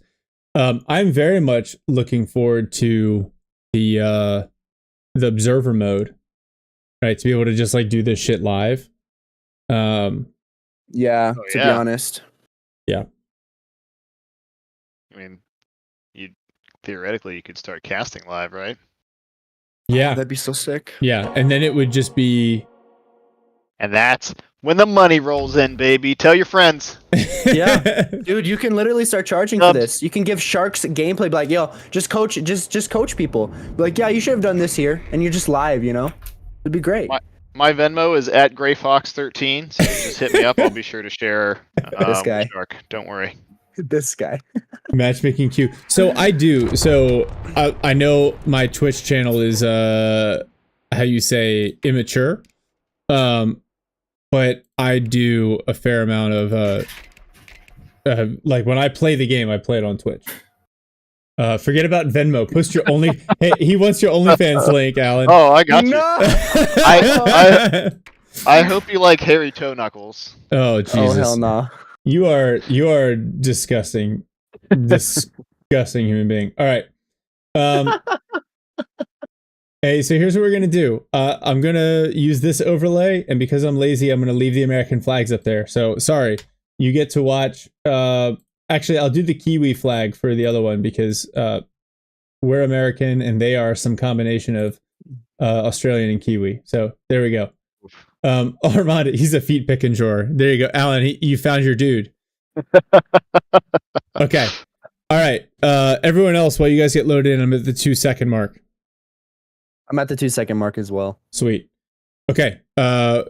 Here we go. In blue, we've got red leader to base, aka dumbass. And then in teal, we have N7 Shark, the actual dumbass. And then down here, in red, you've got, well, you know what? The Axis players are Panic and Pirate. I'll figure it out after the fact because I don't know which one is which. We're at 2 seconds. I am unpausing in 3, 2, 1. Unpause. Now I'm at 4, 5, 6. All right. Yeah, so Panic is Wehrmacht in purple, and Pie Eater is Dak in red. Both these guys are great. They're upside down, which is really impressive. Straight into bursts. We have M29 Weasels ready to deploy. Yeah, so Bursilieri. M29 Weasels. Kind of an obscure observation, not that it matters, but the Dak MG bunker has no setup time, where all the other bunkers on the map do. They act like they have a crew inside them, where the Dak MG bunker does not. Really? Very strange. How do you know that? I was about ready to say the same damn thing. When you pause the game at the beginning, it sets up all the MG bunkers except for the Dak one. God, you are a You don't savant. deploy. All right, so I have no idea if that has any bearing on anything. I thought that was strange. so My man. we've It got reminds me of the OKW days of CoH3, where their anti-aircraft guns could be decrewed and also shoot aircraft and penetrate light vehicles, and it made no sense from a balance perspective. I don't know. I'll leave it alone. So Pie Eater playing the bursts, right? So he goes Bursa, Pio, 2 bursts, Pio, Crotchitson. You've got Dumbass going the Indian artillery. He's got this Gurkha build that he loves and I love for him. So Sapper, Section, Dingo, but he's going to end up playing pretty heavy into Gurkhas here. And then I'm going Special Ops with a Weasel, Rifles, and Scouts. And then Panic here with the Kettenkra doing some back capping, going Grenadiers. He must have been asleep. Oh, there's the MG42 in the building. Just to like note, you are going up against Panic, and he is wiring off all of your green cover, Shark. Just all of it. Like, great micro. Yeah, Panic is he knows what he's doing. He went we casted one of his games earlier, and he went toe to toe with Nub for an entire game and basically pulled it back for him. So Wow. yeah, it's funny because when Spades and Red introduce him, they're like, oh yeah, you should scrim this guy, you guys are about the same skill level. No, this dude is better than me. And you will see. To be fair, I played with Panic back in CoH2, and he was not very good for an extremely long period of time, and then all of a sudden, just as soon as CoH3 happened, now he's good. I have no idea how it happened, but he went from not good to amazing. Totally didn't expect that. I just did the character development. I just love that he also plays Counter-Strike, so we're kindred spirits. Although I haven't played CS in a long time. We have riflemen taking the field. So the good news is I've got this fuel. The bad news is Jake is being hemmed in here, and so the fuel is going to be split pretty evenly. Thank God. The MG. What's that? You almost knocked the MG. Yeah. He just sprints towards the rifles. Yeah, love when that happens. Oh, Dingo, instead of chasing out the crouches and focusing on these bursts, and Dingo actually probably really nice counter to the bursts, and Dumbass going for a war cry, which this is his build and it's really effective. You go for a war cry, you get Gurkhas out early, and then it allows you to then run at the enemy with all of your infantry. I have a question, Shark. I see, obviously you're noticing that the veterancy popped on the grins, and like he already has 2 of them. Yep. Are you thinking MG, like going support center for an MG, or are you just gonna keep like centering into like your infantry and everything like that, just to help counter Panic? So I went mortar, And Yeah. and the thing is, the American MG is this is a technical term, hot garbage. Okay. I was gonna say pee pee poo poo, but Yeah, and so the problem there is like it'll be fine against the Grenadiers, but as soon as he starts getting out P-Grens, it's worthless. And so instead, what I'm doing to counter those Grens, I think I don't remember, but I would think some additional rifles, just for the pressure and the map presence. So you see Captain pops, maybe another rifle squad, but because I've gone Spec Ops, commandos are also very viable. Okay. And another question I do Disrespect have. driving that Kettenkrad around with disrespect. My man just shooting and scooting around the map. I do have a question about is it Jake? Is that his name? Yeah. Okay, yeah, Jake's double. If he's going so heavy into Bursa or going against Bursa, wouldn't a double dingo make sense since there's no snares? It could really help. The problem is though, just because you see one Bursalieri squad doesn't mean that your opponent is diving into Bursas. So Pie Eater takes like a middle of the road approach here. He only has 3. I normally either see 4 Bursas or I see 2 Bursas and 2 Panzer Grenadiers. And double dingo into 2 Bursas and 2 P-Grens is actually really dangerous. I also think this is the healing that one on the Weasel. Very useful. Love that shit. Yeah, MG42 in the building here. Fortunately, I've got the mortar.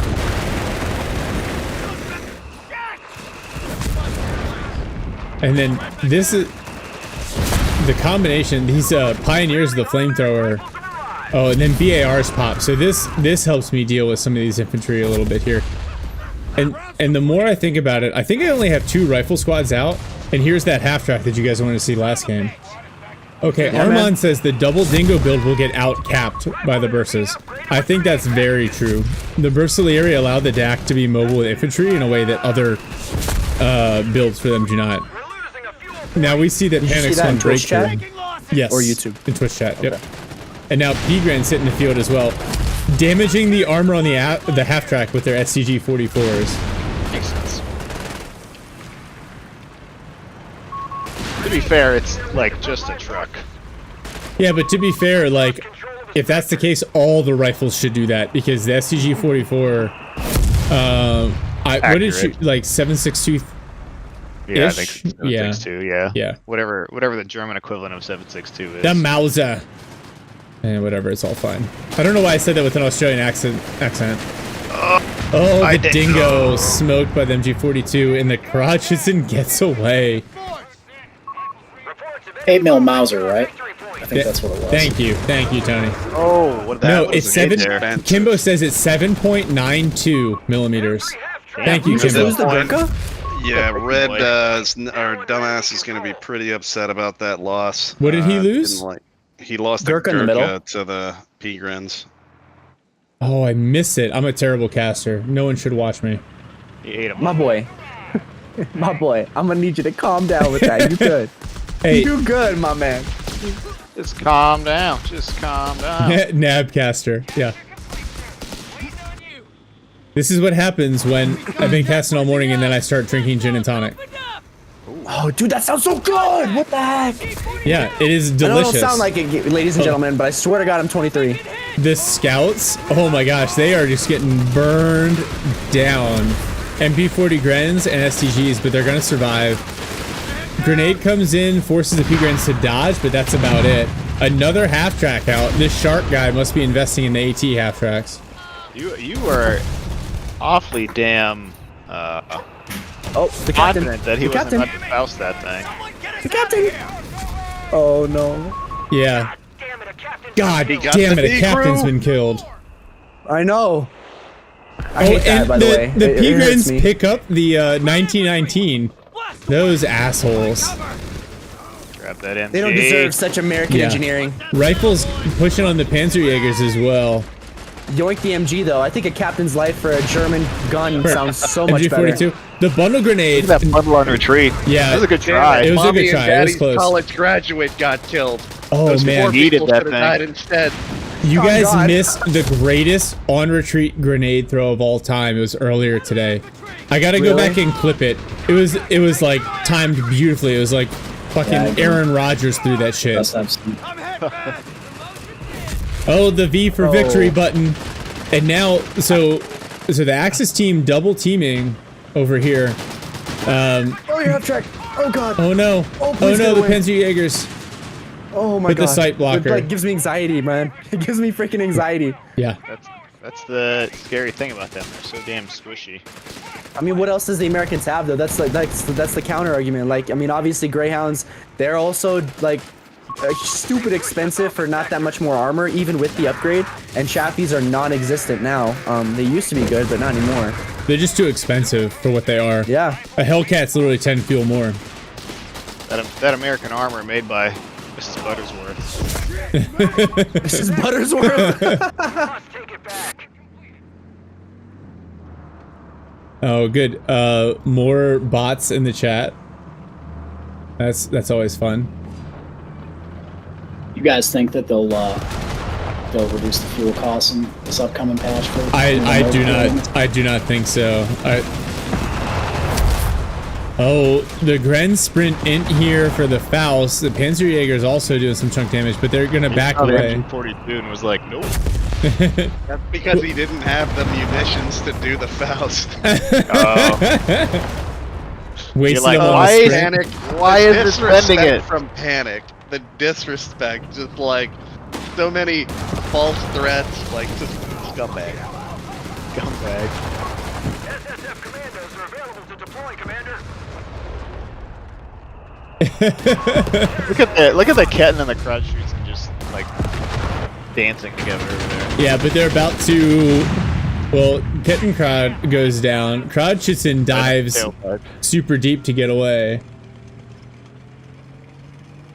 Liberator, remind me after this. I'll just add you as a mod and you can delete all these bots. There we go. I finally get a 3rd infantry squad out. Hooray! Crowd shoots is gonna get away. I'm a fake friend, Shark. I wasn't following you on your Twitch account. I'm sorry. I'm doing that now. You're fine. I don't care. This is fun. The quad 50. Was that a misclick? It's so late. Oh, that MG is done. Oh my god. Totally superfluous. It was a necessary nade, or 6 nades, I should say. Yeah. Yeah. MG42 recovered by the Axis. German taxpayers' money at work. It's going back home. Well, they got yeah, but I'm asset gonna achieved. steal this. It looks like a Pack 38 to me. But the Now with the Panzer V for victory Grenadiers, button. V for victory. Oh, the grenade does some damage to him. It's low. It's low. Nah, it's running home back to its mom. Get alive. Back to Essen. You gotta be careful with the Bersaglieri grenades too, because they don't have a damage cap. The US grenades don't either, do they? They do. They can only damage, I think, 2 or 3 models, but it includes MG. Oh, 75 mil half track out of position, knocked out. But you see, Sunday Drive turned into its last. what you see here, though. Go ahead. What you got? Sorry. I think it's just the Gammon bomb and the bundle that have the model cap. I think the Bersaglieri is the 3rd that doesn't have a model cap. It's super weird. Tightrope talked about it. Nate, okay. So Armand says most grenades have a 4 model damage cap. Okay. Get these AT guns out of here. No. Yeah. The push is coming. Yeah. So Jake has finally decided to come help me. He's got his Thompson Gurkhas. They wipe the Panzerjäger squad on retreat there. I mean, you guys gotta get like something to zone out all this infantry, though. That's my thing. The Vickers machine gun is also technical term hot doo-doo feces. So I don't know what your alternative is. It was pee pee poo poo. Oh, my bad. My bad. We're being technical. Yeah, and then this Crusader is doing damage to the Bersaglieri, but unfortunately with the flares, these are the Spec Ops rating flares. For the accuracy bonus. He sees the Pack 40, still forced to back up. You gotta send those NGs over to help repair your British friend. So this is where I think the game's starting to go in our favor, because you can see we have both fuel points, and the Axis are trying to double, fighting through the center. But they're still not winning. Basically, they're not slamming one of us or the other, and so we're able to hold the fuel points without a ton of issues. Yeah, he doesn't have enough captain upgrades for his P-Grens yet. That's the problem. Captain upgrades. I fucking hate you for that. Yeah, Armand, it's the foot guards, Gammon, Pids Grenadier bundle, and the Bersaglieri grenade is much lower damage, but no model cap. So, and now they're finally going to get back on this fuel, and they're pushing in the center here. Remarkably, KD about even, slightly in favor of the Allies. Vehicle KD about the same. P3 pushes up here. The Crusader 2, and at least with this patch, you don't need the Crusader 3 upgrade, especially if you're up against P3s. It does better damage against infantry, and you don't need the penetration for the P3. A victory point is under attack. We must act. What do you think's a good threshold? Because I know we've talked about that before. Like, obviously, if you see a Brumbar, you know, upgunning makes sense there. No. The answer is not upgunning. The answer is to refund it and get something else. Yeah, I think that's spot on. I agree. Refit against heavy team weapons. Get a Matilda, like one Matilda. If you only have one tank, is better. If you can spam the Crusaders, that's good. But if they start to get like Rum Bears or Panthers out. Bundle grenade still hits? It still does so much damage. Because you throw it at the doorway, you don't throw it at... He didn't though, he threw it in the... he threw it like at the window. He threw it at the doorway. Oh, did? Yeah, I missed that, my bad. Another bundle, these Gurkhas. Run, Gurkhas! No. Oh, Jesus! They're hungry. Hey, speaking of which, my DoorDash is here, bro. I got some Chick-fil-A in front of me. What'd you get? Big bag. Bro, I just had 3 nuggets. Large fry and a Chick-fil-A sandwich. What else does a growing boy need? Well, speaking of Red Bear... You get it down 30 nuggets. Oh, 30 nugs? Hell yeah. Oh, Did you just say what's Chick-fil-A? Out of my Twitch chat right the hell now. I'm sorry, He's from across the pond. We're not in your Twitch chat. I mean, Okay. Shark, we're join his Twitch chat and then leave it. And then leave it, yeah. There. Jamie, this is very serious. Imagine if you had fried chicken, but the chicken grew up with 2 parents. That's Chick-fil-A. Oh my Have God. you heard of God? Oh, wait, it's white chicken. This is Jesus chicken. Yeah, it's Jesus chicken. Yeah. Yeah, Chick-fil-A condemns chickens to death and protects cows. And they pray for the the chickens. Tell them the cow sent you. Enemy movement near victory point. These Panzer Pioneers have found themselves a super cool Panzerbuchse rifle. And the Axis have finally taken over the heavy fuel points here, but there's a Bulldozer on the field, a Grant, and a Crusader, as well as the Weasel for healing, so... yeah, this is about to get... So the Axis had this big salient here in the center, and then... I don't remember how this goes, so we'll just see how this gets cleaned out. Plus a Hellcat for the Americans to deal with the vehicles. Excellent use of the word salient. Thank you. I am a military historian, somewhat. Okay, Shark. Okay, I see you. By force, not by choice. Sprint.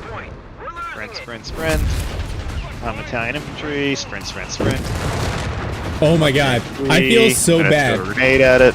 I was talking to Max the other night, and he was saying that like, oh, Bersaglieri means sharpshooter, and I was like, no, it means mountaineer. And then I went and looked it up, and it 100% means marksman in Italian. So, Alpenwell, you are correct. I'm an idiot. I'm sorry.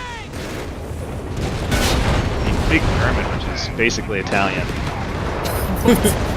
I'm pretty sure Italian it's Latin that's a dead language, right? Because it's like yeah, he's joking, I think, or he's just dumb, one or the other. Perfect bait. That's like can it be both? Well, in Marine Corps speak, marksman means pizza box, and it's not a compliment.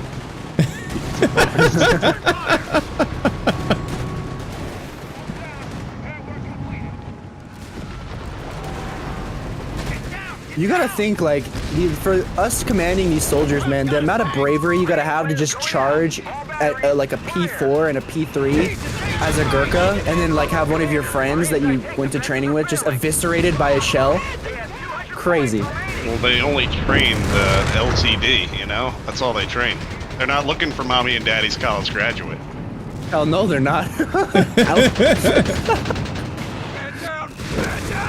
You've also got to realize that the human brain doesn't finish developing until around age 29 or 30. That's why all your infantry soldiers are 18 to 22 years old.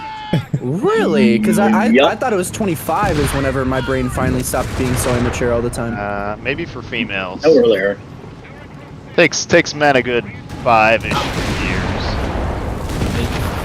Yeah, females definitely mature faster and earlier. Oh goodness, this Grant is in trouble. The best tank World War II is about to go down. But another one arrives just in time. To see its brother fall.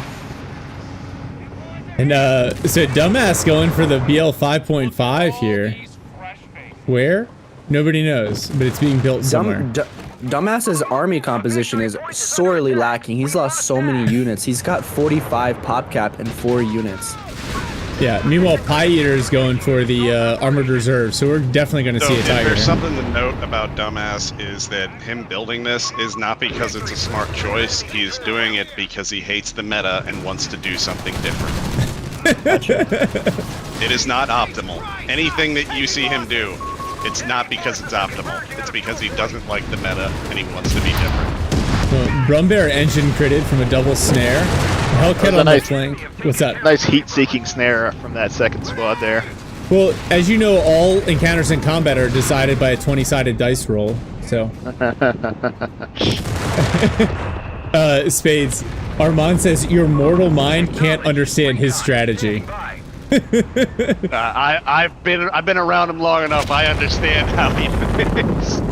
I've been his twos partner for probably 4+ years. Oh, the Gurkhas come in, IO Gurkhali, grenades, and then they immediately run away. Oh, the Pyos take huge hits from the grenades. Thank God artillery knows whether or not it's friendly sitting in it, because otherwise that bulldozer might have gone down. Reports of enemy movement near our victory point. Pigran's out here still being a menace. I like to believe that every artillery shell fired has a little midget inside of it with a radio. And if there's a friendly tank, they just radio the midget to flip a switch and the shell is like null and void. So many sacrificial midgets. Oh, these so poor many sacrificial sappers. midgets. Oh, I think this is where I totally spaced. I put this quad mount 50 in the rear to protect against loiters. And then I'm pretty sure I just ignore it for a while and the machine gun eventually kills it. But Not this one. Not today. A munitions point is not being yet. attacked. Soon.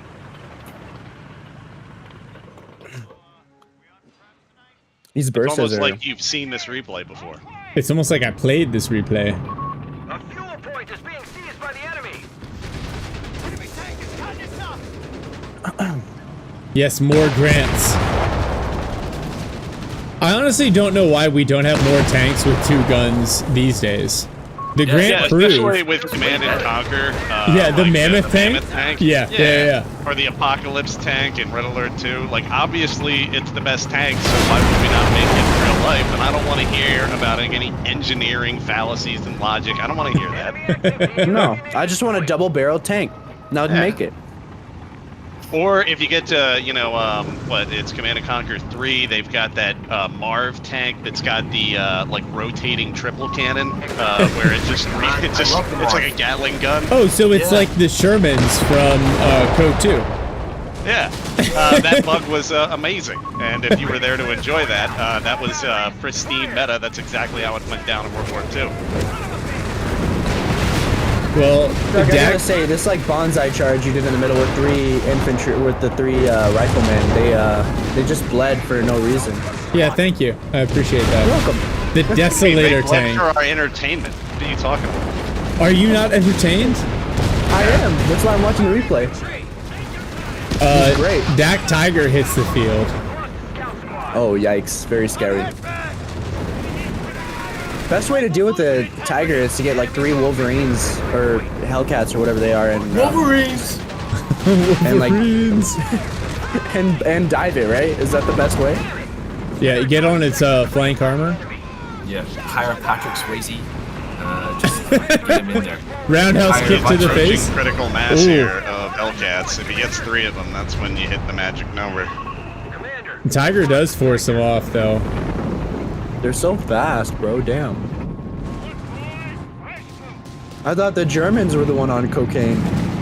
It's methamphetamines, but yes. Oh, was it methamphetamine? I didn't know. Because they used that to stay awake during the Blitzkrieg, right? Is it meth that they did? Yeah. Holy shit, dude. That's crazy. It's sort of like that speed, I suppose. It's like a Mario little mushroom. It's a power up. That's what Hitler told them. He's like, take this. It makes you see and taste color. Here we go. 3rd Hellcat. Critical mass. It's time to go nuts. This is Sharks game now. We're just living in it. Victory point now under enemy control. Alright, I'm gonna go full caster mode here so we can get the cinematic experience. Or not caster mode. Anti-caster mode. All victory points are under enemy control. There we go. Does it matter what units we have at the top? Nah. Acknowledged. No, it never did. The enemy have All we know is that Sharks gonna win this game with Jake. Big bundle under the rifles. And the rifle squad goes down because the P-Grens can hit V. I remember that in my training. They're like, hey, when you're not sure, just tap this button and you'll win your next firefight. Game on. Yeah. I remember when they first started teaching us cardio, they're like, you'll be running back to base so much. Like, all the time. And when there's that exclamation mark above your head, you just run so much faster. Like, it's crazy. And you're able to absorb bullets better. Yeah, way better. Your organs don't mean anything anymore. We've been working on technology to apply the bullet sponginess of retreat on attack. Armand Like says, retreating in the opposite direction. I remember when my drill sergeant told me to press V2. It's pretty useful. Ooh. Don't worry about whenever you lose, you know, soldiers in your squad, man. We got hammer space in that little medical tent, so just a new guy from, like, Jersey will just pop out of there, and he's your new squad mate. 5.5 clears the Pack 40, and then the Hellcats knock it out. 2 more AT guns on the flank. So the Axis have essentially clawed their way back here. They lost because they didn't press V, skill issue. Correct. Jake's gonna make Pied pay. He's gonna make these burger squads die. Oh my goodness. Oh no. So many Italians. And then the anti-infantry strafe. Wow. Oh, the anti-infantry planes from Shark. Gets one of them, but not the other. We knew you were flying that plane. Great job. We're down to 250. But look at this P4 with 2 AT guns pushed all the way up. Target secure. So much for peace and quiet.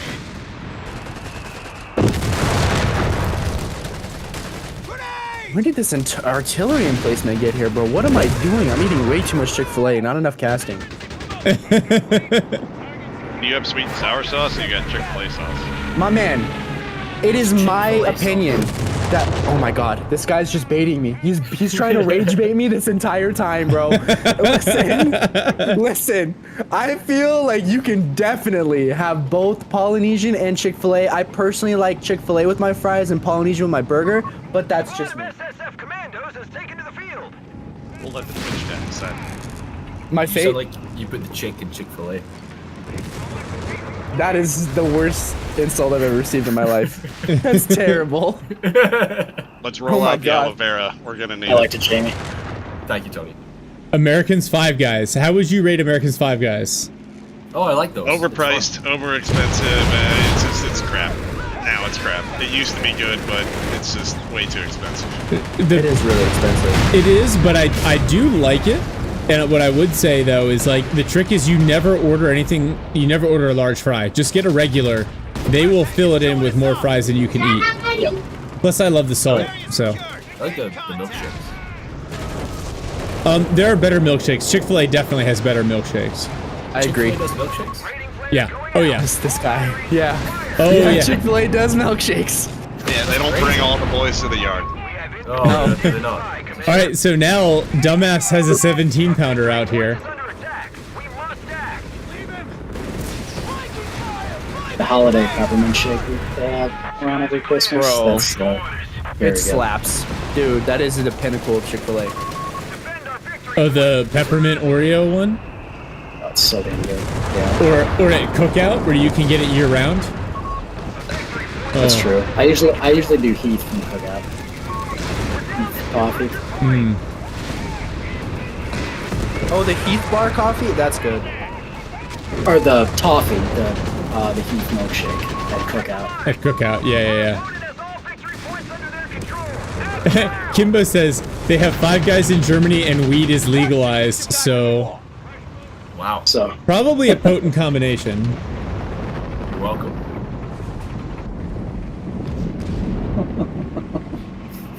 I'm just saying, you know. Oh, this tiger. My boy Liberator.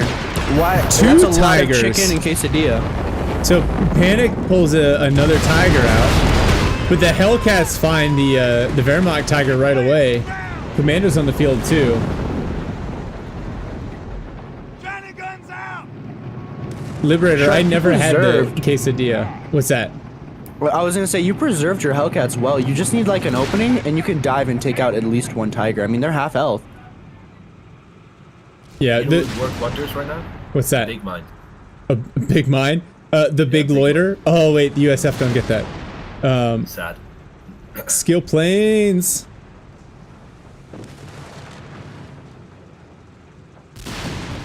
So are you screening with the bulldozer here?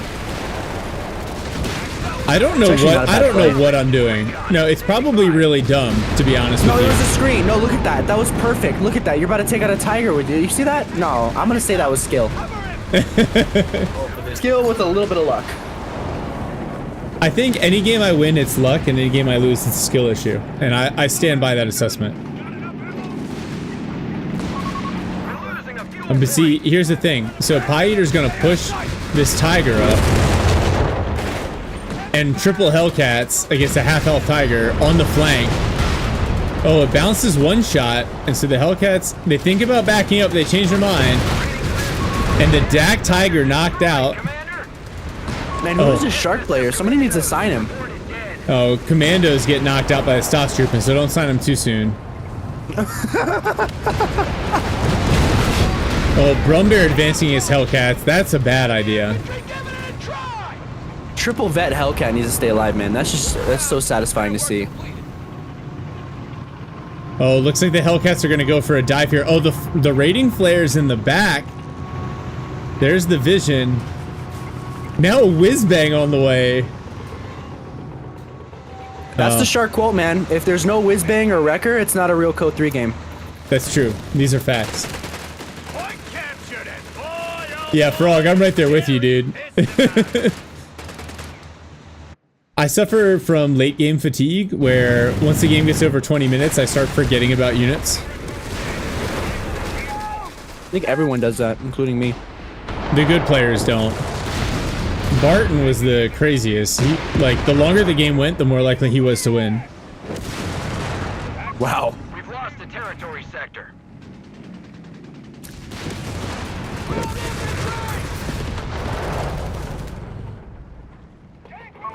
Our half track is Oh, scrapped. jeez. Oh. The Quad 50 finally goes down. Bear Tiger's almost is back up to full health, pushing through the center here. This is not CoH3 prime time anymore. Yeah, you're right. Still at 34 minutes, even on VPs. Whizbang shooting a whole lot of nothing. So, well done. It's a past warning me. shot. You just gotta let him know you got the whiz bang, so they should take heed. Psychological warfare at its finest. Was that the Vet 1 volley? No. It just hit the field. Okay. Oh, I see now. Yeah, it looked a little, just 17-pounder cover in the middle here. Oh, wow. The Tiger bounces the 17-pounder shot. That is nuts. Two of them. Now he's bouncing the Hellcat shots. That is the best pew-pew gun the British have. How are you gonna bounce to him twice in a row? The Drum Bear pushing the Hellcats. The Drum Bear goes down. Artillery Good cover job, comes Shark. in though. And that 17-pounder is about to be cleared. No! Peagrams are going to get away with -1 health. Hellcats on the flank of the Tiger. And they're going to come back in and get some more in. Oh man, one Hellcat goes down. But they're hanging in this.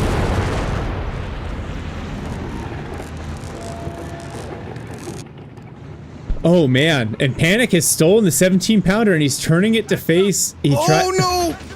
Whizbang is safe, don't worry. But the No, I'm Pack talking 40 about knocks out the Hellcat. The Wolverine. Damn it. Wolverines!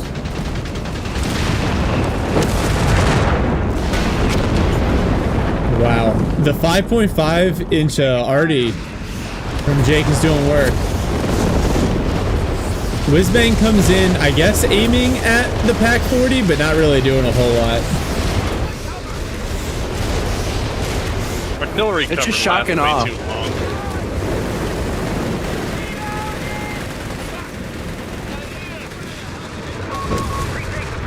Assault operations underway.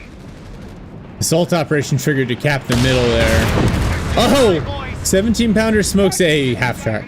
But at least he's recovered it. Dak gets another Tiger out. Seems reasonable.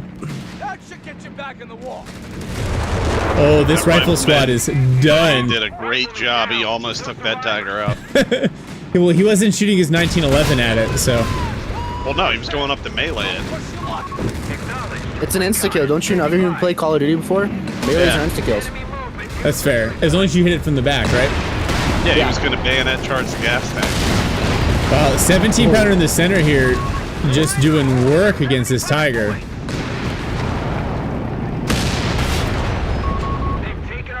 And then another one shows up.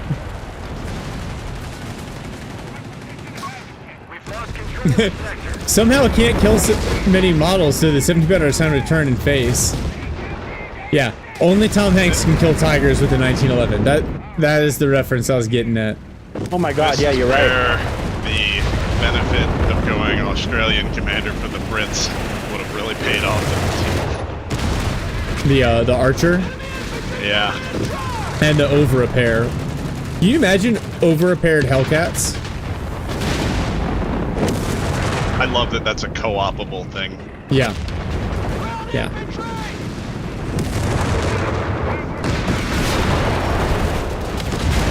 Grant coming in on the Tiger. Smell blood. Yeah. They smell the blood in the water. They're coming. 17-pounder picked up. Goodbye. Shot comes Goodbye, in. Stinky. And the best tank of World War II did it all by himself. Yeah. And everybody just watched. 2 of 3 Tigers down. Third coming in at half health. And Hellcats. All right, Hellcats get a Push little it. too big for their britches. We gotta be careful here. The 17-pounder hits it. There we go. And 3 of 3 Tigers down. Vet 3 P3 is about to meet. Oh, it knocks out one Hellcat. And the other kills it. All the armor is gone, bro. Pie Eater's down to 18 pop cap, 3 units. Pie Eater is getting his pie eaten. Yeah, bro, he's eating his lunch, man. What I want to That know is boy's sharp. where's that whiz-bang? The Whizbang's operating on Internet Explorer time, bro. It just comes like 3 years later. Hey, that's the only medium of time that no one can understand. On God. Microsoft Minutes is what they call it. Oh, the whiz-bang is shooting and missing at the Panzer Grenadiers. And now the rifles are going to retreat through the rockets. This does not bode well. Yeah, but they're friendly rockets, so they don't. Yeah, count. the midgets turned it off. You're good. Oh, Yeah. fortunately, the MG42 shows up to suppress the P-Grand, so the rifles get out alive. Typical Whizbang experience, absolutely. 100%. Incendiary barrage comes in. It's not user error, man. It's the whiz-bang. Collapse the building. Yeah, it's so satisfying to see. Oh no, you should have stayed in there. Yeah, they ruined it. Panic ruined this entire match. He should have let us. We get some collapse devs the in here. building. Let's get this guy banned. It should, when it's that low, it should force the unit to stay in the building so we can watch it die. Honestly, but only whenever it's the enemy. If it's us, we can get out. All right, Commandos versus MP40 Grens. Who would win? Will we see the knife throw? The Commandos. No, we won't, because they're at 0. You really want that knife throw to be good. I really do. It's so cool, The man. bulldozer Yeah, I comes agree. and flips it. Oh, there's the Stosh trooping. Yeah.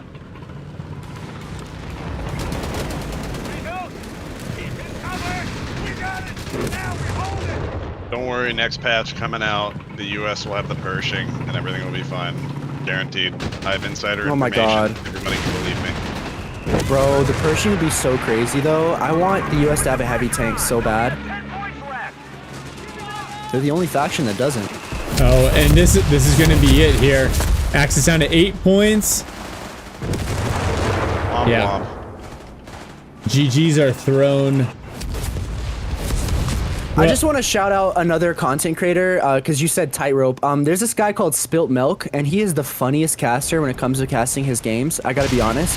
If anyone gets a chance to watch a video of him, it's really funny, and I get most of my jokes from him because he's so hilarious with this game. That's fair. I think I watched a couple of his videos. I'd say, yeah, I agree. Check that out. It's the German accent, man. It's so funny. Oh man, that KD is not funny though. Lots of American mothers unhappy with Shark's leadership of their soldiers on the battlefield. Hey, All for the glory of Uncle Sam. all for the glory of Uncle Sam. Hey, so wow, I can't believe it is 1500. Which is nuts. It has been Yeah, it's time for inspection. Get your alphas on. We're doing white glove on the barracks. So real quick, thank you. First off to everyone who came in and co-casted today. And Otto, who's left now. Jamie, who kicked it off. Thanks for everyone for watching. This is cool to get to clear the deck of all the replays I had. When Orchid Spider comes out, send me your replays. Let's do it. I think it's going to be fun. I think there are going to be some cool changes. This game continues to be super fun. I spent the last week playing Broken Arrow. Broken Arrow is cool, but it's not this game. So And your boy Spades here will pretend to Mystery Science Theater and pretend like he's better than you and critique everything you do, and he's not actually good at the game, but he'll still pretend like he is. Bro, I made an entire channel out of knowing the game and not being able to execute it. So Well done, Slytherin. Well done. Yes, yes. Okay. What we're gonna do here, I'm gonna shut down